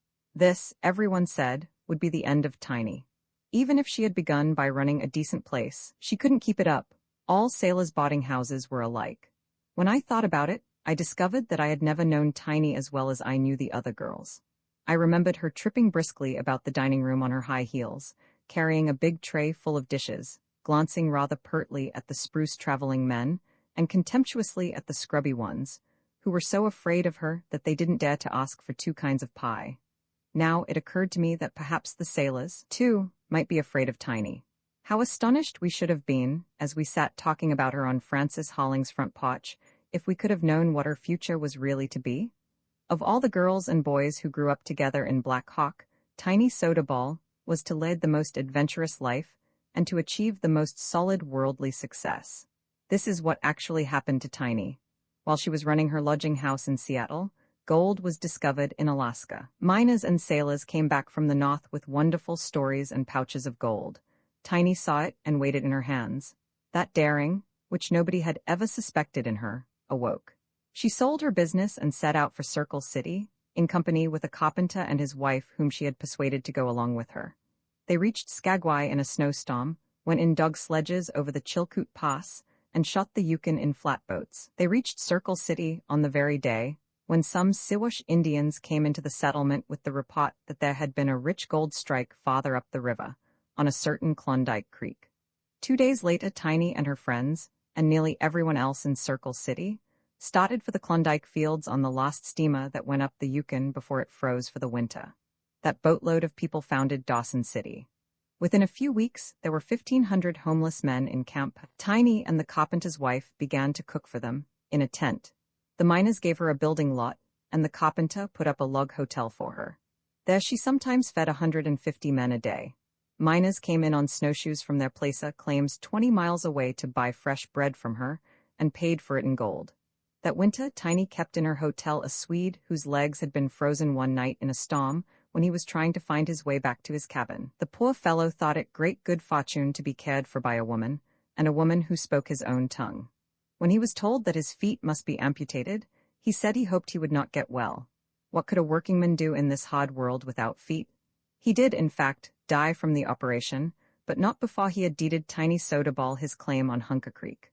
Tiny sold her hotel, invested half her money in Dawson building lots, and with the rest she developed her claim. She went off into the wilds and lived on the claim. She bought other claims from discouraged miners, traded or sold them on percentages. After nearly 10 years in the Klondike, Tiny returned, with a considerable fortune, to live in San Francisco. I met her in Salt Lake City in 1908. She was a thin, hard-faced woman, very well-dressed, very reserved in manner. Curiously enough, she reminded me of Mrs. Gardner, for whom she had worked in Black Hawk so long ago. She told me about some of the desperate chances she had taken in the gold country, but the thrill of them was quite gone. She said frankly that nothing interested her much now but making money. The only two human beings of whom she spoke with any feeling were the Swede, Johnson, who had given her his claim, and Lena Lingard. She had persuaded Lena to come to San Francisco and go into business there. Lincoln was never any place for her, Tiny remarked. In a town of that size, Lena would always be gossiped about. Frisco's the right field for her. She has a fine class of trade. Oh, she's just the same as she always was. She's careless, but she's level-headed. She's the only person I know who never gets any older. It's fine for me to have her there, somebody who enjoys things like that. She keeps an eye on me and won't let me be shabby. When she thinks I need a new dress, she makes it and sends it home with a bill that's long enough, I can tell you. Tiny limped slightly when she walked. The claim on Hunker Creek took toll from its possessors. Tiny had been caught in a sudden turn of weather, like poor Johnson. She lost 3 toes from one of those pretty little feet that used to trip about Black Hawk in pointed slippers and striped stockings. Tiny mentioned this mutilation quite casually, didn't seem sensitive about it. She was satisfied with her success, but not elated. She was like someone in whom the faculty of becoming interested is won out. Roman 4 on the afternoon of that same Sunday, I took my first long ride on my pony, under Otto's direction. After that, Dude and I went twice a week to the post office, 6 miles east of us, and I saved the men a good deal of time by riding on errands to our neighbors. When we had to borrow anything, or to send about word that there would be preaching at the Sod schoolhouse, I was always the messenger. Formerly Futch attended to such things after working hours. All the years that have passed have not dimmed my memory of that first glorious autumn. The new country lay open before me. There were no fences in those days, and I could choose my own way over the grass uplands, trusting the pony to get me home again. Sometimes I followed the sunflower-bordered roads. Futch told me that the sunflowers were introduced into that country by the Mormons, that at the time of the persecution, when they left Missouri and struck out into the wilderness to find a place where they could worship God in their own way, the members of the first exploring party, crossing the plains to Utah, scattered sunflower seed as they went. The next summer, when the long trains of wagons came through with all the women and children, they had the sunflower trail to follow. I believe that botanists do not confirm Futch's story, but insist that the sunflower was native to those plains. Nevertheless, that legend has stuck in my mind, and sunflower-bordered roads always seem to me the roads to freedom.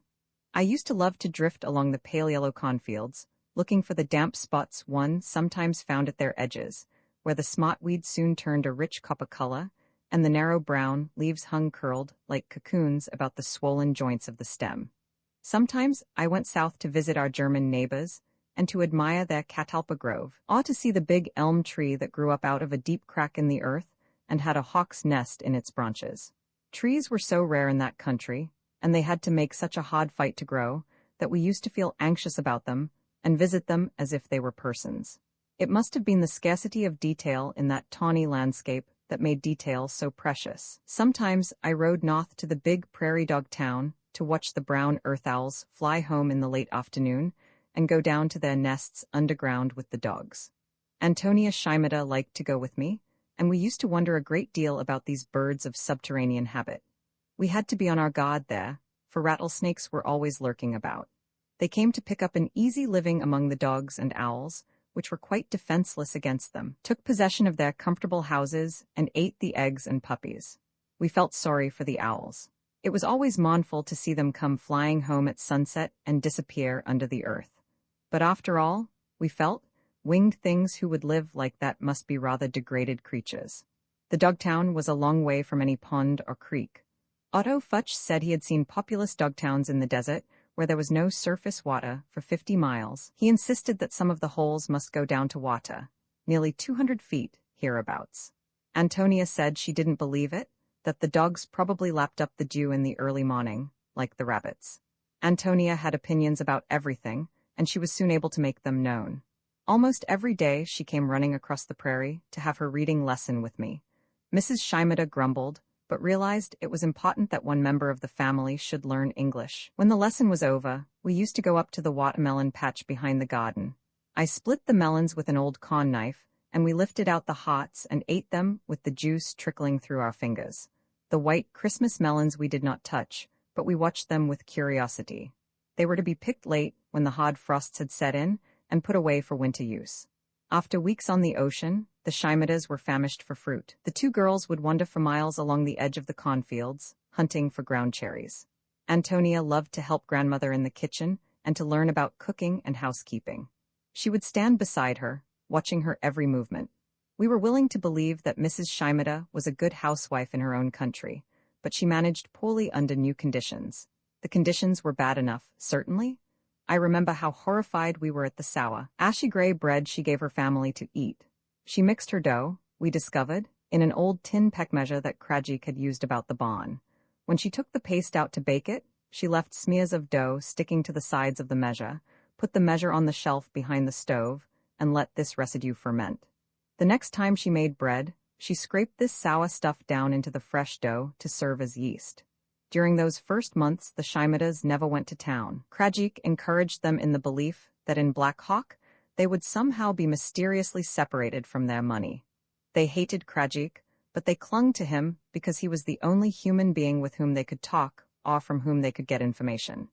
He slept with the old man and the two boys in the dugout barn, along with the oxen. They kept him in their hole and fed him for the same reason that the prairie dogs and the brown owls housed the rattlesnakes, because they did not know how to get rid of him. Roman 2, soon after I got home that summer, I persuaded my grandparents to have their photographs taken, and one morning I went into the photographer's shop to arrange for sittings. While I was waiting for him to come out of his developing room, I walked about trying to recognize the likenesses on his walls. Girls in commencement dresses, country brides and grooms holding hands, family groups of 3 generations. I noticed, in a heavy frame, one of those depressing crayon enlargements often seen in farmhouse parlors, the subject being a round-eyed baby in short dresses. The photographer came out and gave a constrained, apologetic laugh. "That's Tony Shimada's baby. You remember her? She used to be the Hollings Tony. Too bad. She seems proud of the baby, though. Wouldn't hear to a cheap frame for the picture. I expect her brother will be in for it Saturday." I went away feeling that I must see Ántonia again. Another girl would have kept her baby out of sight, but Tony, of course, must have its picture on exhibition at the town photographer's, in a great gilt frame. How like her? I could forgive her, I told myself, if she hadn't thrown herself away on such a cheap sort of fellow. Larry Donovan was a passenger conductor, one of those train crew aristocrats who are always afraid that someone may ask them to put up a car window, and who, if requested to perform such a menial service, silently point to the button that calls the porter. Larry wore this air of official aloofness even on the street, where there were no car windows to compromise his dignity. At the end of his run, he stepped indifferently from the train along with the passengers, his street hat on his head and his conductor's cap in an alligator skin bag, went directly into the station and changed his clothes. It was a matter of the utmost importance to him never to be seen in his blue trousers away from his train. He was usually cold and distant with men, but with all women he had a silent, grave familiarity, a special handshake, accompanied by a significant, deliberate look. He took women, married or single, into his confidence, walked them up and down in the moonlight, telling them what a mistake he had made by not entering the office branch of the service, and how much better fitted he was to fill the post of general passenger agent in Denver than the roughshod man who then bore that title. His unappreciated worth was the tender secret Larry shared with his sweethearts, and he was always able to make some foolish heart ache over it. As I drew near home that morning, I saw Mrs. Holling out in her yard, digging round her mountain ash tree. It was a dry summer, and she had now no boy to help her. Charlie was off in his battleship, cruising somewhere on the Caribbean Sea. I turned in at the gate. It was with a feeling of pleasure that I opened and shut that gate in those days. I liked the feel of it under my hand. I took the spade away from Mrs. Holling, and while I loosened the earth around the tree, she sat down on the steps and talked about the oriole family that had a nest in its branches. "Mrs. Holling," I said presently, "I wish I could find out exactly how Antonia's marriage fell through. Why don't you go out and see your grandfather's tenant, the widow Stevens? She knows more about it than anybody else. She helped Ántonia get ready to be married, and she was there when Ántonia came back. She took care of her when the baby was born. She could tell you everything.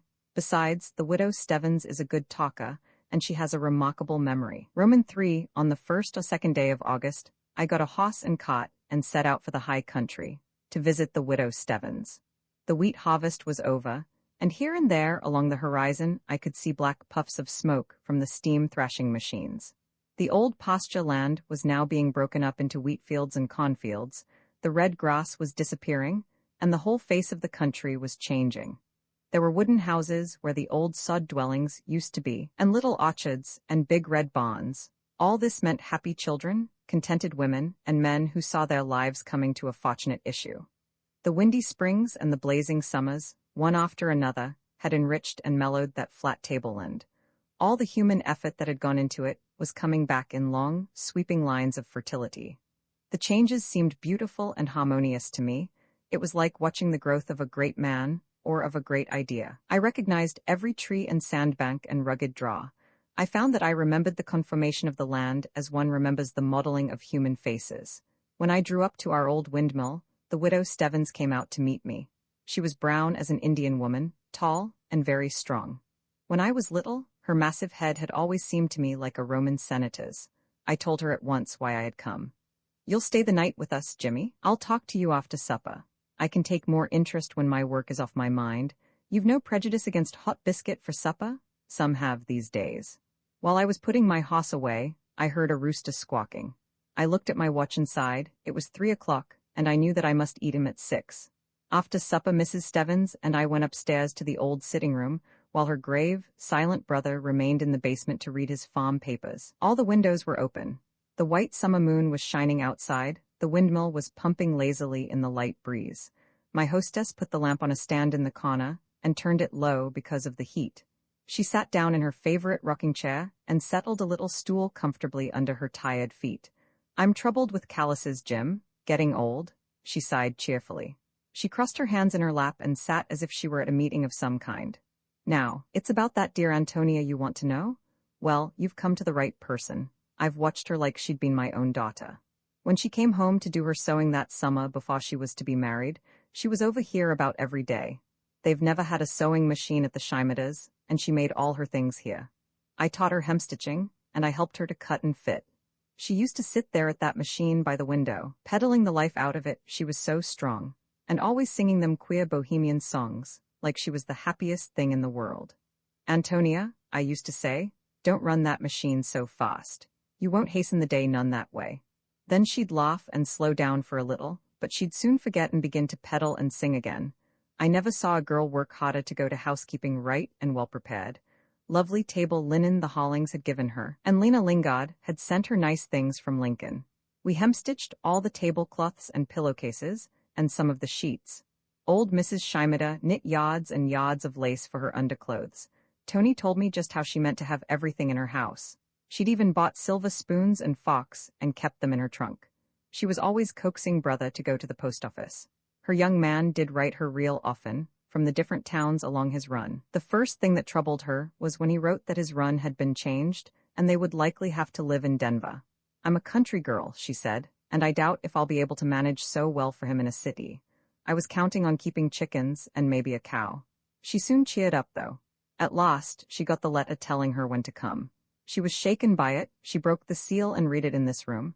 I suspected then that she'd begun to get faint-hearted, waiting, though she'd never let me see it. Then there was a great time of packing. It was in March, if I remember rightly, and a terrible muddy, raw spell, with the roads bad for hauling her things to town. And here, let me say, Ambrosch did the right thing. He went to Black Hawk and bought her a set of plated silver in a purple velvet box, good enough for her station. He gave her $300 in money. I saw the check. He'd collected her wages all those first years she worked out, and it was but right. I shook him by the hand in this room. "You're behaving like a man, Ambrosch," I said, "and I'm glad to see it, son." 'Twas a cold, raw day. He drove her and her 3 trunks into Black Hawk to take the night train for Denver. The boxes had been shipped before. He stopped the wagon here, and she ran in to tell me goodbye. She threw her arms around me and kissed me, and thanked me for all I'd done for her. She was so happy she was crying and laughing at the same time, and her red cheeks was all wet with rain. "You're surely handsome enough for any man," I said, looking her over. She laughed kind of flighty-like and whispered, "Goodbye, dear house," and then ran out to the wagon. I expect she meant that for you and your grandmother, as much as for me, so I'm particular to tell you. This house had always been a refuge to her. Well, in a few days we had a letter saying she got to Denver safe, and he was there to meet her. They were to be married in a few days. He was trying to get his promotion before he married, she said. I didn't like that, but I said nothing. The next week, Yulka got a postal card saying she was well and happy. After that, we heard nothing. A month went by, and old Mrs. Shimada began to get fretful. Ambrosch was as sulky with me as if I'd picked out the man and arranged the match. One night, Brother William came in and said that on his way back from the fields he had passed a livery team from town, driving fast out the west road. There was a trunk on the front seat with the driver, and another behind. In the back seat there was a woman all bundled up, but for all her veils, he thought 'twas Ántonia Shimada, or Ántonia Donovan, as her name ought now to be. The next morning I got Brother to drive me over. I can walk still, but my feet ain't what they used to be, and I try to save myself. The lines outside the Shimada's house was full of washing, though it was the middle of the week. As we got nearer, I saw a sight that made my heart sink. All those underclothes we'd put so much work on, out there swinging in the wind. Yulka came bringing a dishpanful of wrung clothes, but she darted back into the house like she was loath to see us. When I went in, Ántonia was standing over the tubs, just finishing up a big washing. Mrs. Shimada was going about her work, talking and scolding to herself. She didn't so much as raise her eyes. Tony wiped her hand on her apron and held it out to me, looking at me steady but mournful. When I took her in my arms, she drew away. "Don't, Mrs. Stevens," she says, "you'll make me cry, and I don't want to." I whispered and asked her to come out of doors with me. I knew she couldn't talk free before her mother. She went out with me bareheaded, and we walked up toward the garden. "I'm not married, Mrs. Stevens," she says to me very quiet and natural-like, and I ought to be. "Oh, my child," says I, "what's happened to you? Don't be afraid to tell me." She sat down on the draw side, out of sight of the house. "He's run away from me," she said. "I don't know if he ever meant to marry me." "You mean he's thrown up his job and quit the country?" says I. "He didn't have any job. He'd been fired, blacklisted for knocking down fares. I didn't know. I thought he hadn't been treated right. He was sick when I got there. He'd just come out of the hospital. He lived with me till my money gave out, and afterward I found he hadn't really been hunting work at all. Then he just didn't come back.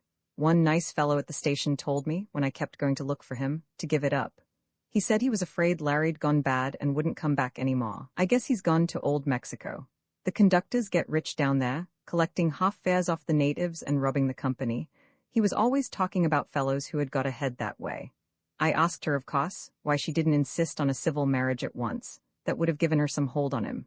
She leaned her head on her hands, poor child, and said, "I just don't know, Mrs. Stevens. I guess my patience was wore out, waiting so long. I thought if he saw how well I could do for him, he'd want to stay with me." "Jimmy," I sat right down on that bank beside her and made lament. I cried like a young thing. I couldn't help it. I was just about heart-broke. It was one of them lovely warm May days, and the wind was blowing and the colts jumping around in the pastures, but I felt bowed with despair. My Ántonia, that had so much good in her, had come home disgraced. And that Lena Lingard, that was always a bad one, say what you will, had turned out so well, and was coming home here every summer in her silks and her satins, and doing so much for her mother. I give credit where credit is due, but you know well enough, Jim Burden, there is a great difference in the principles of those two girls. And here it was the good one that had come to grief. I was poor comfort to her. I marveled at her calm. As we went back to the house, she stopped to feel of her clothes to see if they was drying well, and seemed to take pride in their whiteness. She said she'd been living in a brick block, where she didn't have proper conveniences to wash them. The next time I saw Ántonia, she was out in the fields plowing corn. All that spring and summer, she did the work of a man on the farm. It seemed to be an understood thing.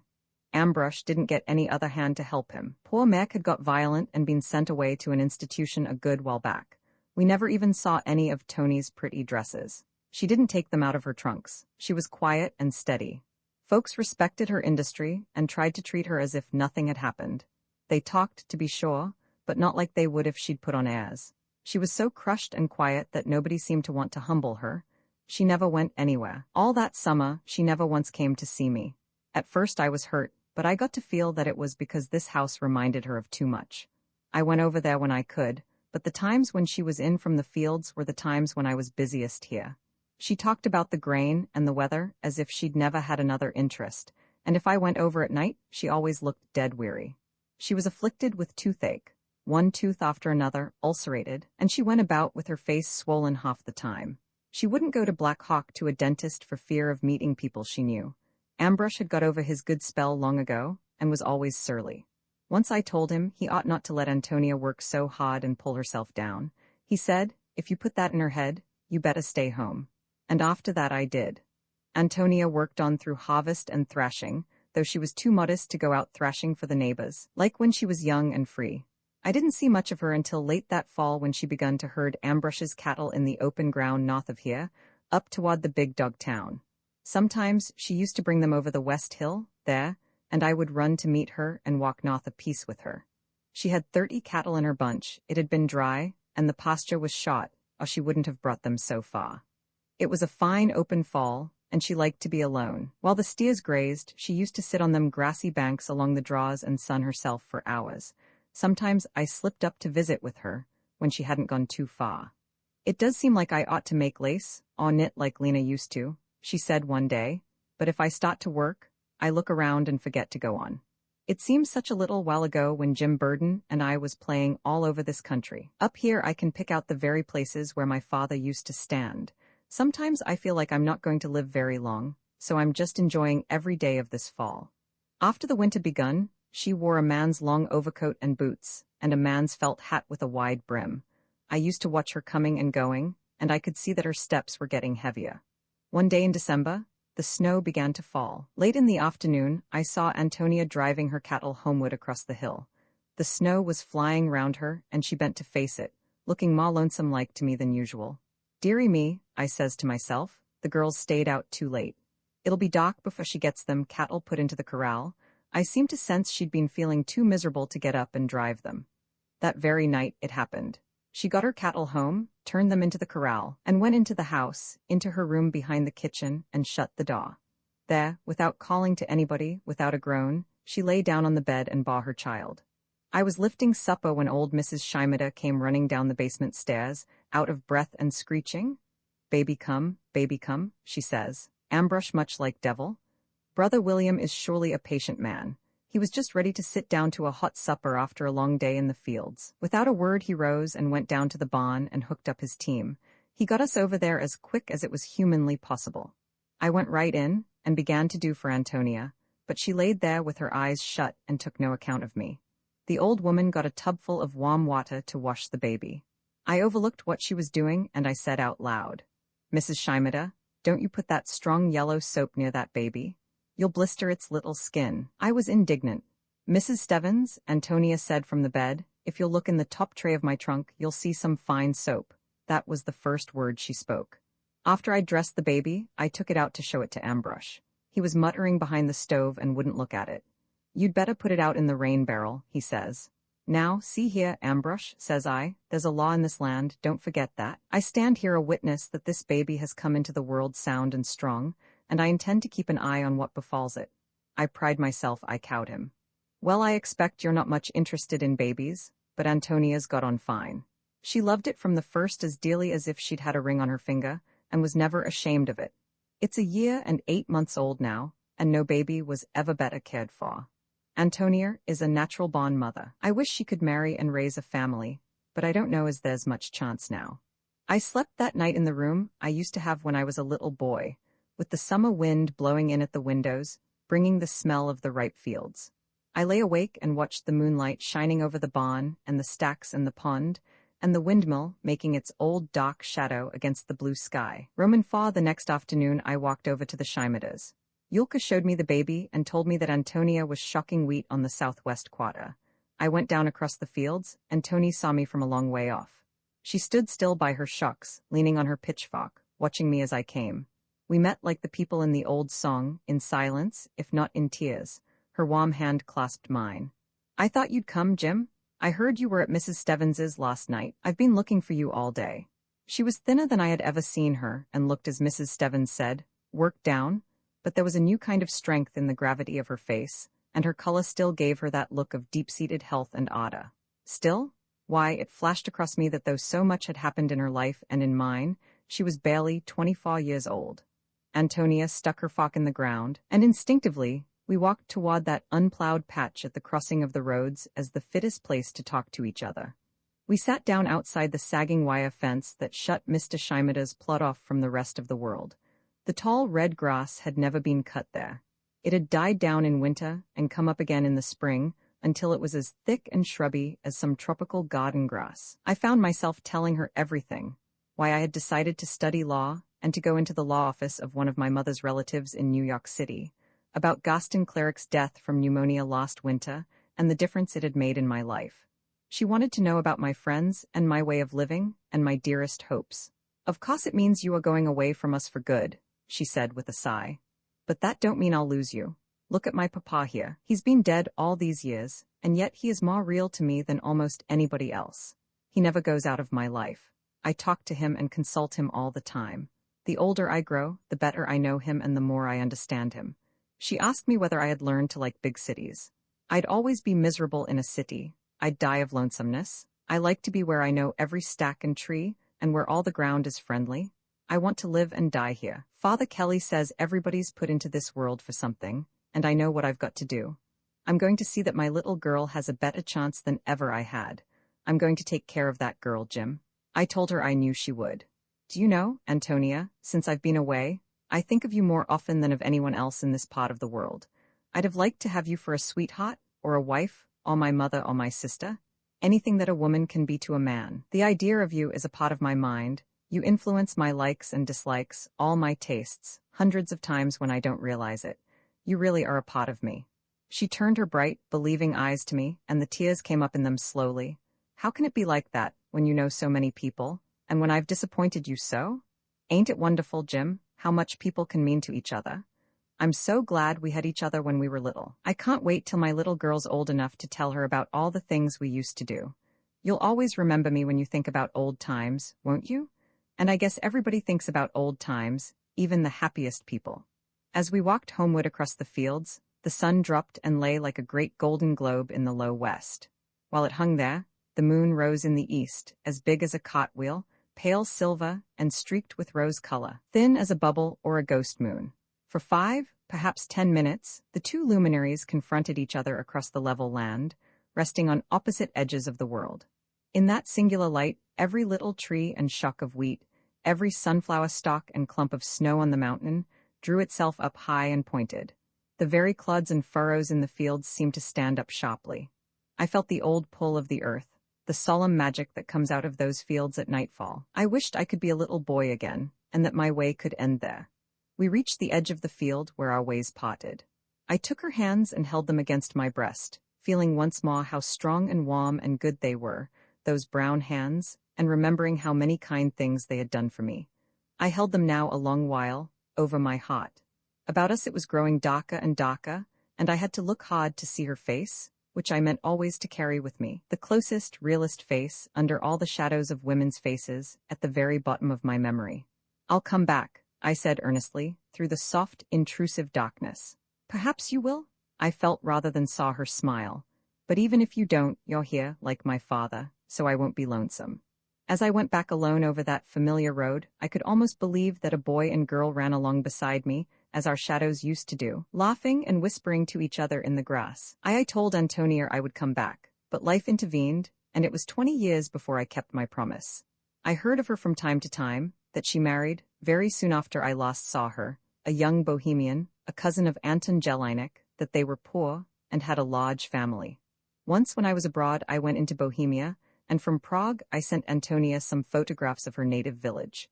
Months afterward came a letter from her, telling me the names and ages of her many children, but little else. Signed, your old friend, Ántonia Cusack.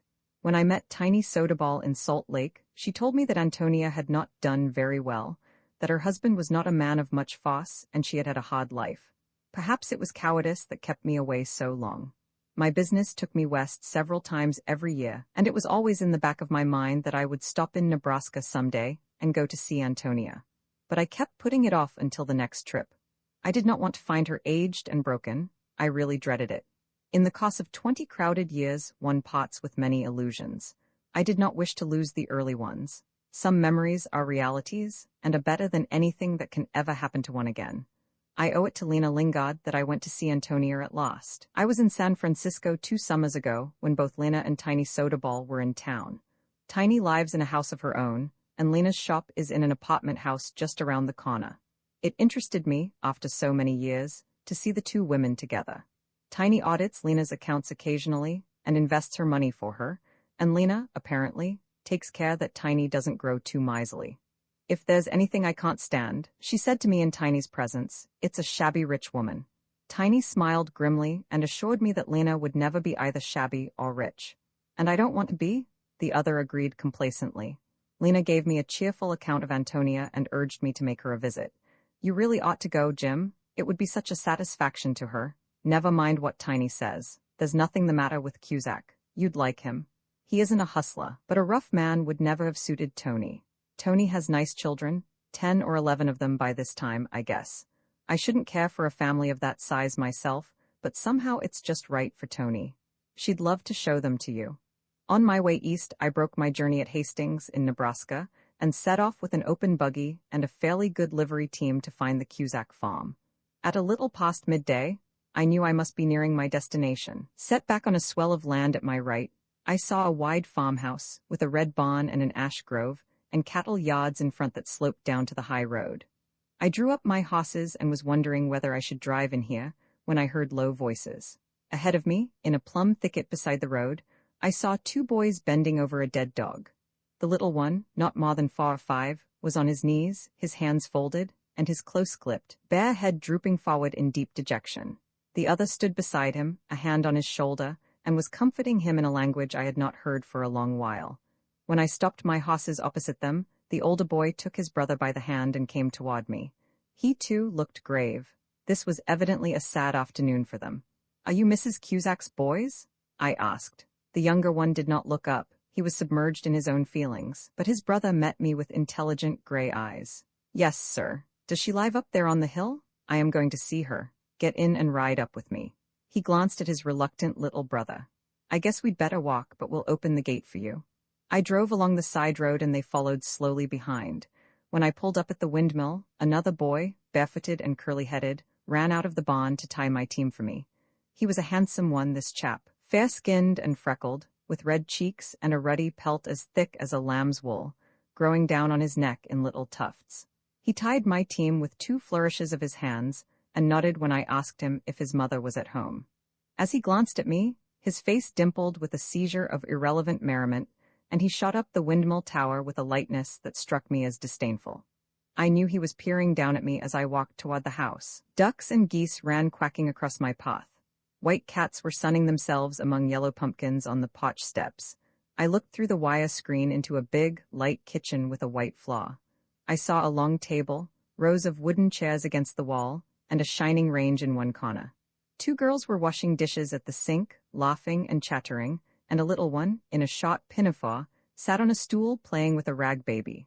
When I asked for their mother, one of the girls dropped her towel, ran across the floor with noiseless bare feet, and disappeared. The older one, who wore shoes and stockings, came to the door to admit me. She was a buxom girl with dark hair and eyes, calm and self-possessed. Won't you come in? Mother will be here in a minute.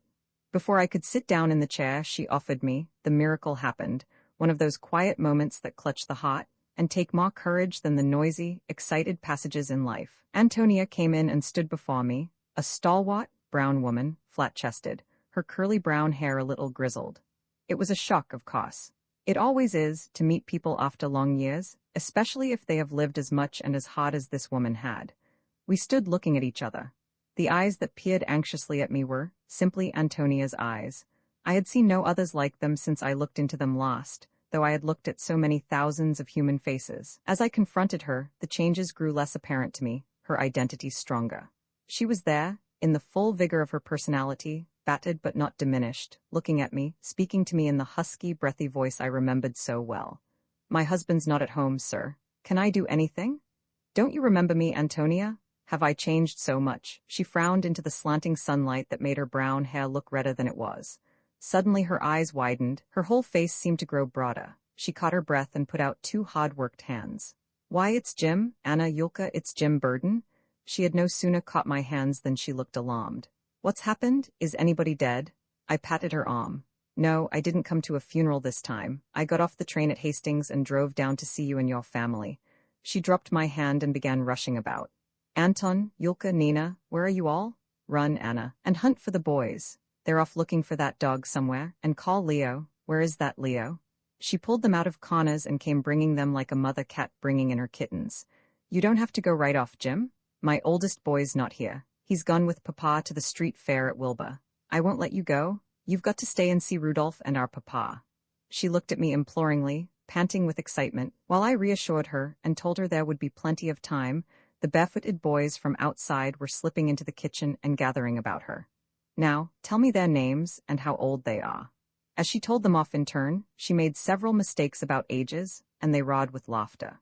When she came to my light-footed friend of the windmill, she said, "This is Leo, and he's old enough to be better than he is."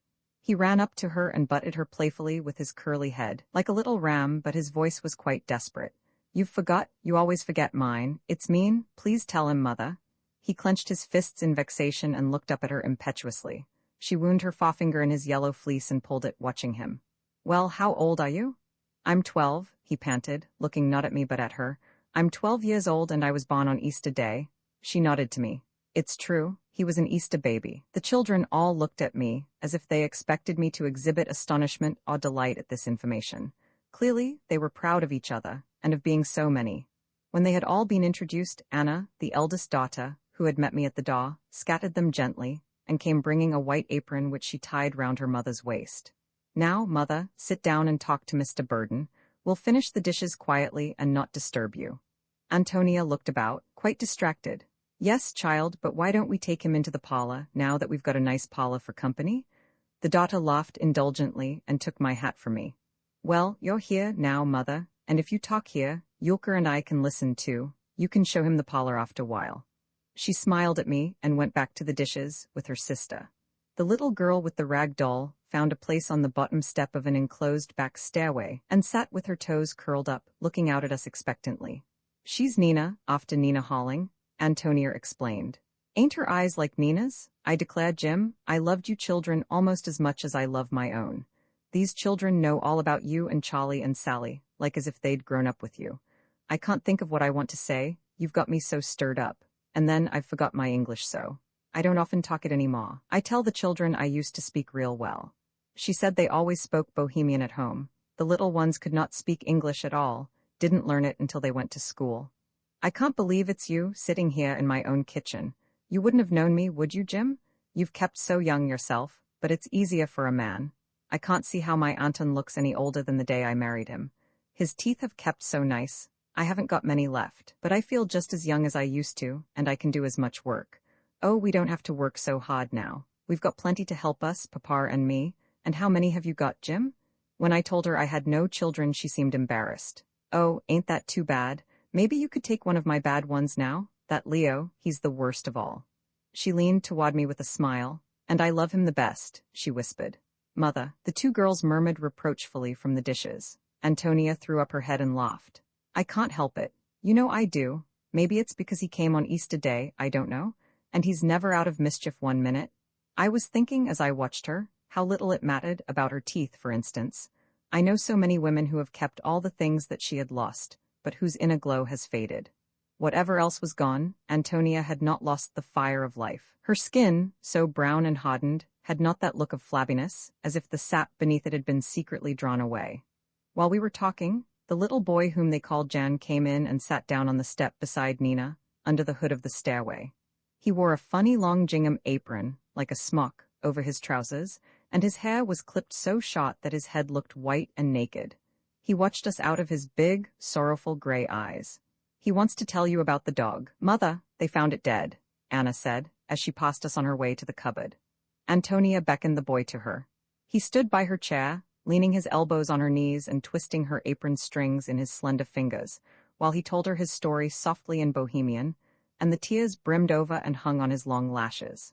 His mother listened, spoke soothingly to him, and in a whisper promised him something that made him give her a quick, teary smile. He slipped away and whispered his secret to Nina, sitting close to her and talking behind his hand. When Anna finished her work and had washed her hands, she came and stood behind her mother's chair. "Why don't we show Mr. Burden our new fruit cave?"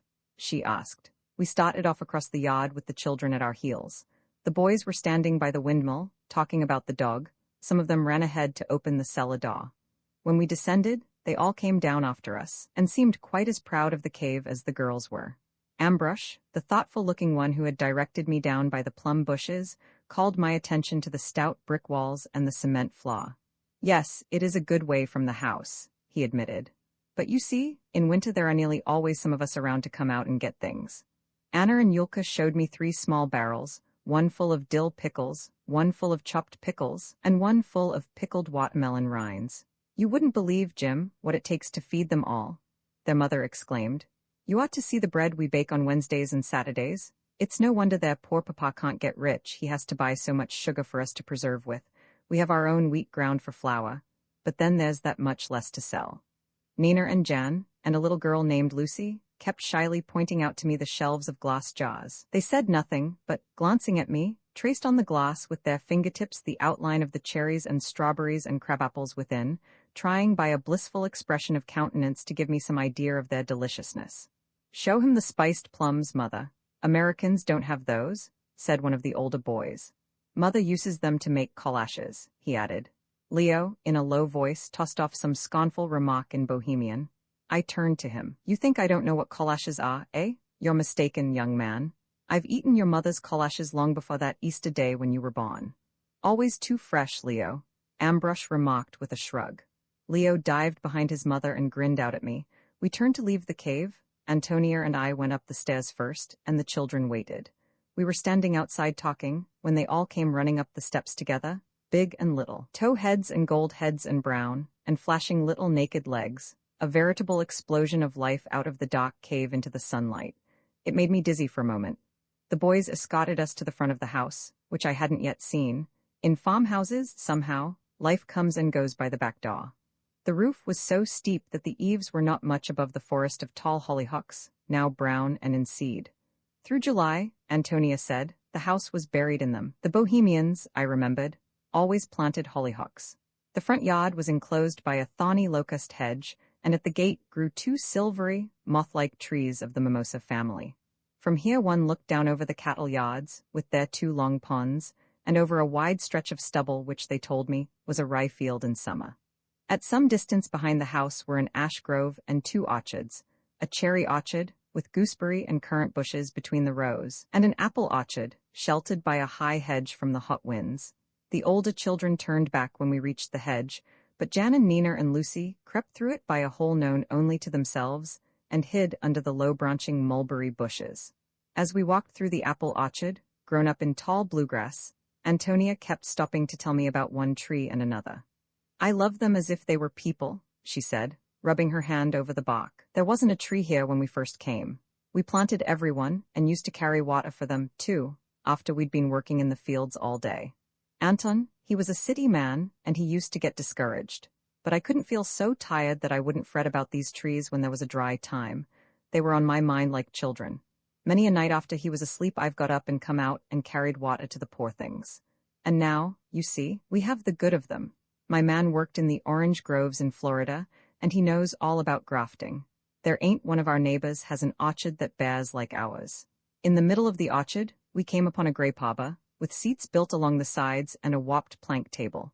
The 3 children were waiting for us there. They looked up at me bashfully and made some request of their mother. They want me to tell you how the teacher has the school picnic here every year. These don't go to school yet, so they think it's all like the picnic. After I had admired the arbor sufficiently, the youngsters ran away to an open place where there was a rough jungle of French pinks and squatted down among them, crawling about and measuring with a string. Jan wants to bury his dog there, Ántonia explained. I had to tell him he could. He's kind of like Nina Halling. You remember how hard she used to take little things? He has funny notions like her. We sat down and watched them. Ántonia leaned her elbows on the table. There was the deepest peace in that orchard. It was surrounded by a triple enclosure, the wire fence, then the hedge of thorny locusts, then the mulberry hedge which kept out the hot winds of summer and held fast to the protecting snows of winter. The hedges were so tall that we could see nothing but the blue sky above them, neither the barn roof nor the windmill. The afternoon sun pawed down on us through the drying grape leaves. The orchard seemed full of sun, like a cup, and we could smell the ripe apples on the trees. The crabs hung on the branches as thick as beads on a string, purple-red, with a thin silvery glaze over them. Some hens and ducks had crept through the hedge and were pecking at the fallen apples. The drakes were handsome fellows, with pinkish-gray bodies, their heads and necks covered with iridescent green feathers, which grew close and full, changing to blue like a peacock's neck. Ántonia said they always reminded her of soldiers, some uniform she had seen in the old country when she was a child. "Are there any quail left now?" I asked. I reminded her how she used to go hunting with me the last summer before we moved to town. "You weren't a bad shot, Tony. Do you remember how you used to want to run away and go for ducks with Charlie Holling and me?" "I know, but I'm afraid to look at a gun now." She picked up one of the drakes and ruffled his green capote with her fingers. "Ever since I've had children, I don't like to kill anything. It makes me kind of faint to wring an old goose's neck. Ain't that strange, Jim?" "I don't know. The young Queen of Italy said the same thing once to a friend of mine. She used to be a great huntswoman, but now she feels as you do, and only shoots clay pigeons." "Then I'm sure she's a good mother," Ántonia said warmly. She told me how she and her husband had come out to this new country when the farmland was cheap and could be had on easy payments. The first 10 years were a hard struggle. Her husband knew very little about farming and often grew discouraged. "We'd never have got through if I hadn't been so strong. I've always had good health, thank God, and I was able to help him in the fields until right up to the time before my babies came. Our children were good about taking care of each other. Martha, the one you saw when she was a baby, was such a help to me, and she trained Anna to be just like her. My Martha's married now and has a baby of her own. Think of that, Jim? No, I never got downhearted. Anton's a good man, and I loved my children and always believed they would turn out well. I belong on a farm. I'm never lonesome here like I used to be in town. You remember what sad spells I used to have, when I didn't know what was the matter with me? I've never had them out here, and I don't mind work a bit if I don't have to put up with sadness." She leaned her chin on her hand and looked down through the orchard, where the sunlight was growing more and more golden. "You ought never to have gone to town, Tony," I said, wondering at her. She turned to me eagerly. "Oh, I'm glad I went. I'd never have known anything about cooking or housekeeping if I hadn't. I learned nice ways at the Hollings, and I've been able to bring my children up so much better. Don't you think they are pretty well-behaved for country children? If it hadn't been for what Mrs. Holling taught me, I expect I'd have brought them up like wild rabbits. No, I'm glad I had a chance to learn, but I'm thankful none of my daughters will ever have to work out. The trouble with me was, Jim, I never could believe harm of anybody I loved." While we were talking, Ántonia assured me that she could keep me for the night. "We've plenty of room. 2 of the boys sleep in the haymow till cold weather comes, but there's no need for it. Leo always begs to sleep there, and Ambrosch goes along to look after him. I told her I would like to sleep in the haymow with the boys. You can do just as you want to. The chest is full of clean blankets put away for winter. Now I must go, or my girls will be doing all the work, and I want to cook your supper myself." As we went toward the house, we met Ambrosch and Anton, starting off with their milking pails to hunt the cows. I joined them, and Leo accompanied us at some distance, running ahead and starting up at us out of clumps of ironweed, calling, "I'm a jackrabbit," or "I'm a big bull snake." I walked between the 2 older boys, straight, well-made fellows with good heads and clear eyes. They talked about their school and the new teacher, told me about the crops and the harvest, and how many steers they would feed that winter. They were easy and confidential with me, as if I were an old friend of the family, and not too old. I felt like a boy in their company, and all manner of forgotten interests revived in me. It seemed, after all, so natural to be walking along a barbed wire fence beside the sunset, toward a red pond, and to see my shadow moving along at my right, over the close-cropped grass. "Has Mother shown you the pictures you sent her from the old country?" Ambrosch asked. "We've had them framed and they are hung up in the parlor. She was so glad to get them. I don't believe I ever saw her so pleased about anything." There was a note of simple gratitude in his voice that made me wish I had given more occasion for it. I put my hand on his shoulder. "Your mother, you know, was very much loved by all of us. She was a beautiful girl." "Oh, we know." They both spoke together, seemed a little surprised that I should think it necessary to mention this. "Everybody liked her, didn't they? The Hollings and your grandmother and all the town people." "Sometimes," I ventured, "it doesn't occur to boys that their mother was ever young and pretty." "Oh, we know," they said again warmly. "She's not very old now," Ambrosch added. "Not much older than you." "Well," I said, "if you weren't nice to her, I think I'd take a club and go for the whole lot of you. I couldn't stand it if you boys were inconsiderate, or thought of her as if she were just somebody who looked after you. You see, I was very much in love with your mother once, and I know there's nobody like her." The boys laughed and seemed pleased and embarrassed. "She never told us that," said Anton, "but she's always talked lots about you, and about what good times you used to have. She has a picture of you that she cut out of the Chicago paper once, and Leo says he recognized you when you drove up to the windmill. You can't tell about Leo, though. Sometimes he likes to be smart. We brought the cows home to the corner nearest the barn, and the boys milked them while night came on. Everything was as it should be. The strong smell of sunflowers and ironweed in the dew, the clear blue and gold of the sky, the evening star, the purr of the milk into the pails, the grunts and squeals of the pigs fighting over their supper. I began to feel the loneliness of the farm boy at evening, when the chores seem everlastingly the same, and the world so far away. What a tableful we were at supper. 2 long rows of restless heads in the lamplight, and so many eyes fastened excitedly upon Ántonia as she sat at the head of the table, filling the plates and starting the dishes on their way.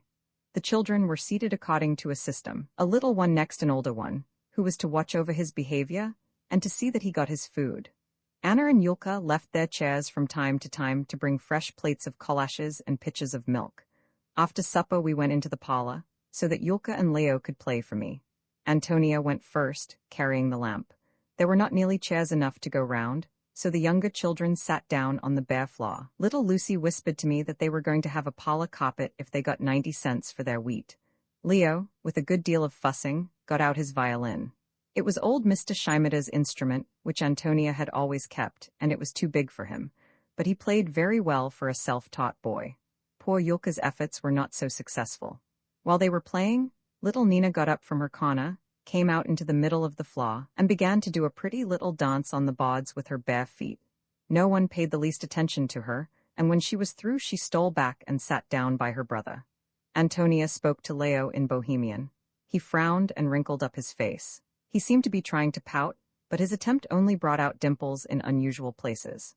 After twisting and screwing the keys, he played some Bohemian airs, without the organ to hold him back, and that went better. The boy was so restless that I had not had a chance to look at his face before. My first impression was right. He really was fawn-like. He hadn't much head behind his ears, and his tawny fleece grew down thick to the back of his neck. His eyes were not frank and wide apart like those of the other boys, but were deep-set, gold-green in color, and seemed sensitive to the light. His mother said he got hurt oftener than all the others put together. He was always trying to ride the colts before they were broken, teasing the turkey gobbler, seeing just how much red the bull would stand for, or how sharp the new axe was. After the concert was over, Ántonia brought out a big box full of photographs. She and Anton in their wedding clothes, holding hands, her brother Ambrosch and his very fat wife, who had a farm of her own, and who bossed her husband, I was delighted to hear. The 3 Bohemian Marys and their large families. You wouldn't believe how steady those girls have turned out, Ántonia remarked. Mary Svoboda's the best butt-maker in all this country, and a fine manager. Her children will have a grand chance. As Ántonia turned over the pictures, the young Cusacks stood behind her chair, looking over her shoulder with interested faces. Nina and Jan, after trying to see round the taller ones, quietly brought a chair, climbed up on it, and stood close together, looking. The little boy forgot his shyness and grinned delightedly when familiar faces came into view. In the group about Ántonia, I was conscious of a kind of physical harmony. They leaned this way and that, and were not afraid to touch each other. They contemplated the photographs with pleased recognition, looked at some admiringly, as if these characters in their mother's girlhood had been remarkable people. The little children, who could not speak English, murmured comments to each other in their rich old language. Ántonia held out a photograph of Lena that had come from San Francisco last Christmas. Does she still look like that? She hasn't been home for 6 years now. Yes, it was exactly like Lena, I told her. A comely woman, a trifle too plump, in a hat a trifle too large, but with the old lazy eyes, and the old dimpled ingenuousness still lurking at the corners of her mouth. There was a picture of Frances Halling in a befrogged riding costume that I remembered well. Isn't she fine? The girls murmured. They all assented. One could see that Frances had come down as a heroine in the family legend. Only Leo was unmoved. And there's Mr. Halling in his grand fur coat. He was awfully rich, wasn't he, Mother? He wasn't any Rockefeller, put in Master Leo, in a very low tone, which reminded me of the way in which Mrs. Shimeda had once said that my grandfather wasn't Jesus. His habitual skepticism was like a direct inheritance from that old woman. None of your smart speeches, said Ambrosch severely. Leo poked out a supple red tongue at him, but a moment later broke into a giggle at a tintype of 2 men, uncomfortably seated, with an awkward-looking boy in baggy clothes standing between them. Jake and Otto and I? We had it taken. I remembered when we went to Black Hawk on the first 4th of July I spent in Nebraska. I was glad to see Jake's grin again, and Otto's ferocious mustaches. The young Cusacks knew all about them. He made grandfather's coffin, didn't he? Anton asked. Wasn't they good fellows, Jim? Antonia's eyes filled. To this day I'm ashamed because I quarreled with Jake that way. I was saucy and impertinent to him, Leo, like you are with people sometimes, and I wish somebody had made me behave. We aren't through with you yet, they warned me. They produced a photograph taken just before I went away to college. A tall youth in striped trousers and a straw hat, trying to look easy and jaunty. Tell us, Mr. Burden, said Charlie, about the rattler you killed at the dog town. How long was he? Sometimes mother says 6 feet and sometimes she says 5. These children seemed to be upon very much the same terms with Antonia, as the Halling children had been so many years before. They seemed to feel the same pride in her, and to look to her for stories and entertainment as we used to do. It was 11 o'clock when I at last took my bag and some blankets and started for the barn with the boys. Their mother came to the door with us, and we tarried for a moment to look out at the white slope of the corral, and the 2 ponds asleep in the moonlight, and the long sweep of the pasture under the star-sprinkled sky. The boys told me to choose my own place in the haymow, and I lay down before a big window, left open in warm weather, that looked out into the stars. Ambush and Leo cuddled up in a hay cave, back under the eaves, and lay giggling and whispering.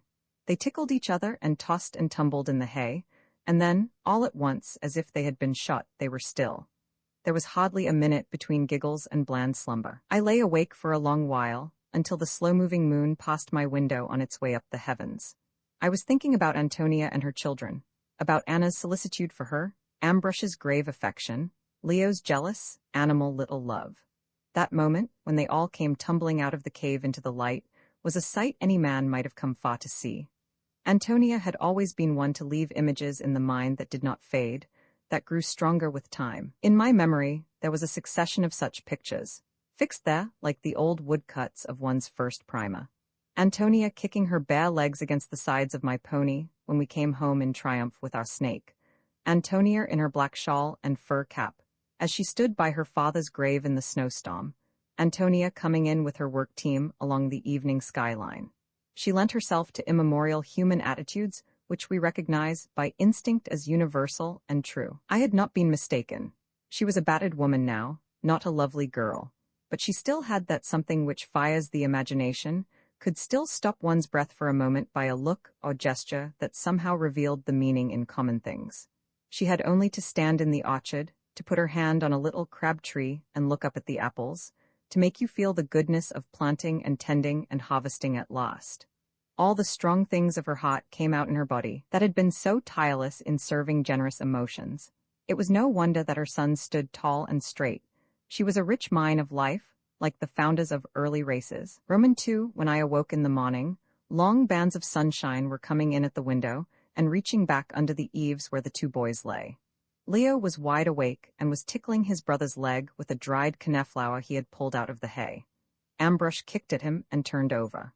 I closed my eyes and pretended to be asleep.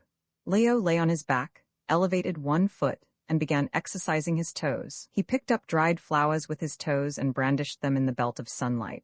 After he had amused himself thus for some time, he rose on 1 elbow and began to look at me, cautiously, then critically, blinking his eyes in the light. His expression was droll, it dismissed me lightly.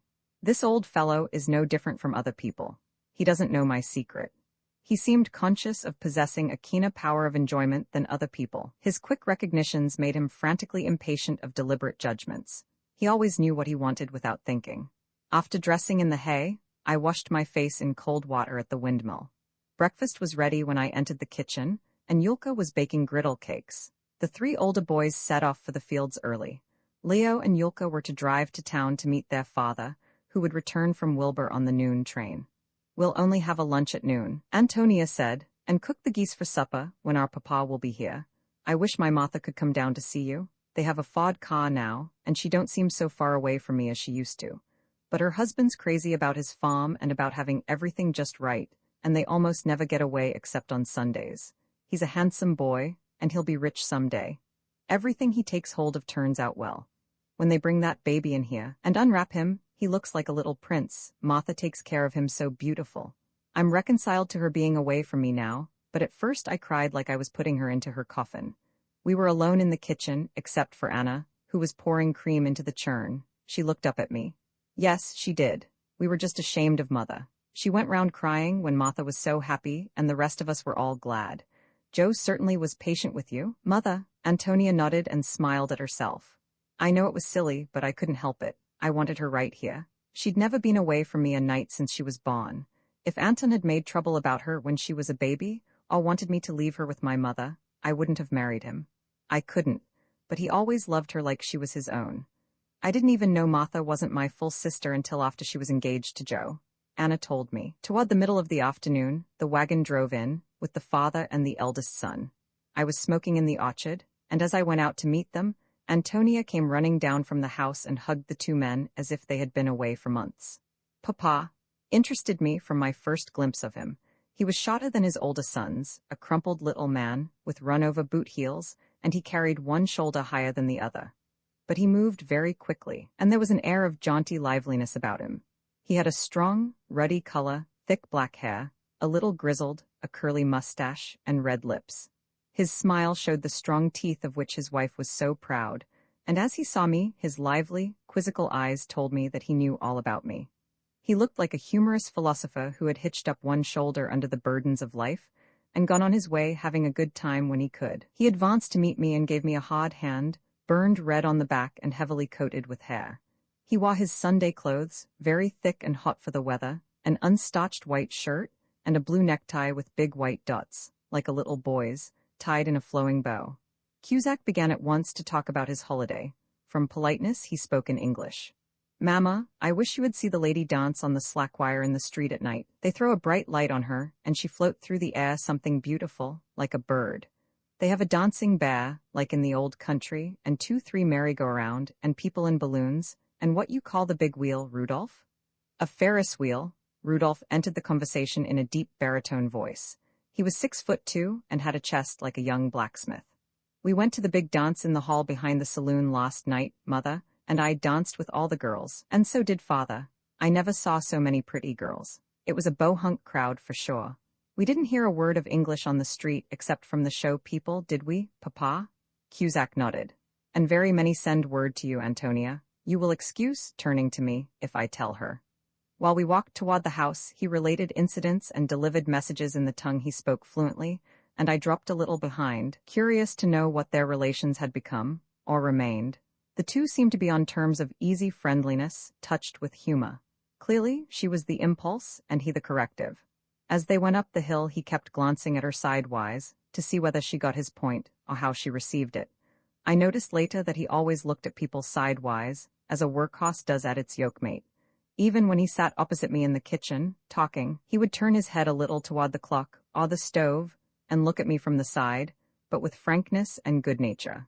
This trick did not suggest duplicity or secretiveness, but merely long habit, as with the horse. He had brought a tintype of himself and Rudolph for Antonia's collection, and several paper bags of candy for the children. He looked a little disappointed when his wife showed him a big box of candy I had got in Denver. She hadn't let the children touch it the night before. He put his candy away in the cupboard, for when she rains, and glanced at the box, chuckling. I guess you must have heard about how my family ain't so small, he said. Cusack sat down behind the stove and watched his womenfolk and the little children with equal amusement. He thought they were nice, and he thought they were funny. Evidently, he had been off dancing with the girls and forgetting that he was an old fellow, and now his family rather surprised him. He seemed to think it a joke that all these children should belong to him. As the younger ones slipped up to him in his retreat, he kept taking things out of his pockets, penny dolls, a wooden clown, a balloon pig that was inflated by a whistle. He beckoned to the little boy they called Jan, whispered to him, and presented him with a paper snake, gently, so as not to startle him. Looking over the boy's head, he said to me, "This one is bashful, he gets left." Cusack had brought home with him a roll of illustrated Bohemian papers. He opened them and began to tell his wife the news, much of which seemed to relate to one person. I heard the name Vasikova, repeated several times with lively interest, and presently I asked him whether he were talking about the singer, Maria Vasak. You know, you have heard. Maybe, he asked incredulously. When I assured him that I had heard her, he pointed out her picture and told me that Vasak had broken her leg, climbing in the Austrian Alps, and would not be able to fill her engagements. He seemed delighted to find that I had heard her sing in London and in Vienna, got out his pipe and lit it to enjoy our talk the better. She came from his part of Prague. His father used to mend her shoes for her when she was a student. Cusack questioned me about her looks, her popularity, her voice, but he particularly wanted to know whether I had noticed her tiny feet and whether I thought she had saved much money.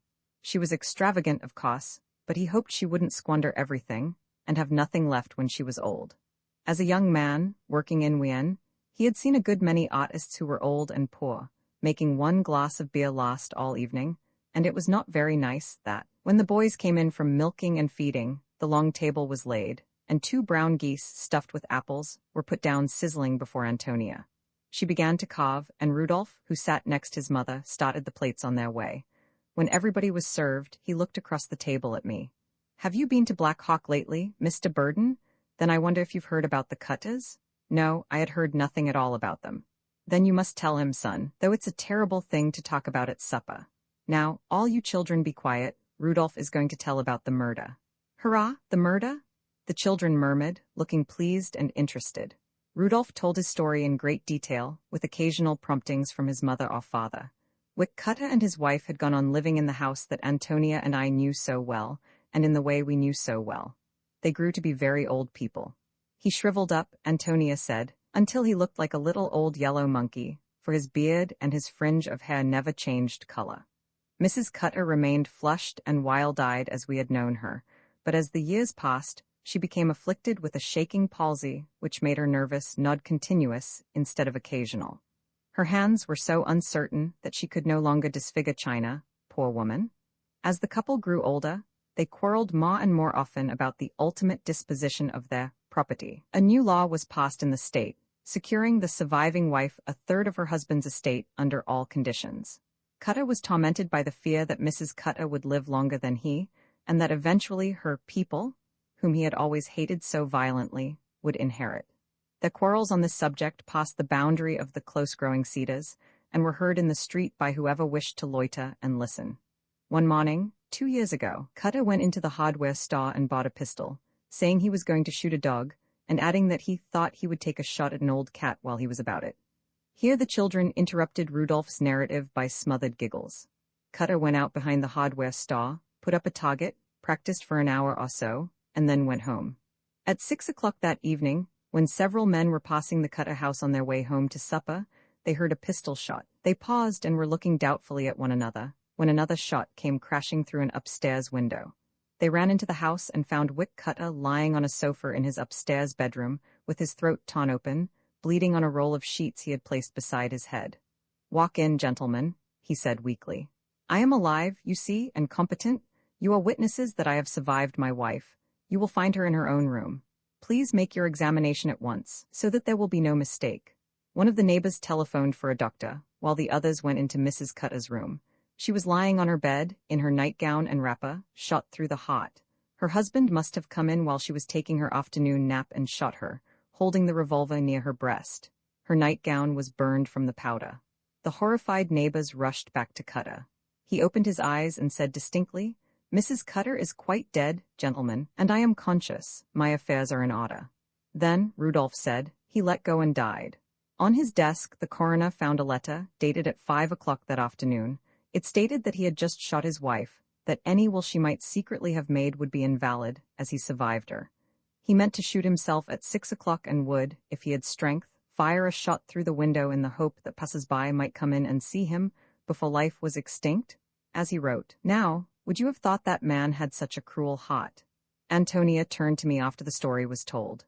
"To go and do that poor woman out of any comfort she might have from his money after he was gone. Did you ever hear of anybody else that killed himself for spite, Mr. Burden?" asked Rudolf. I admitted that I hadn't. Every lawyer learns over and over how strong a motive hate can be, but in my collection of legal anecdotes, I had nothing to match this one. When I asked how much the estate amounted to, Rudolf said it was a little over $100,000. Cusack gave me a twinkling, sidelong glance. "The lawyers, they got a good deal of it, sure," he said merrily. $100,000, so that was the fortune that had been scraped together by such hard dealing, and that Cather himself had died for in the end. After supper, Cusack and I took a stroll in the orchard and sat down by the windmill to smoke. He told me his story as if it were my business to know it. His father was a shoemaker, his uncle a furrier, and he, being a younger son, was apprenticed to the latter's trade. "You never got anywhere working for your relatives," he said, so when he was a journeyman he went to Vienna and worked in a big fur shop, earning good money. But a young fellow who liked a good time didn't save anything in Vienna. There were too many pleasant ways of spending every night what he'd made in the day. After 3 years there, he came to New York. He was badly advised and went to work on furs during a strike, when the factories were offering big wages. The strikers won, and Cusack was blacklisted. As he had a few $100s ahead, he decided to go to Florida and raise oranges. He had always thought he would like to raise oranges. The second year a hard frost killed his young grove, and he fell ill with malaria. He came to Nebraska to visit his cousin, Ántonia, and to look about. When he began to look about, he saw Ántonia, and she was exactly the kind of girl he had always been hunting for. They were married at once, though he had to borrow money from his cousin to buy the wedding ring. "It was a pretty hard job, breaking up this place and making the first crops grow," he said, pushing back his hat and scratching his grizzled hair. "Sometimes I get awful sore on this place and want to quit, but my wife she always say we better stick it out. The babies come along pretty fast, so it looked like it'd be hard to move anyhow. I guess she was right, all right. We got this place clear now. We pay only $20 an acre then, and I been offered 100. We bought another quarter 10 years ago, and we got it most paid for. We got plenty boys, we can work a lot of land. Yes, she is a good wife for a poor man. She ain't always so strict with me neither. Sometimes maybe I drink a little too much beer in town, and when I come home she don't say nothing. She don't ask me no questions. We always get along fine, her and me, like at first. The children don't make trouble between us, like sometimes happens." He lit another pipe and pulled on it contentedly. I found Cusack a most companionable fellow. He asked me a great many questions about my trip through Bohemia, about Vienna and the Ringstrasse and the theaters. "Gee, I like to go back there once when the boys is big enough to farm the place. Sometimes when I read the papers from the old country, I pretty near run away," he confessed with a little laugh. "I never did think how I would be a settled man like this." He was still, as Ántonia said, a city man. He liked theaters and lighted streets and music and a game of dominoes after the day's work was over. His sociability was stronger than his acquisitive instinct. He liked to live day by day and night by night, sharing in the excitement of the crowd. Yet his wife had managed to hold him here on a farm, in one of the loneliest countries in the world. I could see the little chap, sitting here every evening by the windmill, nursing his pipe and listening to the silence, the wheeze of the pump, the grunting of the pigs, an occasional squawking when the hens were disturbed by a rat. It did rather seem to me that Cusack had been made the instrument of Antonia's special mission. This was a fine life, certainly, but it wasn't the kind of life he had wanted to live. I wondered whether the life that was right for one was ever right for two. I asked Cusack if he didn't find it hard to do without the gay company he had always been used to. He knocked out his pipe against an upright, sighed, and dropped it into his pocket. "At first I near go crazy with lonesomeness," he said frankly, "but my woman has got such a warm heart. She always make it as good for me as she could. Now it ain't so bad. I can begin to have some fun with my boys, already." As we walked toward the house, Cusack cocked his hat jauntily over one ear and looked up at the moon. "Gee," he said in a hushed voice as if he had just wakened up, "it don't seem like I am away from there 26 year. Roman 3 after dinner the next day I said goodbye and drove back to Hastings to take the train for Black Hawk. Ántonia and her children gathered round my buggy before I started, and even the little ones looked up at me with friendly faces. Leo and Ambrush ran ahead to open the lane gate. When I reached the bottom of the hill, I glanced back. The group was still there by the windmill. Ántonia was waving her apron. At the gate, Ambrush lingered beside my buggy, resting his arm on the wheel rim. Leo slipped through the fence and ran off into the pasture. "That's like him," his brother said with a shrug. "He's a crazy kid. Maybe he's sorry to have you go, and maybe he's jealous. He's jealous of anybody mother makes a fuss over, even the priest." I found I hated to leave this boy, with his pleasant voice and his fine head and eyes. He looked very manly as he stood there without a hat, the wind rippling his shirt about his brown neck and shoulders. "Don't forget that you and Rudolph are going hunting with me up on the Niobrara next summer," I said. "Your father's agreed to let you off after harvest." He smiled. "I won't likely forget. I've never had such a nice thing offered to me before. I don't know what makes you so nice to us boys," he added, blushing. "Oh, yes you do? I said, gathering up my reins. He made no answer to this, except to smile at me with unabashed pleasure and affection as I drove away. My day in Black Hawk was disappointing. Most of my old friends were dead or had moved away. Strange children, who meant nothing to me, were playing in the Hollings' big yard when I passed. The mountain ash had been cut down, and only a sprouting stump was left of the tall Lombardy poplar that used to guard the gate. I hurried on. The rest of the morning I spent with Anton Jelinek, under a shady cottonwood tree in the yard behind his saloon. While I was having my midday dinner at the hotel, I met one of the old lawyers who was still in practice, and he took me up to his office and talked over the Cutter case with me. After that, I scarcely knew how to put in the time until the night express was due. I took a long walk north of the town, out into the pastures where the land was so rough that it had never been plowed up, and the long red grass of early times still grew shaggy over the draws and hillocks. Out there, I felt at home again. Overhead the sky was that indescribable blue of autumn, bright and shadowless, hard as enamel. To the south I could see the dun-shaded river bluffs that used to look so big to me, and all about stretched drying cornfields, of the pale gold color, I remembered so well.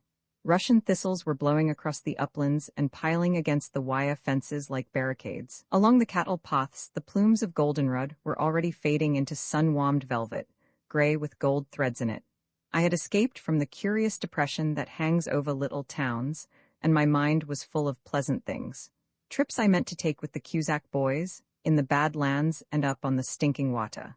There were enough Cusacks to play with for a long while yet.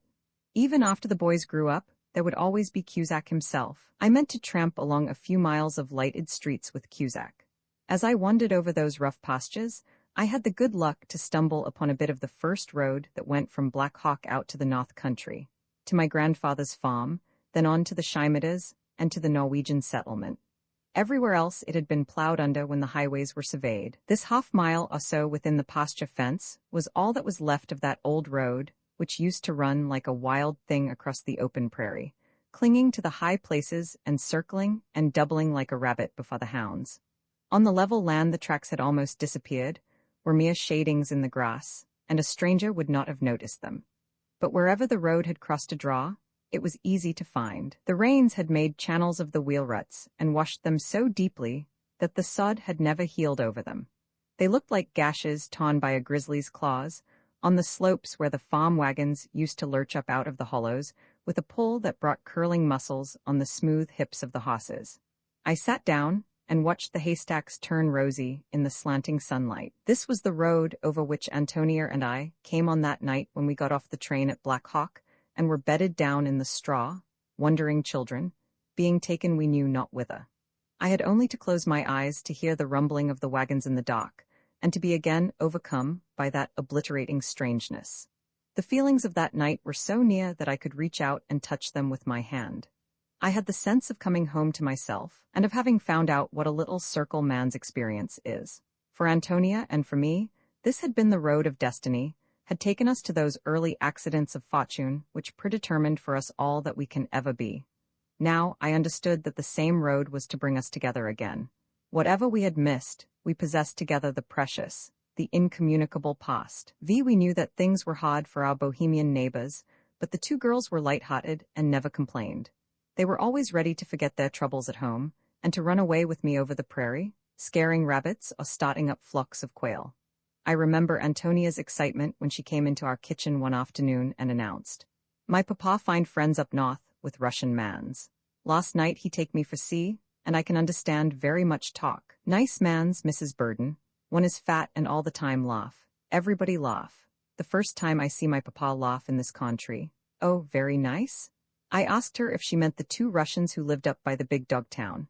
I had often been tempted to go to see them when I was riding in that direction, but one of them was a wild-looking fellow, and I was a little afraid of him. Russia seemed to me more remote than any other country, farther away than China, almost as far as the North Pole. Of all the strange, uprooted people among the first settlers, those two men were the strangest and the most aloof. Their last names were unpronounceable, so they were called Pavel and Pita. They went about making signs to people, and until the Scheimedes came they had no friends. Krajik could understand them a little, but he had cheated them in a trade, so they avoided him. Pavel, the tall one, was said to be an anarchist, since he had no means of imparting his opinions, Probably his wild gesticulations and his generally excited and rebellious manner gave rise to this supposition. He must once have been a very strong man, but now his great frame, with big, knotty joints, had a wasted look, and the skin was drawn tight over his high cheekbones. His breathing was hoarse, and he always had a cough. Peter, his companion, was a very different sort of fellow, short, bow-legged, and as fat as butter. He always seemed pleased when he met people on the road, smiled and took off his cap to everyone, men as well as women. At a distance on his wagon, he looked like an old man. His hair and beard were of such a pale flaxen color that they seemed white in the sun. They were as thick and curly as carded wool. His rosy face, with its snub nose set in this fleece, was like a melon among its leaves. He was usually called Curly Peter or Russian Peter. The two Russians made good farmhands, and in summer they worked out together. I had heard our neighbors laughing when they told how Peter always had to go home at night to milk his cow. Other bachelor homesteaders used canned milk to save trouble. Sometimes Peter came to church at the sod schoolhouse. It was there I first saw him, sitting on a low bench by the door, his plush cap in his hands, his bare feet tucked apologetically under the seat. After Mr. Shimada discovered the Russians, he went to see them almost every evening and sometimes took Ántonia with him. She said they came from a part of Russia where the language was not very different from Bohemian, and if I wanted to go to their place, she could talk to them for me. One afternoon, before the heavy frosts began, we rode up there together on my pony. The Russians had a neat log house built on a grassy slope, with a windlass well beside the door. As we rode up the draw, we skirted a big melon patch and a garden where squashes and yellow cucumbers lay about on the sod. We found Peter out behind his kitchen, bending over a washtub. He was working so hard that he did not hear us coming. His whole body moved up and down as he rubbed, and he was a funny sight from the rear, with his shaggy head and bandy legs. When he straightened himself up to greet us, drops of perspiration were rolling from his thick nose down onto his curly beard. Peter dried his hands and seemed glad to leave his washing. He took us down to see his chickens and his cow that was grazing on the hillside. He told Ántonia that in his country, only rich people had cows, but here any man could have one who would take care of her. The milk was good for Pavel, who was often sick, and he could make butter by beating sour cream with a wooden spoon. Peter was very fond of his cow. He patted her flanks and talked to her in Russian while he pulled up her lariat pin and set it in a new place. After he had shown us his garden, Peter trundled a load of watermelons up the hill in his wheelbarrow. Pavel was not at home. He was off somewhere helping to dig a well. The house I thought very comfortable for two men who were batching. Besides the kitchen, there was a living room with a wide double bed built against the wall, properly made up with blue gingham sheets and pillows. There was a little storeroom, too, with a window, where they kept guns and saddles and tools, and old coats and boots. That day the floor was covered with garden things, drying for winter, corn and beans and fat yellow cucumbers. There were no screens or window blinds in the house, and all the doors and windows stood wide open, letting in flies and sunshine alike. Peter put the melons in a row on the oilcloth-covered table and stood over them, brandishing a butcher knife. Before the blade got fairly into them, they split of their own ripeness, with a delicious sound. He gave us knives, but no plates, and the top of the table was soon swimming with juice and seeds. I had never seen anyone eat so many melons as Peter ate. He assured us that they were good for one, better than medicine. In his country, people lived on them at this time of year. He was very hospitable and jolly. Once, while he was looking at Ántonia, he sighed and told us that if he had stayed at home in Russia, perhaps by this time, he would have had a pretty daughter of his own to cook and keep house for him. He said he had left his country because of a great trouble. When we got up to go, Peter looked about in perplexity for something that would entertain us. He ran into the storeroom and brought out a gaudily painted harmonica, sat down on a bench, and spreading his fat legs apart began to play like a whole band. The tunes were either very lively or very doleful, and he sang words to some of them. Before we left, Peter put ripe cucumbers into a sack for Mrs. Shimada and gave us a lard pail full of milk to cook them in. I had never heard of cooking cucumbers, but Ántonia assured me they were very good. We had to walk the pony all the way home to keep from spilling the milk. One afternoon we were having our reading lesson on the warm, grassy bank where the badger lived. It was a day of amber sunlight, but there was a shiver of coming winter in the air. I had seen ice on the little hospon that morning, and as we went through the garden, we found the tall asparagus, with its red berries, lying on the ground, a mass of slimy green. Tony was barefooted, and she shivered in her cotton dress and was comfortable only when we were tucked down on the baked earth. In the full blaze of the sun, she could talk to me about almost anything by this time. That afternoon, she was telling me how highly esteemed our friend the badger was in her part of the world, and how men kept a special kind of dog, with very short legs, to hunt him. Those dogs, she said, went down into the hole after the badger, and killed him there in a terrific struggle underground. You could hear the barks and yelps outside. Then the dog dragged himself back, covered with bites and scratches, to be rewarded and petted by his master. She knew a dog who had a star on his collar for every badger he had killed. The rabbits were unusually spry that afternoon. They kept starting up all about us, and dashing off down the draw as if they were playing a game of some kind. But the little buzzing things that lived in the grass were all dead, all but one. While we were lying there against the warm bank, a little insect of the palest, frailest green hopped painfully out of the buffalo grass and tried to leap into a bunch of bluestem. He missed it, fell back, and sat with his head sunk between his long legs, his antennae quivering, as if he were waiting for something to come and finish him. Tony made a warm nest for him in her hands, talked to him gaily and indulgently in Bohemian. Presently he began to sing for us, a thin, rusty little chirp. She held him close to her ear and laughed, but a moment afterward I saw there were tears in her eyes. She told me that in her village at home, there was an old beggar woman who went about selling herbs and roots she had dug up in the forest. If you took her in and gave her a warm place by the fire, she sang old songs to the children in a cracked voice, like this.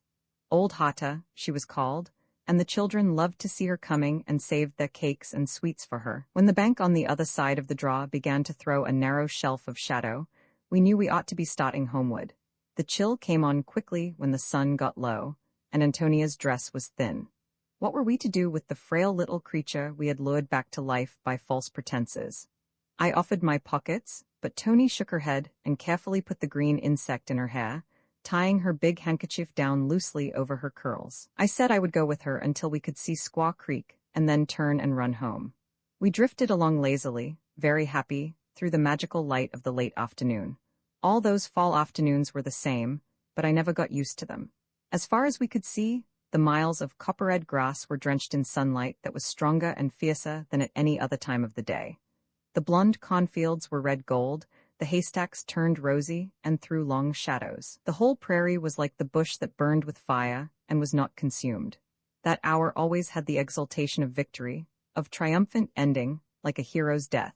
Heroes who died young and gloriously.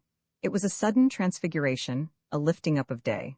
How many an afternoon Ántonia and I have trailed along the prairie under that magnificence, and always two long black shadows flitted before us or followed after, dark spots on the ruddy grass.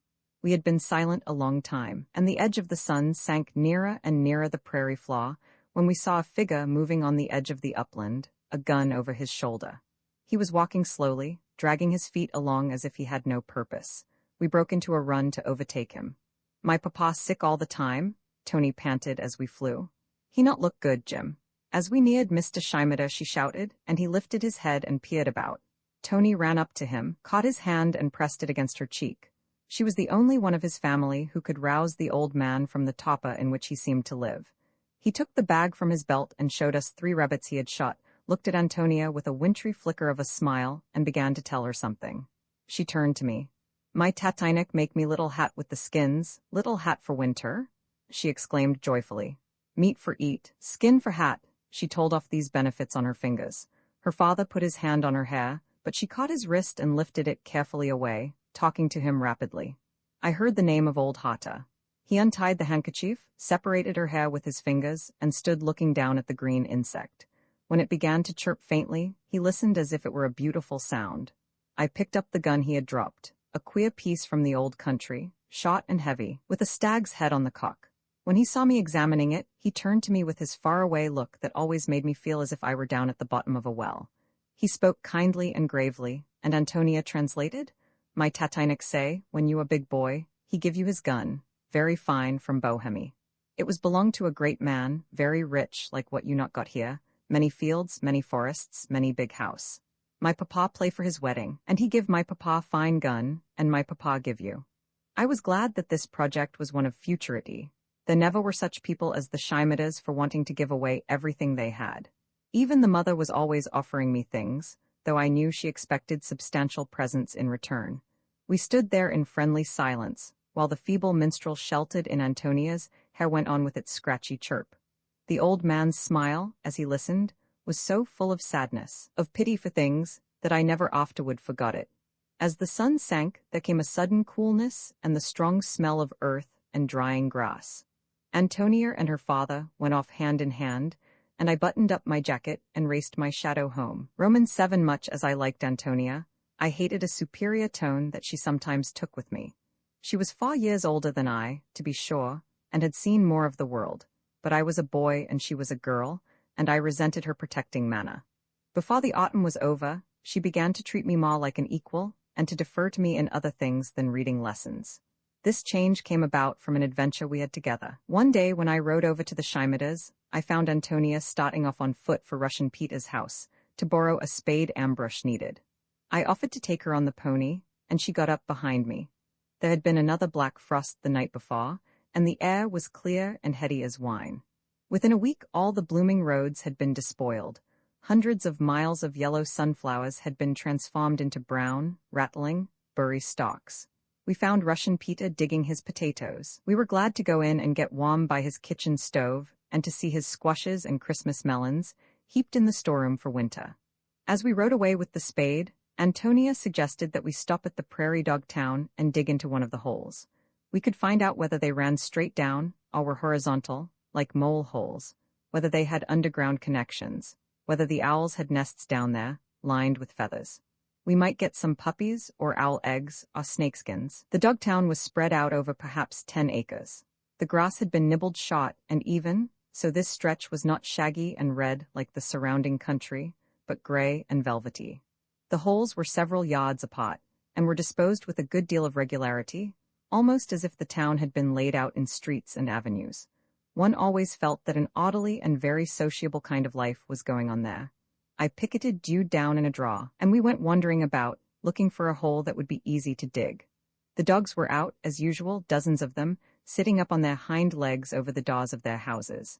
As we approached, they barked, shook their tails at us, and scurried underground.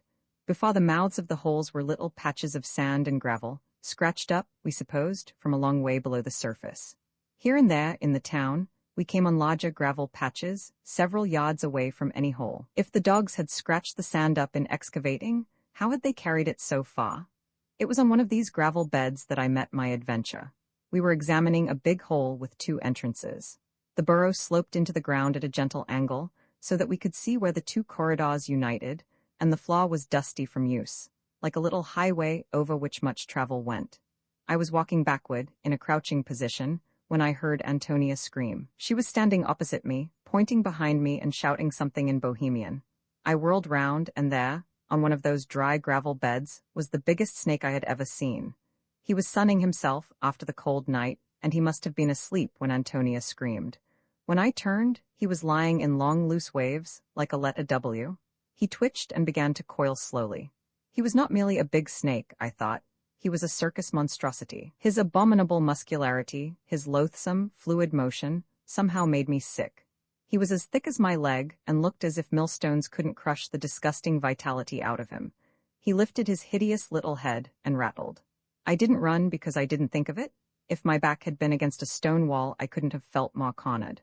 I saw his coils tighten. Now he would spring his length, I remembered. I ran up and drove at his head with my spade, struck him fairly across the neck, and in a minute he was all about my feet in wavy loops. I struck now from hate. Antonia, barefooted as she was, ran up behind me. Even after I had pounded his ugly head flat, his body kept on coiling and winding, doubling and falling back on itself. I walked away and turned my back. I felt seasick. Antonia came after me crying, "Oh, Jimmy, he not bite you? You sure? Why you not run when I say? What did you jab a bow hunk for? You might have told me there was a snake behind me," I said petulantly. "I know I am just awful, Jim. I was so scared."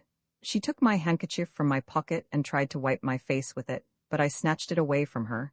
I suppose I looked as sick as I felt. "I never know you was so brave, Jim," she went on comfortingly.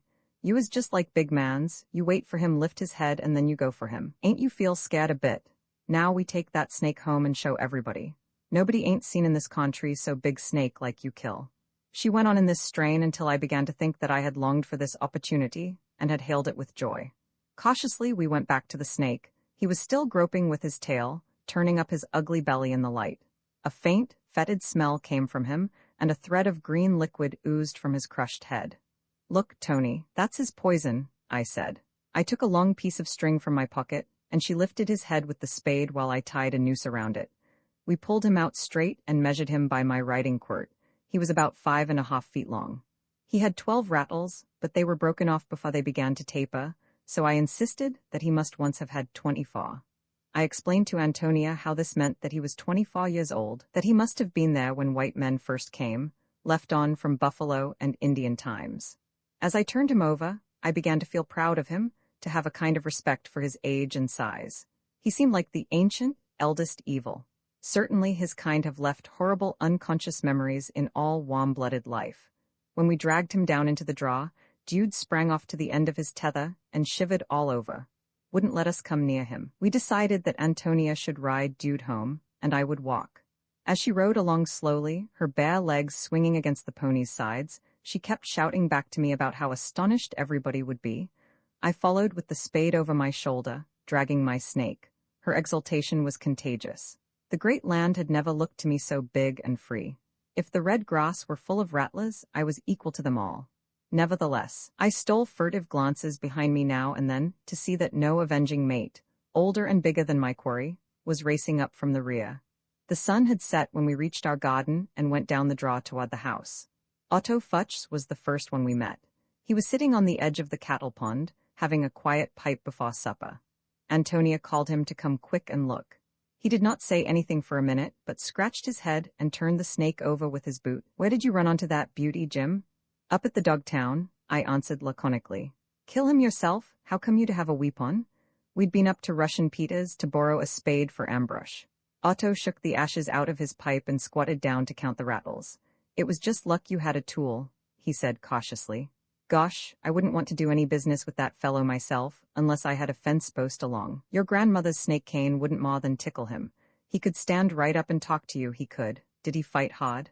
Ántonia broke in. "He fights something awful. He is all over Jimmy's boots." I screamed for him to run, but he just hit and hit that snake like he was crazy.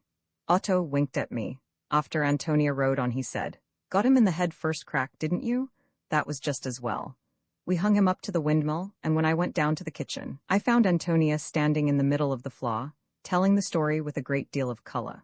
Subsequent experiences with rattlesnakes taught me that my first encounter was fortunate in circumstance. My big rattler was old, and had led too easy a life. There was not much fight in him. He had probably lived there for years, with a fat prairie dog for breakfast whenever he felt like it, a sheltered home, even an owl feather bed, perhaps, and he had forgot that the world doesn't owe rattlers a living. A snake of his size, in fighting trim, would be more than any boy could handle. So in reality, it was a mock adventure. The game was fixed for me by chance, as it probably was for many a dragon slayer. I had been adequately armed by Russian Peter, the snake was old and lazy, and I had Ántonia beside me to appreciate and admire. That snake hung on our corral fence for several days. Some of the neighbors came to see it, and agreed that it was the biggest rattler ever killed in those parts. This was enough for Ántonia. She liked me better from that time on, and she never took a supercilious air with me again. I had killed a big snake. I was now a big fellow. Roman ate while the autumn color was growing pale on the grass and cornfields. Things went badly with our friends the Russians. Peter told his troubles to Mr. Scheimeter. He was unable to meet a note which fell due on the 1st of November. Had to pay an exorbitant bonus on renewing it, and to give a mortgage on his pigs and horses, and even his milk cow. His creditor was Wick Cutter, the merciless Black Hawk moneylender, a man of evil name throughout the county, of whom I shall have more to say later. Peter could give no very clear account of his transactions with Cutter. He only knew that he had first borrowed $200, then another 100, then 50, that each time a bonus was added to the principal, and the debt grew faster than any crop he planted. Now everything was plastered with mortgages. Soon after Peter renewed his note, Pavel strained himself lifting timbers for a new barn, and fell over among the shavings with such a gush of blood from the lungs that his fellow workmen thought he would die on the spot. They hauled him home and put him into his bed, and there he lay, very ill indeed. Misfortune seemed to settle like an evil bird on the roof of the log house, and to flap its wings there, wanting human beings away. The Russians had such bad luck that people were afraid of them and liked to put them out of mind. One afternoon, Ántonia and her father came over to our house to get buttermilk, and lingered, as they usually did, until the sun was low. Just as they were leaving, Russian Peter drove up. Pavel was very bad, he said, and wanted to talk to Mr. Shimada and his daughter. He had come to fetch them. When Ántonia and her father got into the wagon, I entreated grandmother to let me go with them. I would gladly go without my supper. I would sleep in the Shimada's barn and run home in the morning. My plan must have seemed very foolish to her, but she was often large-minded about humoring the desires of other people. She asked Peter to wait a moment, and when she came back from the kitchen, she brought a bag of sandwiches and donuts for us. Mr. Shimada and Peter were on the front seat. Ántonia and I sat in the straw behind and ate our lunch as we bumped along. After the sun sank, a cold wind sprang up and moaned over the prairie. If this turn in the weather had come sooner, I should not have got away. We burrowed down in the straw and curled up close together, watching the angry red die out of the west, and the stars begin to shine in the clear, windy sky. Peter kept sighing and groaning. Tony whispered to me that he was afraid Pavel would never get well. We lay still and did not talk. Up there the stars grew magnificently bright, though we had come from such different parts of the world. In both of us, there was some dusky superstition that those shining groups have their influence upon what is and what is not to be. Perhaps Russian Peter, come from farther away than any of us, had brought from his land, too, some such belief. The little house on the hillside was so much the color of the night that we could not see it as we came up the draw. The ruddy windows guided us, the light from the kitchen stove, for there was no lamp burning. We entered softly. The man in the wide bed seemed to be asleep. Tony and I sat down on the bench by the wall and leaned our arms on the table in front of us. The firelight flickered on the hewn logs that supported the thatch overhead. Pavel made a rasping sound when he breathed, and he kept moaning. We waited. The wind shook the doors and windows impatiently, then swept on again, singing through the big spaces. Each gust, as it bore down, rattled the panes, and swelled off like the others. They made me think of defeated armies retreating, or of ghosts who were trying desperately to get in for shelter, and then went moaning on. Presently, in one of those sobbing intervals between the blasts, the coyotes tuned up with their whining howl. 1, 2, 3, then all together, to tell us that winter was coming. This sound brought an answer from the bed, a long complaining cry, as if Pavel were having bad dreams or were waking to some old misery. Peter listened, but did not stir. He was sitting on the floor by the kitchen stove. The coyotes broke out again, yap, yap, yap, then the high whine. Pavel called for something and struggled up on his elbow. He is scared of the wolves, Ántonia whispered to me. In his country there are very many, and they eat men and women. We slid closer together along the bench. I could not take my eyes off the man in the bed. His shirt was hanging open, and his emaciated chest, covered with yellow bristle, rose and fell horribly. He began to cough. Peter shuffled to his feet, caught up the tea kettle and mixed him some hot water and whiskey. The sharp smell of spirits went through the room. Pavel snatched the cup and drank, then made Peter give him the bottle and slipped it under his pillow, grinning disagreeably, as if he had outwitted someone. His eyes followed Peter about the room with a contemptuous, unfriendly expression. It seemed to me that he despised him for being so simple and docile. Presently Pavel began to talk to Mr. Shimada, scarcely above a whisper. He was telling a long story, and as he went on, Ántonia took my hand under the table and held it tight. She leaned forward and strained her ears to hear him. He grew more and more excited, and kept pointing all around his bed, as if there were things there, and he wanted Mr. Shimada to see them. "It's wolves, Jimmy," Ántonia whispered. "It's awful, what he says." The sick man raged and shook his fist. He seemed to be cursing people who had wronged him. Mr. Shimada caught him by the shoulders, but could hardly hold him in bed. At last he was shut off by a coughing fit which fairly choked him. He pulled a cloth from under his pillow and held it to his mouth. Quickly it was covered with bright red spots. I thought I had never seen any blood so bright. When he lay down and turned his face to the wall, all the rage had gone out of him. He lay patiently fighting for breath, like a child with croup.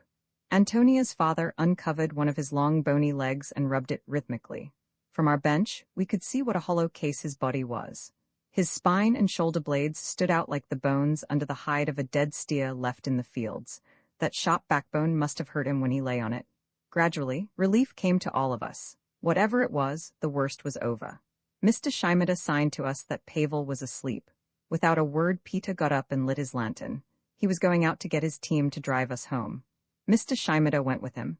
We sat and watched the long bowed back under the blue sheet, scarcely daring to breathe.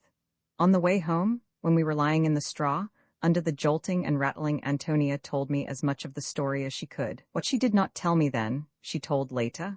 We talked of nothing else for days afterward. When Pavel and Peter were young men, living at home in Russia, they were asked to be groomsmen for a friend who was to marry the belle of another village. It was in the dead of winter, and the groom's party went over to the wedding in sledges. Peter and Pavel drove in the groom's sledge, and 6 sledges followed with all his relatives and friends. After the ceremony at the church, the party went to a dinner given by the parents of the bride. The dinner lasted all afternoon, then it became a supper and continued far into the night. There was much dancing and drinking. At midnight, the parents of the bride said goodbye to her and blessed her. The groom took her up in his arms and carried her out to his sledge and tucked her under the blankets. He sprang in beside her, and Pavel and Peter, our Pavel and Peter, took the front seat. Pavel drove. The party set out with singing and the jingle of sleigh bells, the groom's sledge going first. All the drivers were more or less the worse for merrymaking, and the groom was absorbed in his bride. The wolves were bad that winter, and everyone knew it, yet when they heard the first wolf cry, the drivers were not much alarmed. They had too much good food and drink inside them. The first howls were taken up and echoed, and with quickening repetitions. The wolves were coming together. There was no moon, but the starlight was clear on the snow. A black drove came up over the hill behind the wedding party. The wolves ran like streaks of shadow. They looked no bigger than dogs, but there were hundreds of them. Something happened to the hindmost sledge. The driver lost control. He was probably very drunk. The horses left the road. The sledge was caught in a clump of trees and overturned. The occupants rolled out over the snow, and the fleetest of the wolves sprang upon them. The shrieks that followed made everybody sober. The drivers stood up and lashed their horses. The groom had the best team, and his sledge was lightest. All the others carried from 6 to a dozen people. Another driver lost control. The screams of the horses were more terrible to hear than the cries of the men and women. Nothing seemed to check the wolves. It was hard to tell what was happening in the rear. The people who were falling behind shrieked as piteously as those who were already lost. The little bride hid her face on the groom's shoulder and sobbed. Pavel sat still and watched his horses. The road was clear and white, and the groom's 3 blacks went like the wind. It was only necessary to be calm and to guide them carefully. At length, as they breasted a long hill, Peter rose cautiously and looked back. "There are only 3 sledges left," he whispered. "And the wolves?" Pavel asked. Enough for all of us." Pavel reached the brow of the hill, but only 2 sledges followed him down the other side. In that moment on the hilltop, they saw behind them a whirling black group on the snow. Presently the groom screamed. He saw his father's sledge overturned, with his mother and sisters. He sprang up as if he meant to jump, but the girl shrieked and held him back. It was even then too late. The black ground shadows were already crowding over the heap in the road, and one horse ran out across the fields, his harness hanging to him, wolves at his heels. But the groom's movement had given Pavel an idea. They were within a few miles of their village now. The only sledge left out of 6 was not very far behind them, and Pavel's middle horse was failing. Beside a frozen pond, something happened to the other sledge. Peter saw it plainly. 3 big wolves got abreast of the horses, and the horses went crazy. They tried to jump over each other, got tangled up in the harness, and overturned the sledge. When the shrieking behind them died away, Pavel realized that he was alone upon the familiar road. "They still come?" he asked Peter. "Yes. How many?" 20, 30, enough." Now his middle horse was being almost dragged by the other 2. Pavel gave Peter the reins and stepped carefully into the back of the sledge. He called to the groom that they must lighten, and pointed to the bride. The young man cursed him and held her tighter. Pavel tried to drag her away. In the struggle, the groom rose. Pavel knocked him over the side of the sledge and threw the girl after him. He said he never remembered exactly how he did it, or what happened afterward. Peter, crouching in the front seat, saw nothing. The first thing either of them noticed was a new sound that broke into the clear air, louder than they had ever heard it before, the bell of the monastery of their own village, ringing for early prayers. Pavel and Peter drove into the village alone, and they had been alone ever since. They were run out of their village. Pavel's own mother would not look at him. They went away to strange towns, but when people learned where they came from, they were always asked if they knew the 2 men who had fed the bride to the wolves. Wherever they went, the story followed them. It took them 5 years to save money enough to come to America. They worked in Chicago, Des Moines, Fort Wayne, but they were always unfortunate. When Pavel's health grew so bad, they decided to try farming. Pavel died a few days after he unburdened his mind to Mr. Shimada and was buried in the Norwegian graveyard. Peter sold off everything and left the country, went to be cook in a railway construction camp where gangs of Russians were employed. At his sale, we bought Peter's wheelbarrow and some of his harness. During the auction, he went about with his head down and never lifted his eyes. He seemed not to care about anything. The Black Hawk moneylender who held mortgages on Peter's livestock was there, and he bought in the sale notes at about 50 cents on the dollar. Everyone said Peter kissed the cow before she was led away by her new owner. I did not see him do it, but this I know. After all his furniture and his cook stove and pots and pans had been hauled off by the purchasers, when his house was stripped and bare, he sat down on the floor with his clasp knife and ate all the melons that he had put away for winter. When Mr. Shimada and Krajik drove up in their wagon to take Peter to the train, they found him with a dripping beard, surrounded by heaps of melon rinds. The loss of his two friends had a depressing effect upon old Mr. Shimada. When he was out hunting, he used to go into the empty log house and sit there, brooding. This cabin was his hermitage until the winter snows penned him in his cave. For Ántonia and me, the story of the wedding party was never at an end. We did not tell Pavel's secret to anyone, but guarded it jealously, as if the wolves of the Ukraine had gathered that night long ago, and the wedding party been sacrificed, to give us a painful and peculiar pleasure. At night before I went to sleep, I often found myself in a sledge drawn by 3 horses, dashing through a country that looked something like Nebraska and something like Virginia. Roman 9, the first snowfall came early in December. I remember how the world looked from our sitting room window as I dressed behind the stove that morning. The low sky was like a sheet of metal. The blonde cornfields had faded out into ghostliness at last. The little pond was frozen under its stiff willow bushes. Big white flakes were whirling over everything and disappearing in the red grass. Beyond the pond, on the slope that climbed to the cornfield, there was, faintly marked in the grass, a great circle where the Indians used to ride. Jake and Otto were sure that when they galloped round that ring the Indians tortured prisoners, bound to a stake in the center, but grandfather thought they merely ran races or trained horses there. Whenever one looked at this slope against the setting sun, the circle showed like a pattern in the grass. And this morning, when the first light spray of snow lay over it, it came out with wonderful distinctness, like strokes of Chinese white on canvas. The old figure stirred me as it had never done before, and seemed a good omen for the winter. As soon as the snow had packed hard, I began to drive about the country in a clumsy sleigh that Otto Futsch made for me by fastening a wooden goods box on bobs.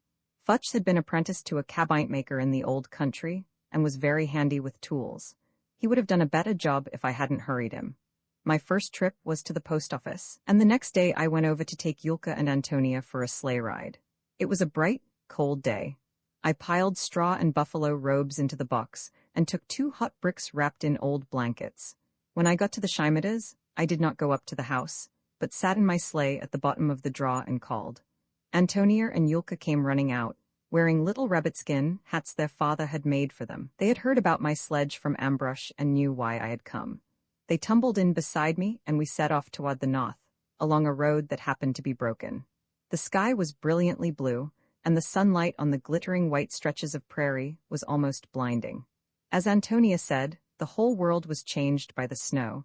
We kept looking in vain for familiar landmarks. The deep arroyo through which Squaw Creek wound was now only a cleft between snowdrifts, very blue when one looked down into it. The treetops that had been gold all the autumn were dwarfed and twisted, as if they would never have any life in them again. The few little cedars, which were so dull and dingy before, now stood out a strong, dusky green. The wind had the burning taste of fresh snow. My throat and nostrils smarted as if someone had opened a hotchon bottle.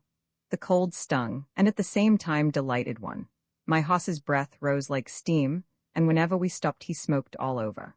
The cornfields got back a little of their color under the dazzling light, and stood the palest possible gold in the sun and snow. All about us, the snow was crusted in shallow terraces, with tracings like ripple marks at the edges, curly waves that were the actual impression of the stinging lash in the wind. The girls had on cotton dresses under their shawls. They kept shivering beneath the buffalo robes and hugging each other for warmth. But they were so glad to get away from their ugly cave and their mother's scolding that they begged me to go on and on, as far as Russian Peter's house. The great fresh open, after the stupefying warmth indoors made them behave like wild things. They laughed and shouted and said they never wanted to go home again. Couldn't we settle down and live in Russian Peter's house? Yulka asked, and couldn't I go to town and buy things for us to keep house with? All the way to Russian Peter's we were extravagantly happy, but when we turned back, it must have been about 4 o'clock. The east wind grew stronger and began to howl. The sun lost its hottening power, and the sky became gray and somber. I took off my long woolen comforter and wound it around Yulka's throat. She got so cold that we made her hide her head under the buffalo robe. Ántonia and I sat erect, but I held the reins clumsily, and my eyes were blinded by the wind a good deal of the time. It was growing dark when we got to their house, but I refused to go in with them and get warm. I knew my hands would ache terribly if I went near a fire. Yulka forgot to give me back my comforter, and I had to drive home directly against the wind. The next day, I came down with an attack of quinsy, which kept me in the house for nearly 2 weeks. The basement kitchen seemed heavenly safe and warm in those days, like a tight little boat in a winter sea. The men were out in the fields all day, husking corn, and when they came in at noon, with long caps pulled down over their ears and their feet in red-lined overshoes, I used to think they were like Arctic explorers. In the afternoons, when grandmother sat upstairs darning, or making husking gloves, I read the Swiss Family Robinson aloud to her, and I felt that the Swiss family had no advantages over us in the way of an adventurous life. I was convinced that man's strongest antagonist is the cold. I admired the cheerful zest with which grandmother went about keeping us warm and comfortable and well-fed. She often reminded me, when she was preparing for the return of the hungry men, that this country was not like Virginia, and that here a cook had, as she said, very little to do with. On Sundays she gave us as much chicken as we could eat, and on other days we had ham or bacon or sausage meat. She baked either pies or cake for us every day, unless, for a change, she made my favorite pudding, striped with currants and boiled in a bag. Next to getting warm and keeping warm, dinner and supper were the most interesting things we had to think about. Our lives centered around warmth and food and the return of the men at nightfall. I used to wonder, when they came in tired from the fields, their feet numb and their hands cracked and sore, how they could do all the chores so conscientiously. Feed and water and bed the horses, milk the cows, and look after the pigs. When supper was over, it took them a long while to get the cold out of their bones. While grandmother and I washed the dishes and grandfather read his paper upstairs, Jake and Otto sat on the long bench behind the stove, easing their inside boots, or rubbing mutton tallow into their cracked hands. Every Saturday night we popped corn or made taffy, and Otto Futch used to sing, "For I am a cowboy and know I've done wrong," or "Bury me not on the lone prayer." He had a good baritone voice and always led the singing when we went to church services at the sod schoolhouse. I can still see those 2 men sitting on the bench, Otto's close-clipped head and Jake's shaggy hair slicked flat in front by a wet comb. I can see the sag of their tired shoulders against the whitewashed wall. What good fellows they were, how much they knew, and how many things they had kept faith with. Futch had been a cowboy, a stage driver, a bartender, a miner, had wandered all over that great western country and done hard work everywhere, though, as grandmother said, he had nothing to show for it. Jake was duller than Otto. He could scarcely read, wrote even his name with difficulty, and he had a violent temper which sometimes made him behave like a crazy man, tore him all to pieces and actually made him ill. But he was so soft-hearted that anyone could impose upon him. If he, as he said, forgot himself and swore before grandmother, he went about depressed and shamefaced all day. They were both of them jovial about the cold in winter and the heat in summer, always ready to work overtime and to meet emergencies. It was a matter of pride with them not to spare themselves.